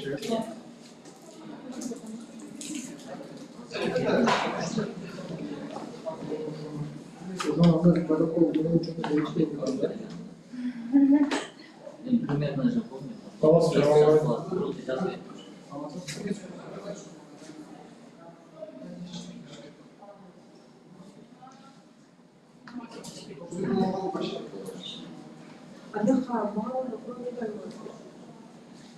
O balığı koyup olanlar ne bilir? Öyle daha uzunca gitmiyor. Situation'da lazım. Practice.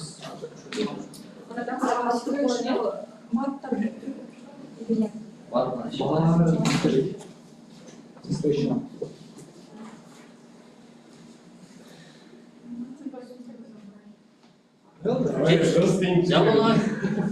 Ya bunlar yüz Situation'da bir var. Отлично. А мы дивку по дивке, походу, проверили, да? Он тебя же не скинул. Вот это знаю, Шеловай спросил. Шеловай спросил, Шеловай проверил. Мы можем посуду забрать. Я просто опять чипал немножко.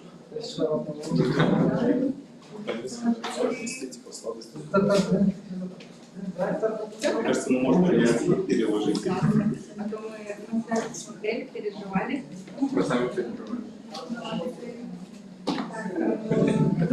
Мы сами сколько? Вот это все ваше, да? Ура, можно слушать, да? Иди с собой. Да. Вот нужно отсюда вывести, потому что они же работают, и нельзя оставаться. Защитились. Сок.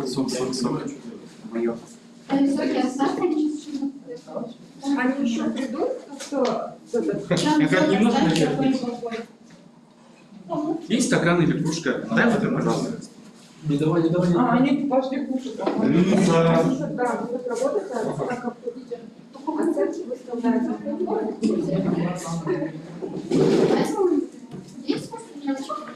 Хороший стол, да?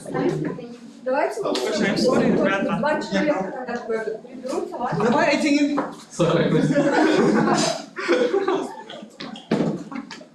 Берите себя. Нет, короче, есть вариант. То, что мы сейчас возьмем, все это отнесем, переложим им на тарелочки. Или нам просто придем сюда, возьмем тарелочки там, переложим сюда. В любом случае, здесь я могу оставить. Вот я говорю, пойдем тарелочки тогда возьмем там.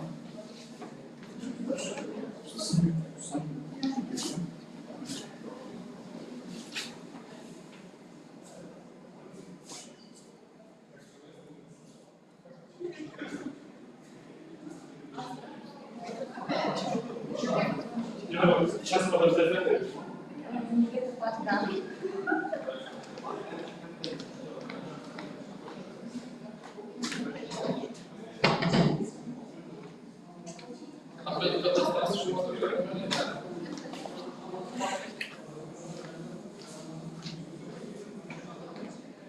Посуду кто хотел забрать? Посуду.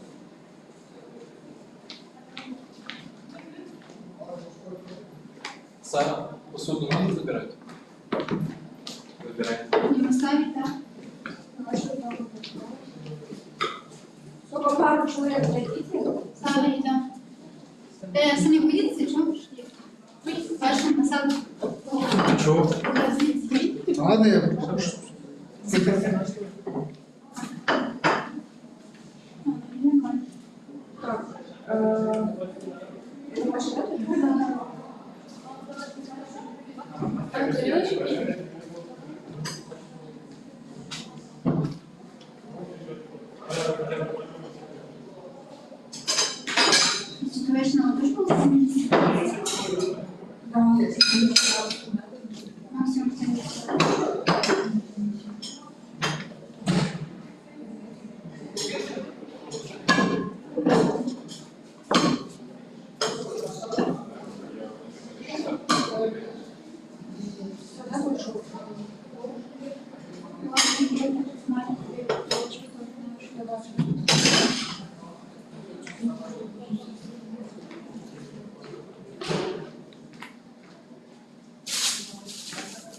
Ну, они у вас прям хорошо покушали, да? Да. Вчера уборщиком прям все осталось, это все настраивали, сколько. Они тоже приход сколько-то брали.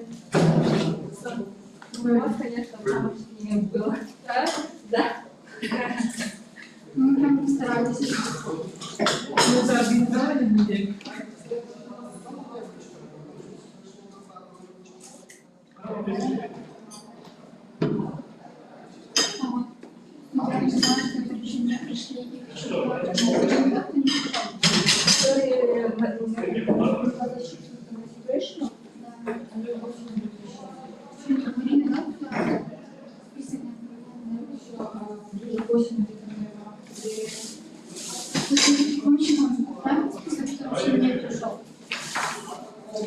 Защиту не прошел? Остался на 8.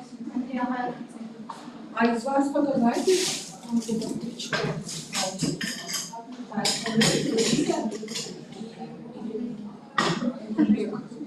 И Алдаярда, они тут больше.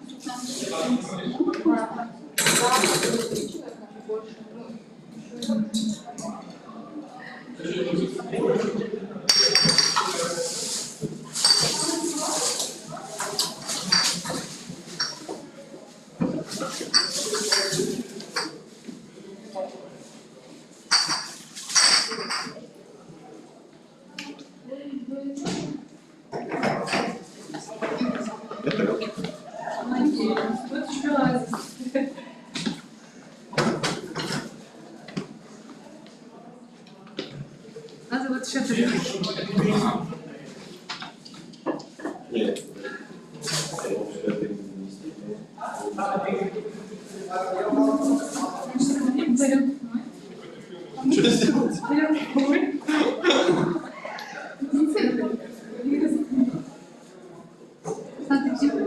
Что сделать? Сказали не заходить. Ну вот, видишь, с тарелками.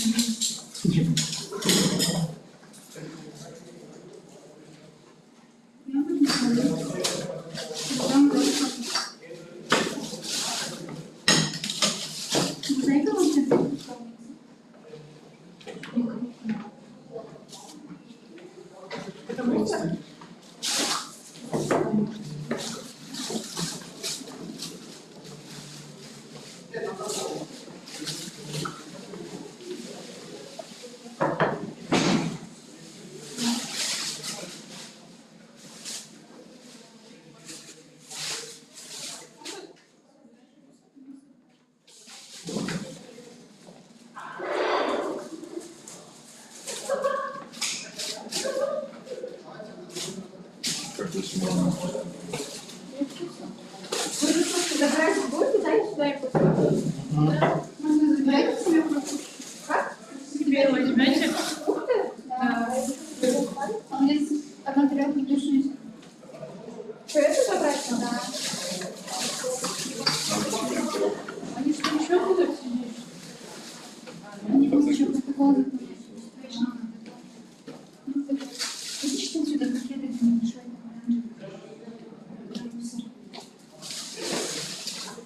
Теперь надо.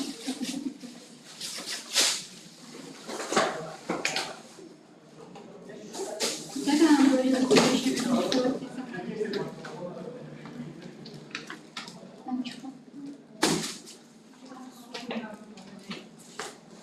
Мне кажется, они сейчас там с пирогом, с сладостями сразу. Кстати,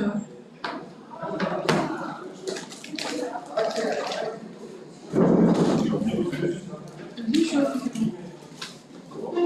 Вот же. Вот 4 было. Одну тарелку, да, я отнес. Вот эту красивую штучку, где сладости были, я тоже в их стол. Надо переложить их в обычные тарелки. Нет, можем пойти вот эти тарелки забрать обратно.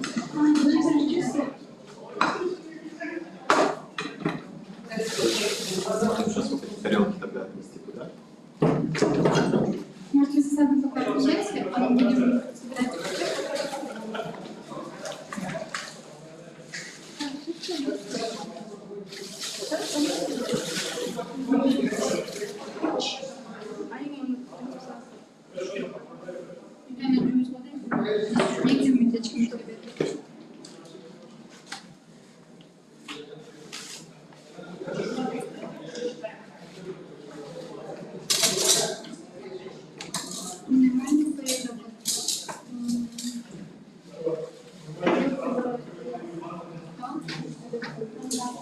А еще имени ставить, кстати.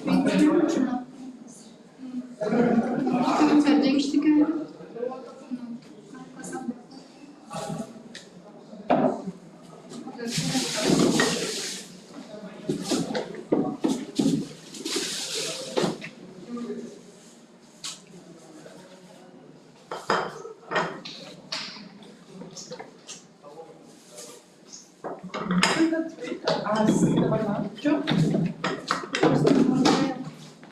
Это что-то ваше? Я принес тарелку для них. Короче, кого понравится, надо. Что подождите, да?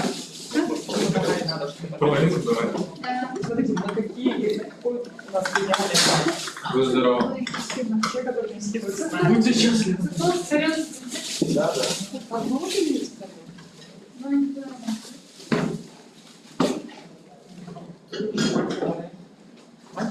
Что за гениальная идея? Гениальная идея. Надо собрать деньги. Мать, я хочу. Скидываются. И мы договорились, что руководство платформы, они 2х, а мы по 500 мы, они по 1000. Как нормально, логично. А почему А вы не офигели? Я не буду так реализовать.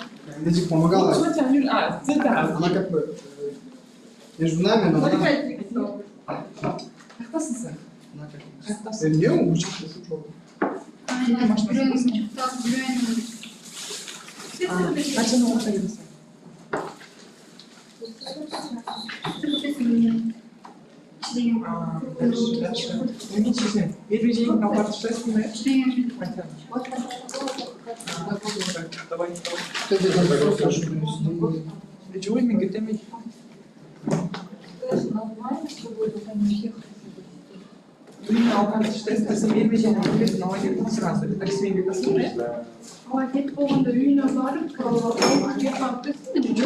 С утра ждем. Стресс. Без молвы, по-моему, Волнение вот. Позволяет новые снега.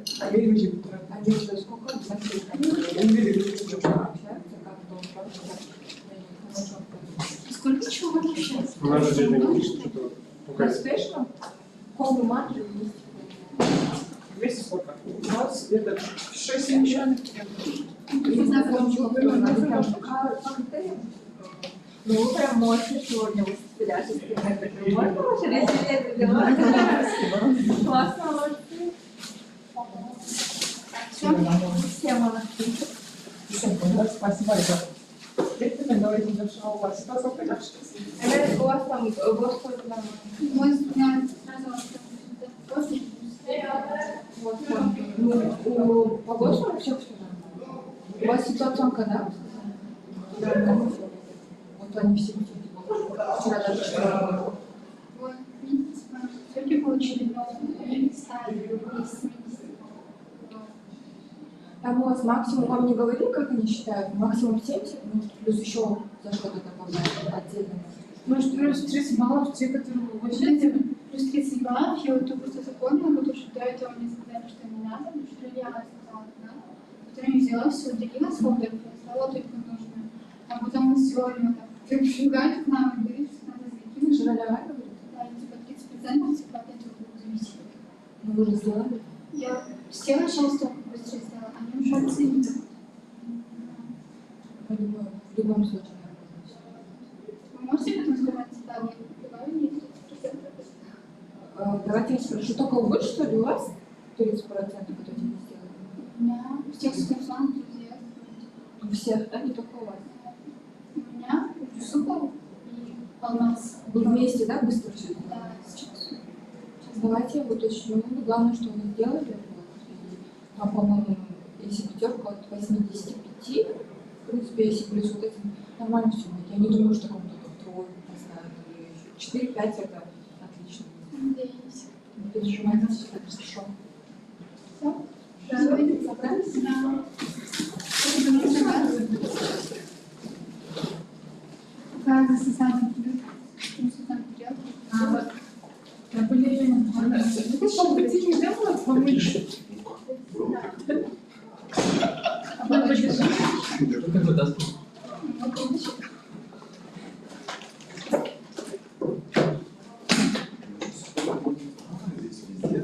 Такие вот от наших уикендов. Это лаптопы, которые наши константы. Вы свою презентацию успели исправить? Да, да, успела. Да, это как? Вот, попробуй. Что за ловушка? Надо тут задача. Доставай новую представление. Может снизу? Может, чуть на бок надо? Ты не подсказывай? Ага. Свою полностью. Вот так нет.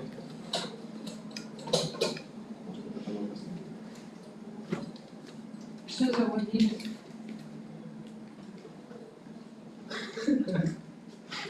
А, снимается? Так, снимаю, да? А? Снимаю? Не знаю, что это. Вот он так не Да. Я бы даже не сказал. выйдете, да, потом. А свой берем, да?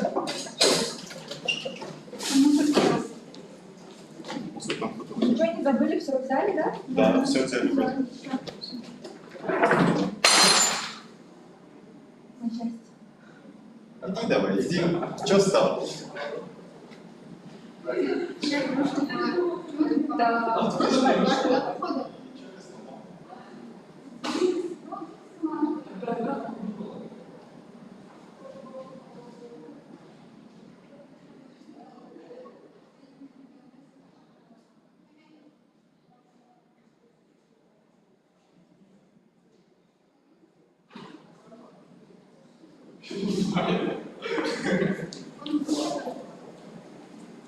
Так это кружка. Да.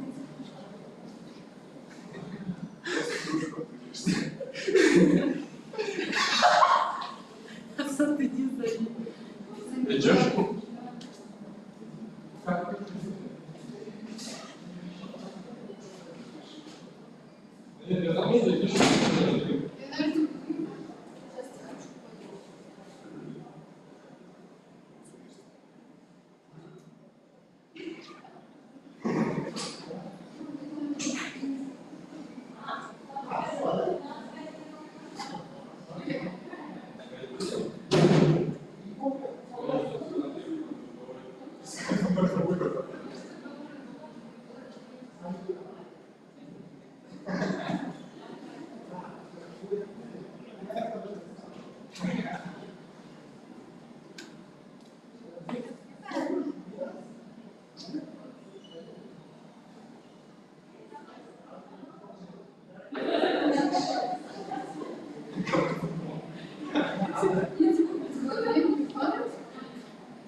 Ничего страшного. Это университетская фирма.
Достаточно большие сколько вы будете собрать? Она сказала, да.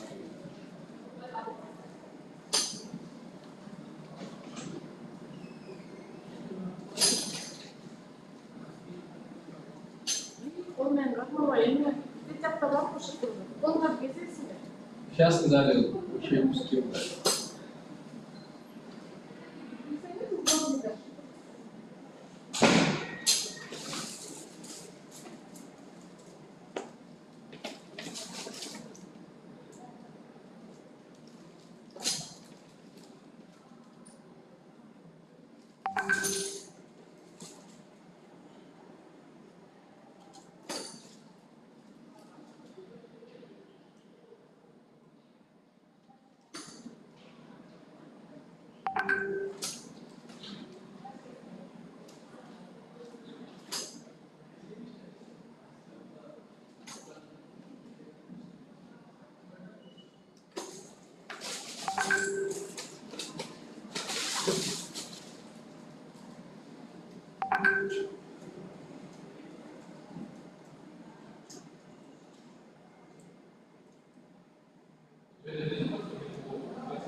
Видишь еще?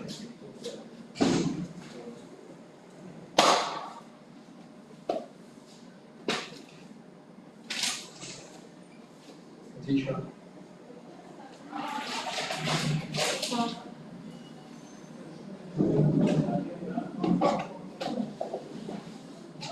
Где? Где?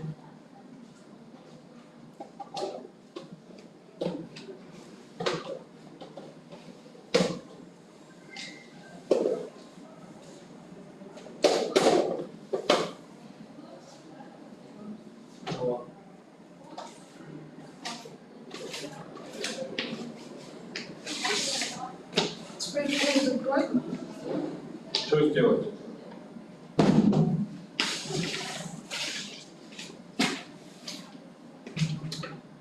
Что сделать? Она потеряла.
Бегаем.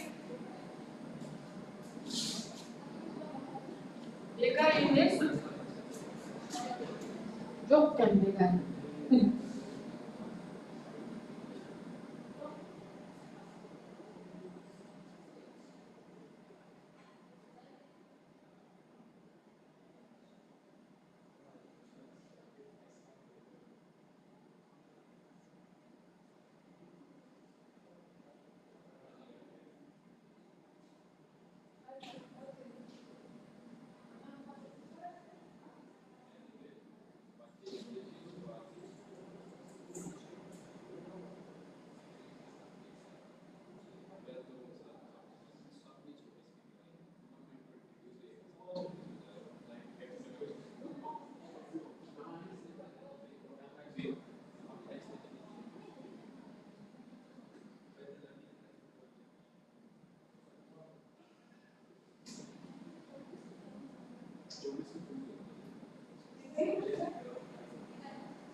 Вам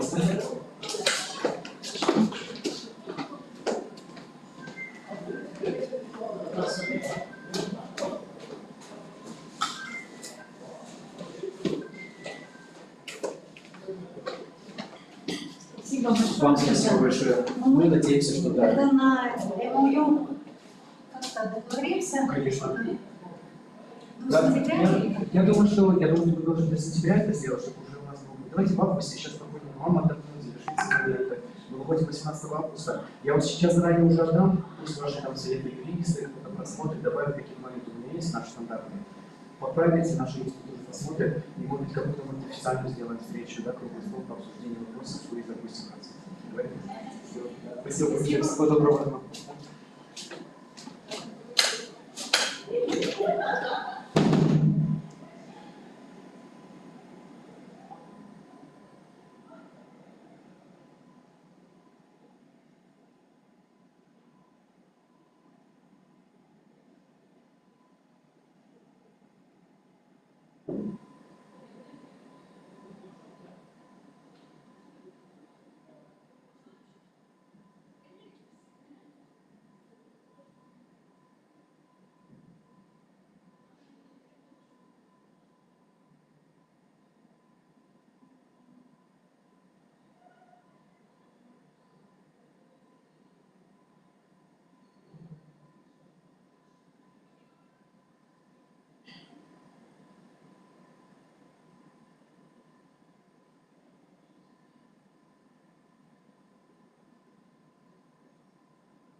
Нет.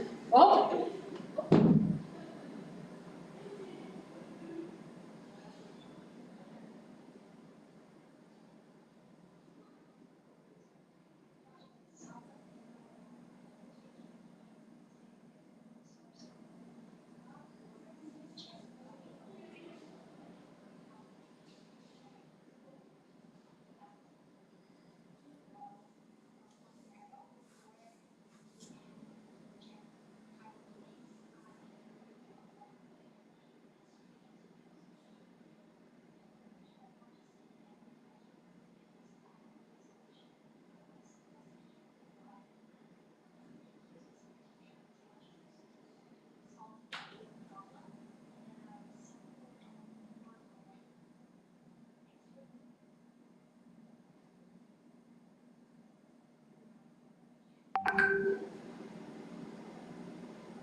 Hi guys, my name is Life, and this video about my mobile application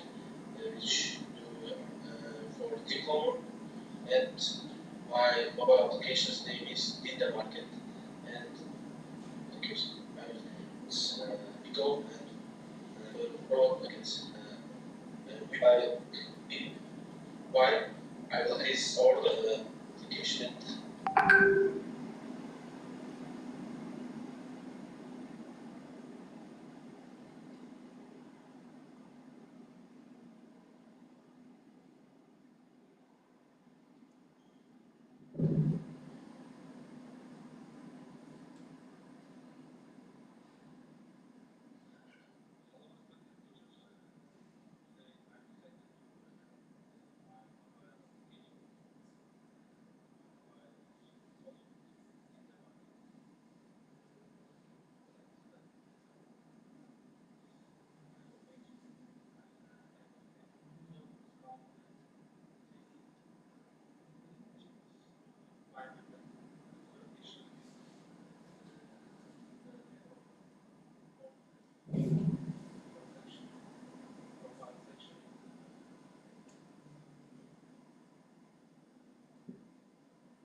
Само според, działam na leje.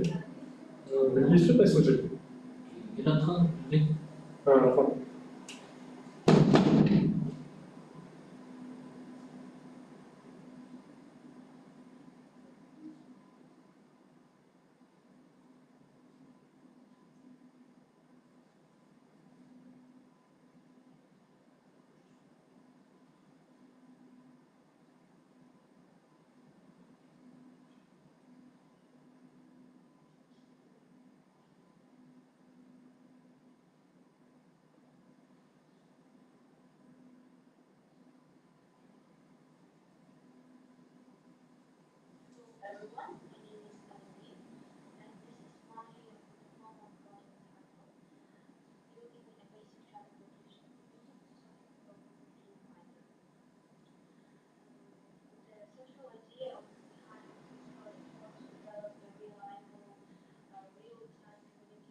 He doesn't have a super user opportunity or just a user who can serve all APIs will give this roles in the admin area. Then he will have a better something like that. We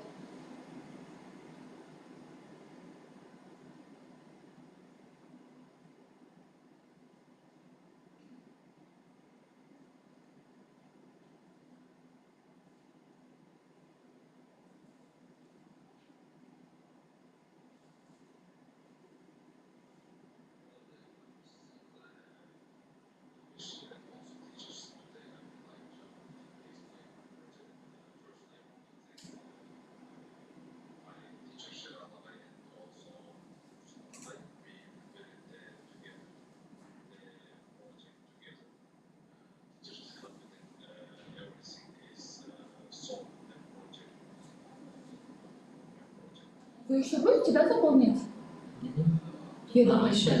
Андрея берсе жүрөт турбу? 4 баланкы менен соқпалды мен толуп ошону эмне болуш керек? 4 баланкы эмне?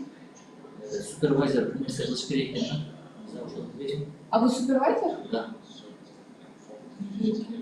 Андрея бербейби? Down. Sol kırıldı.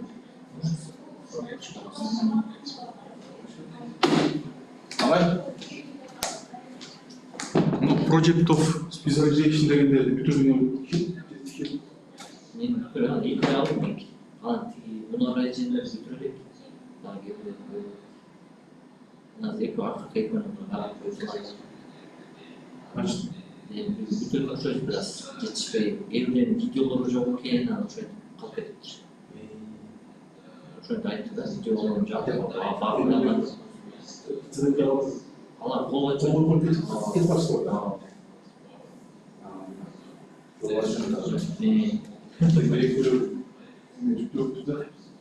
ошо жүктөө көргөндөрдү азыр ошо мына азыр мен да карап кое албайм го ошолор азыр кетти досуй көрөлүм а бизде да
А давай, вот это какому-то студенту выставить оценки по каким-то там. Да. Вот один студент остался, выставите, а?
Алло.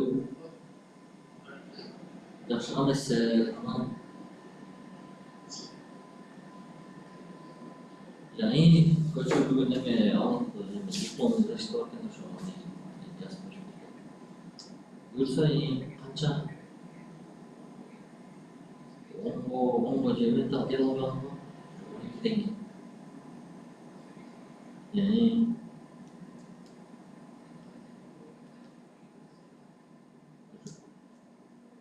12'den ötüp kelip kalıp koydum.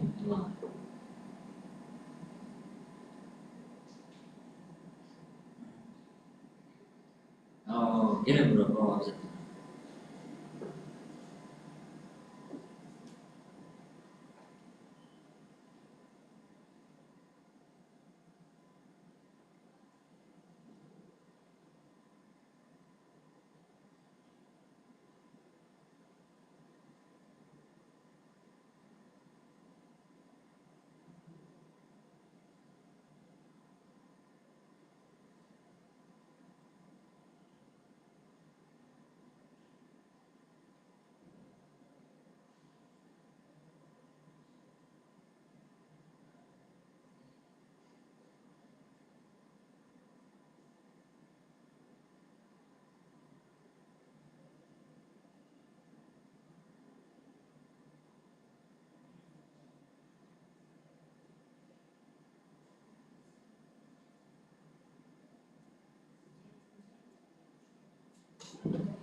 Ағай, башқалар аны үшін албайды? Кетіп қалышты. Абырулы жақайда? Астында олчу келеби. Олар бары бұлды қойылып бүткендесі бір бары дейін да? Ошондой экен бит. Андреяга текшерди го деді. Өз текшерді? Текшерип келип анан окей деди го. Мошта бүткө алып жоқ екен.